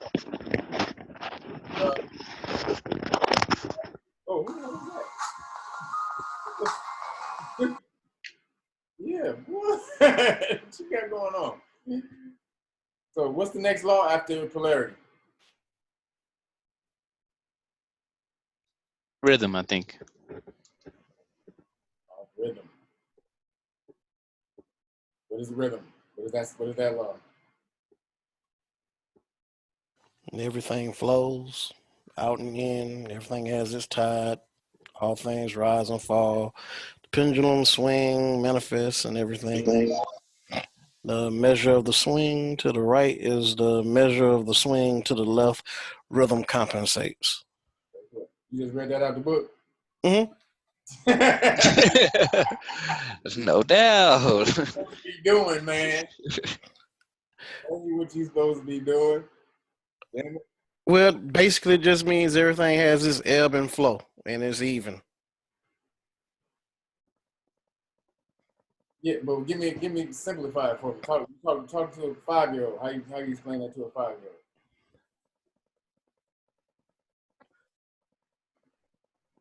Everything has its ebb and flow. Everything's even. How would you explain that to somebody? Explain that to a 5-year-old in a 5-year-old speak. Give me a scenario in which you would tell that to a 5-year-old, or how you would tell it to a 5-year-old. I would say it's like walking. If you watch when somebody walks, their left foot and their right hand are almost coordinated with the opposite, and they're not even conscious, but it's actually like swinging on its own, as it's like a rhythm of itself. Right. But here I'm talking about the essence of what the law means. I would probably say something to the effect of, yeah, everything's good right now, you're happy, but there's going to be a time when you're going to be sad and have to deal with some problems, so prepare yourself for it. Sometimes you're going to get ice cream, sometimes you're not going to get ice cream. So right. Hear about your whining when you don't get it. Sometimes you get ice cream sometimes, don't you? Yeah, okay then. Sometimes you don't get ice cream, then that's the time. That's called balance. That's called the swing. It can't be always ice cream, can it? You can't always eat ice cream, can you? No. Okay then. Well, this is one of the times you don't get ice cream. That's how you can. Yeah, because you keep eating ice cream, you're going to have a tummy ache, and then I'm going to have to deal with you, and you don't want that, do you? No. All right, then shut up. There you go. This is you understand these laws to where you can simplify them and explain them to kids, because kids are supposed to learn this stuff. They should be mastering this stuff by the time they're 10. If you can learn it That's why you're supposed to you read the Kabbalion 7 times. Seven laws, 7 times. 7 times is pretty much like a muscle. But you're supposed to use these laws every single time you go out, read the book, go out and use the laws, come back. Then it'll kind of look different to you. It'll give you a different perspective because now you got a whole new set of situations, experiences that you can apply the laws to and see them in a different way. So by the time you do master them, you're supposed to be able to tell it to a kid like that. You know what I'm saying? Sometimes you ride you, sometimes you're going to be able to ride your bike, sometimes you ain't. And you break it down. When a kid will come up understanding that. Sometimes I'm able to do this, sometimes I'm not. That's just how things are in life. And then they'll have a good, firm understanding of these laws. Like, no matter what you do, you can't ride your bike all the time, can you? Nope. You can't watch TV all the time, can you? Nope. That means you, see? So. You don't always get your way. You don't always get your way. Trust me. Daddy won't always get his way. Trust me. Mommy say no. Sometimes. So, law, what's the next law? Cause and effect. Yeah, Slow, where you been, man? Hey, man, I'm taking care of trying to take care of my kid while doing this. I do this, I get this. When I do this, I get that result. Cause and effect, simplified. Right. Or what's up? So that's a little too short for a kid. They mean like, if I do this, I get that. So give me an actual scenario that you would tell how you would tell it to your kid. Remember when I told you not to touch the stove because it was hot and you touched the stove and when you burned your hand? That's why you burned your hand, because you didn't damn listen. Now touch the stove again. No, go ahead, touch the stove. No, put your hand on the stove again. Oh, you don't want to put your hand on the stove no more. Okay then. Oh shit. That's funny. Anyone else? Treat others how you would want to be, or how you want to be treated. There you go. That's a great way. That's a great way to say it. That's a perfect way to say it. You want somebody to be nice to you, then you better be nice to somebody else. You want somebody to be nice to you, don't you? Yeah, okay then. Well, you can't be selfish. Somebody asks you for something, you can't be like no, and then expect somebody else to give you something later on. That means you got to get some stuff in order for you to get some stuff. That's not right. Then you're gonna have to answer the question. But what if I'm nice and then they're not nice to me? Somebody else gonna give you something. That person may not give it to you, but you're gonna get something from somewhere else. Sometimes don't I give you something when you don't do nothing good? You don't for no reason? Yeah, okay then. As you getting something because you did something good for somebody else. You gotta just break it down really simply, man. Whenever you get something and you don't and it doesn't seem like, or you seem like you got it for no reason, you ain't get it for no reason. You put that energy out there into the world somewhere else. You just don't remember it. And the universe send it back your way. You can do this on a conscious scale though. You can do, as you know, it's called paying it forward. They got a word, they got a phrase for it, paying it forward. But you know, it's a law. Push that energy out. The energy doesn't stop moving. Once you push it out, it keeps flowing. And it will come right on back around to you. That's why you want to always have what I say, a karmic bank account. You should, when people do good shit, they put in this literally just karmic CDs, karmic 401k. Just saving you're saving up your karmic karmic backlash. So then, if you do something kind of fucked up, you got a lot of good money that you can pay that off, where it doesn't come back and hit you real hard. If you do some fucked up shit, because you got a lot of good karma in the bank. Yeah, Scarface said that one best. That's the first time I actually understood it, and I didn't even know I was understanding it then. What did he say? You're always going through a storm. There are 3 types of storms. You're either in a storm, you just got out of a storm, or you're going into one. See? So, you know what I'm saying? Excuse me. That's the way to break it down for me. Last one. Principle of gender. Stop reading. Not reading out the book, man. I'm not reading out the book. I just know that's the last one. Masculine and feminine. That means what? No, it's not in the sexual sense. It's more in the energy. Give and take. Explain, Slow. Well, I mean, it's just plug and socket. Well, going back to sexual shit, by the way. No. Oh God. Okay, USB cable. Break it down. I'll fall back on that. Hold on. I want to break it down, Slow. Well, okay, break it down. I mean, you know, sometimes it's hard to simplify silly stuff. I mean, break down give and take. No, break down the principle of gender. Oh, okay. I would say the easiest way of breaking that down would be,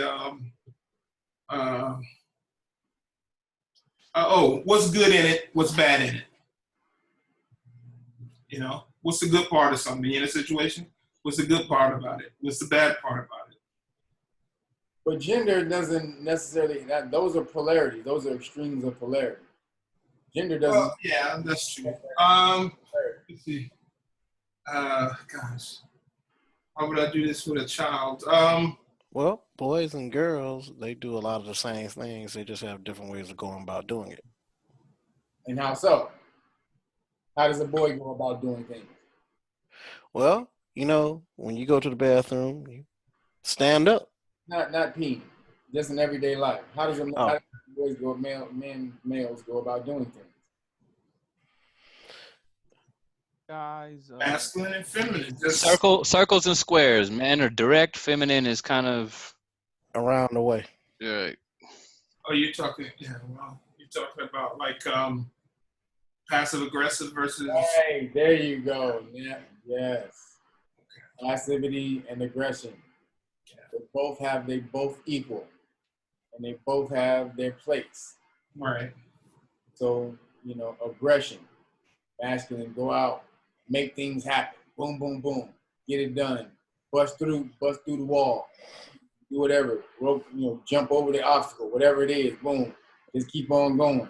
The woman, or not even the woman, but the feminine, the receptive energy is to let it happen. Women let the men come to them. Right? Sometimes they can coerce a man to come to them as well. They can, that's their power as well. That's why it's equal to a man. They can coerce you to come. I'm saying instead of forcing you to come, they coerce you. They lure you in. So I gave an example. Whereas you're trying to bust down the door, this super thick ass 10-inch steel door. You're trying to kick it in and trying to run through it, trying to kill yourself, busting your arm up. But literally about 5 feet to the left is an open door. You can just walk through. You're not looking for the open door because you ass trying to bust through this. And let me tell you something. There's a fail video right after I said that, I did that the live stream. There was a fail video of it was like, I forgot what it was like. It was like crazy people doing crazy shit. And so they showed, it was all over the world, and they showed this one guy, there was a fire, and there was this gate, and these firefighters he was trying to let these firefighters in to get to the building. So but the gate was locked. So this fool had like a vice grip or hammer or something, and he was just banging, boom, he was hitting the lock, get it off, bam, bam. And so you can see the firefighters coming, like, nigga, you gonna get the door open and get the gate open? He's like, bam. And so as soon as the firefighters got up on him, they walked to the left because literally 3 feet behind the nigga the gate was busted down. They literally walked right behind the nigga. And he turned around and looked like, oh shit, I didn't know the gate was broken. Like, when I mean broken, I mean the gate was down. It was torn down. It was he was trying to crack open a gate, and literally 3 feet behind him, there was no gate. And the gate was broken down. They just walked right through. And I'm like, man, that's the exact example of what I was talking about. If you sit back and chill for a minute to see what's going on, you accept it to what's going on instead of trying to force the issue. One time I was running from a Rottweiler, and I thought because the dog was in the gate all the time that the gate was locked. So I ran at the gate, jumped on the gate, jumped over it, and the damn gate just swung open. See? It's like, check the gate. I wasted a good jump.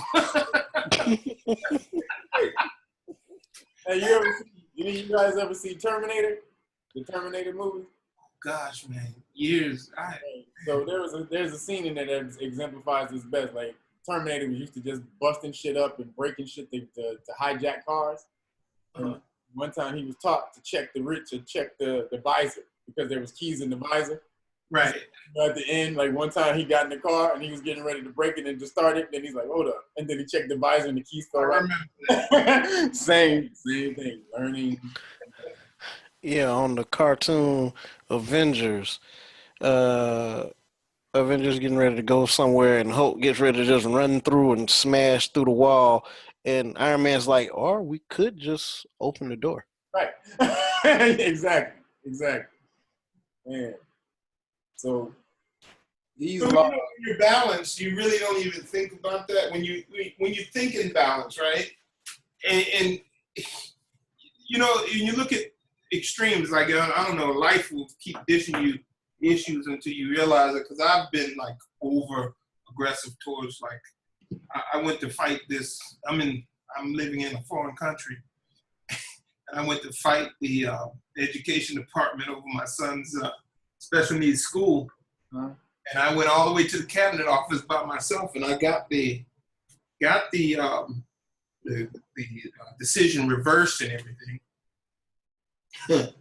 But I was expecting the backlash from it, right? So the backlash was that, okay, well, they couldn't come after me because I wasn't employed on the island. I was at the time I was employed in the United States, but I lived here, so they couldn't come at me. But they got my wife. Oh shit! So they went after her. She didn't have the masculine principle at all. You know, she didn't have. She's completely opposite of me. I have no fear going right in, and they ate her ass alive, right? Oh, damn. Man. So I had to sit my wife down, like, you know. But I kind of felt that going in. I said, you know, this is going to bite back at me. No. You know, it's not going to come direct. It's going to be passive. Yep. And they came back and got you. And they came back, just as sure. So it's very important to understand, like, as Bob Proctor was breaking down, there's a split second that you have to decide which energy you use in any situation. You do. Yeah. Most motherfuckers act like they don't, but nigga, there's that split section where you think, should I hit this nigga or should I? You think about it. Right. Boom. And you, in that instant, if you let that energy take over that's what emotion is. That's why feeling and emotion are two different things. Right. You got that right. You know, emotion is an equation. It's energy equals motion. So it's a scientific equation. Right. But feeling is empathy. You know, it's receiving the vibrations that are around you. Right. You know, and understanding those vibrations, but you don't have to act on those vibrations because sometimes the energy can move you to the wrong action. That's why you're supposed to use logic with intuition. Right. Those things work at equilibrium. You know what I'm saying? Okay, I want to move right now, but should I move right now? Mm-hmm. You use the intuition as the motivation to get to do it, but then you have to logic it out. You have to, break it down logically of how to do it. You know what I'm saying? You get the motivation to do it, then you get the logic of how to go about doing it in the correct way that doesn't create karmic blowback. Right. You don't want that. I mean, that's really what's out there. Is you're trying to get things done without creating a karmic blowback, or creating a negative karmic blowback, I should say. You want the positive karmic blowback coming back around because you're putting it in the bank. You're just adding shit in the bank. I can't tell you. I mean, that's how I was. I used to have, I have cats living in my house all the time for free a lot of times. I mean, the universe just take care of a nigga though. I mean, still does. universe still does. Now that I understand the laws more, I'm just put out the energy myself. But I didn't understand what was going on at the time. But I was just that type of dude. I liked helping brothers and giving to brothers. And so because I did that, the universe took care of me. And then I found out I was just building. I had a lot of karmic equity. That's what I like. Karmic equity. Yes. Yeah, and it works, man. It definitely works, and you can catch it in. Oh yeah. You don't know, yeah, and it comes. It works. You know, on the other side of that school board situation, it's funny. We took a hit on the back end of it, and the thing is, I remember saying to myself, "Okay, these people aren't listening, right?" And these people are basically telling me, "Look, we don't really give two craps about these two, right?" But and so. And I'm like, okay, well, you don't have to listen to me. That's fine. So I created this website and I put it out there to all these forums on Facebook for special needs children. And it got over 80,000 hits in like 2 weeks, most of them from China. And then I opened up a way for them to fund, our quest here. And man, when they saw that money being raised and all those hits going up, they immediately changed the policy. But again, at the back end of this is, okay, you did a noble thing. Okay, you got the children settled at the school and everything. But what's the back end? There's another back end to this, right? Yeah. What's the back end? Right, the back end. Well, I'm still waiting for the back end. They know I'm sitting on. They don't. Well, I got 80,000 people behind me now. So hey, that's power though, man. Yeah, that's power. So they're treading lightly, but they're it's passive. All islands are passive aggressive. Most islands, or I should say, are passive aggressive in the Caribbean. The culture of the people, they'll look you and smile you in your face, and while they're stabbing you behind your back, they're very passive. They're not going to look you in the face and do anything. Basically LeBron James. Pretty much, yes. Pretty much. Yes. That's how he get down. He passive aggressive like a motherfucker. Hey, now I understand why they love LeBron so damn much. Yes. Now I understand why they love some LeBron. What did we just get finished watching? What is Saturn rule? What two signs does Saturn rule? The Capricorn and the what is LeBron? He's Capricorn. Capricorn. Yep. He's right in his Saturn pattern. Ace of Hearts is Capricorn. He right there. Yes. He's right all in the Saturn. Dude, that is why they worship that nigga. Yep. He's Saturn energy. I was like, damn, I couldn't figure that shit out, but now there it is. He's Saturn. It's Saturn worship with that fool. And he's he's probably right around his Saturn return as well. You think? His age, 29, right? 29? How old is he? 77 years, ain't 30 something now? That nigga like... I don't know. If he's around 29, 30, that Saturn return would be coming back on him. He like... I thought he was in his like... He like 32 or 33. Yeah, I think he's 33. Okay, well, then the Saturn return would have been at his zenith. That would have been his... Like when he really started banging on the championship. So what's 16 plus 18? It's probably when he went to Miami. He was 18 when he came in the league. He's been in the league. 34. So he's 34. He's 34. No, but his birthday December 30th. Oh, so he's 33. He's about to be 30. He's about to be 34. So yeah. That means his Saturn return would have been within the last 3 years, and that's pretty much the pinnacle of his championships, right? It was actually. Actually, I think probably his Saturn return was when they upset the Warriors that time when Draymond Green went out. Yep. That was 3 years ago. Yeah. Draymond Green went out, and what they call somebody called giving the the league gave the Cleveland Cavaliers the stimulus package by suspending Draymond Green for no reason, and then that allowed the Cavaliers to help win the series. But you're right. Damn, I didn't even think about that. Yep, so sad. Yeah, so consider they always said what the greatest comeback and in finals history. That was some bullshit. Yeah, they was down 3-0, man. They say Terrible. That was some bullshit. So next week though, we're gonna get into the Jewish shit, the what they call the Jewish under the under current, the hidden hand of the Jew. Yes. Yeah, I have that book, The Hidden Hand. Oh, also, hey, y'all should get a book called The Relationship Between the Blacks and the Jews. Yes, good book. Yeah, I got those volume 1 and 2. Yep. But yeah, so next we're gonna break down the Khazars, and I'm gonna show you this one. He was an activist. He was a Jewish activist who went around trying to tell other Jews that we ain't the Jews. Like that was his whole thing in the '60s. He was going around giving all these damn speeches about how we're not the Jews, and I mean he was killing the game, and they were always trying to discredit him. He's like, I'm Jewish. He's like, well, I'm not anti-Semite. I'm Jewish. He's like, so you can't throw that one at me.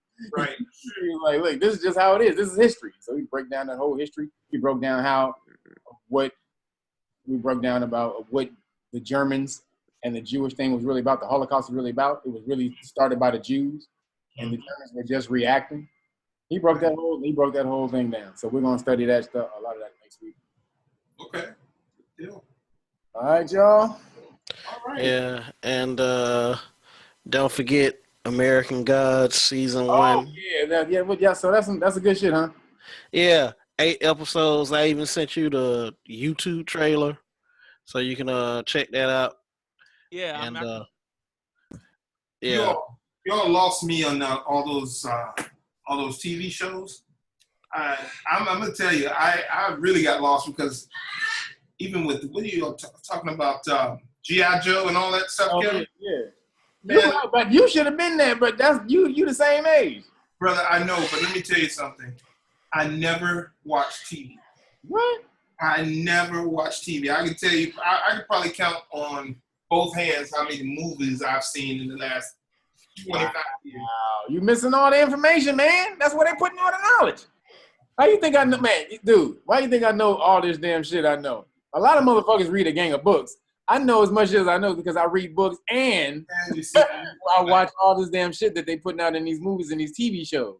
Yes. So that is the new books today. Yeah, you're absolutely right. Put all the knowledge in there, like the Money Train had an excerpt of the Kabbalion in it. Excerpt like with Woody Harrelson talking about the Kabbalion and how the universe is mental, and then they cut it off. Like, come on, man. You're right. Right. See, what I had to do was read the books, and I got the scholarship, and then they reference to the movies. I'm like, well, I remember hearing about that movie, but I never saw it. So then once I got wind of it, I would go back and do the research by looking at the movie. So those are pretty much the movies I've watched. But as far as entertainment's concerned, I couldn't really gel with it early on. But now, as far as looking, like I've written down all these shows. I'm like, where can I get some old G.I. Joe? I guess I got to go on YouTube for that. Oh yeah, you can go on YouTube. Look at that shit, man. That dude, the Cobra Commander and all that shit, dude. That shit was breaking some shit off. Wow. Dude, the Cobra again. What was the Cobras are enlightened? That meant the third eye. He was the evil dude, though. Right. Come on, look at who they was fighting. The Cobra niggas. Cobra Commander and all that shit. Cobra Commander, the Baroness, Destro. Destro was a nigga. Wow. Come on, man. Yeah. Oh my God. Snake Eyes, Storm Shadow. Big ass lip. He was bald head with big ass lip and big old nose. Come on. Yes, Cobra Commander. Hey man, I'm Pisces. When I was young, I was a little withdrawn.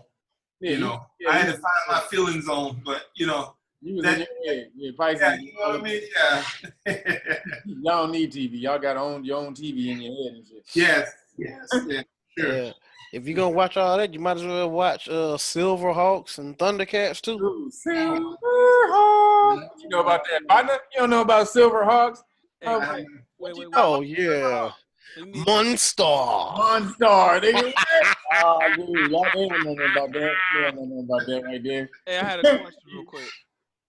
Oh, that's cool. Who had a question? Hey, so you're saying that Pisces don't need that because you're a Pisces, right? That's why you never really watch TV. Yeah, I wanted to make stuff. I wanted to make my imagination, but I didn't want to view anybody else's as a child. You know, I want to create. The reason why I bring it up because I just realized that my sister Pisces and she don't really watch TV that much, and I'm like, Yeah. oh. That's not common. They got a whole movie production company in their You're absolutely right. That is so true. They got epic movies, nigga, archive, nigga, right on up there. They pull it right on. Pull that shit right on there. Watch their own. Pisces, are creating stuff like Quincy Jones, Pisces. A lot of us out here, we live in those tones and frequencies in our head, and we can find a way to relate those to everybody else. I mean, Dr. J, Pisces, creativity in basketball. I didn't know Dr. J was. Dude, he was in a movie called The Fish That Saved Pittsburgh. He was the part of the Pittsburgh Pisces. Oh wow! Oh, I was right. You don't watch movies. Oh yeah. I don't watch movies, but that's amazing, man. That's yeah. And, everybody, y'all need to go watch that. Fish That Saved Pittsburgh was a basketball astrology movie in the 70s. Y'all need to watch that. I'm gonna find that one. And they made the basketball team of all Pisces, and so they were beating everybody because everybody on the team was supposed to be Pisces. Now that's the wrong astrology. Everybody of the same energy won't balance out. That ain't gonna fly. Right, but they was breaking off some astrology in that shit though. It was dope, and that's you would be better off with numerology. You put those numbers together, right? Those 1s, 5s, and 7s, 2 4s and 8s, and 3 6s and 9s together. Now you have a little bit more harmony. Just putting Pisces in there for the sake of Pisces, you talking about some mood swinging. Seriously, but it's dope how they did that movie like that, and Dr. J was in it, and he's a Pisces, and they were called Pittsburgh Pisces. Gotcha. That shit was funny. But Ice Cube, they asked Ice Cube what his favorite movie was the other day. He said, "Fish That Saved Pittsburgh." And they was like, "Hey, what they like? Come on, that Fish That Saved Pittsburgh." I was like, "Oh snap, that's dope as fuck." Wow. Gotcha. Yeah, everybody watched them old movies. They put all our knowledge in those old, especially the 70s, because in the 70s, it wasn't, it wasn't as it is like today. The Schoolhouse Rock, all the movies, and all of that was coming out in the 70s. Dude, the 70s was a knowledge growth. It was just an explosion. Star Wars, all this stuff came out was they were just coming out with shit. And just so you know, if you go back to the 60s and find the original Space Ghosts and the Herculoids, they're breaking off knowledge there too. That's right. What you know about the Herculoids? Man, get up out of here, nigga. Can you name the Herculoids, man? Get out of here, nigga. Can you name all the Herculoids? Get out of here, nigga. You don't know. Name all the Herculoids right now, brother KB. Stop playing, nigga. Name the Herculoids right now. I have never even heard of them. Oh my God. What? Can you name the Herculoids? There was Igloo. There was what was the motherfucking one with the shot the meteors out of his thing. Okay, you got Igloo. You got sorry about that. You got Igloo. What goes on her shirt? Damn it. See, now you're gonna make me think about that all day. Get out of here. Now I'm be thinking about this shit the rest of the night. Hey, I gotta get some food, y'all. I'll let y'all business people, I'll see how at y'all tomorrow. Yes.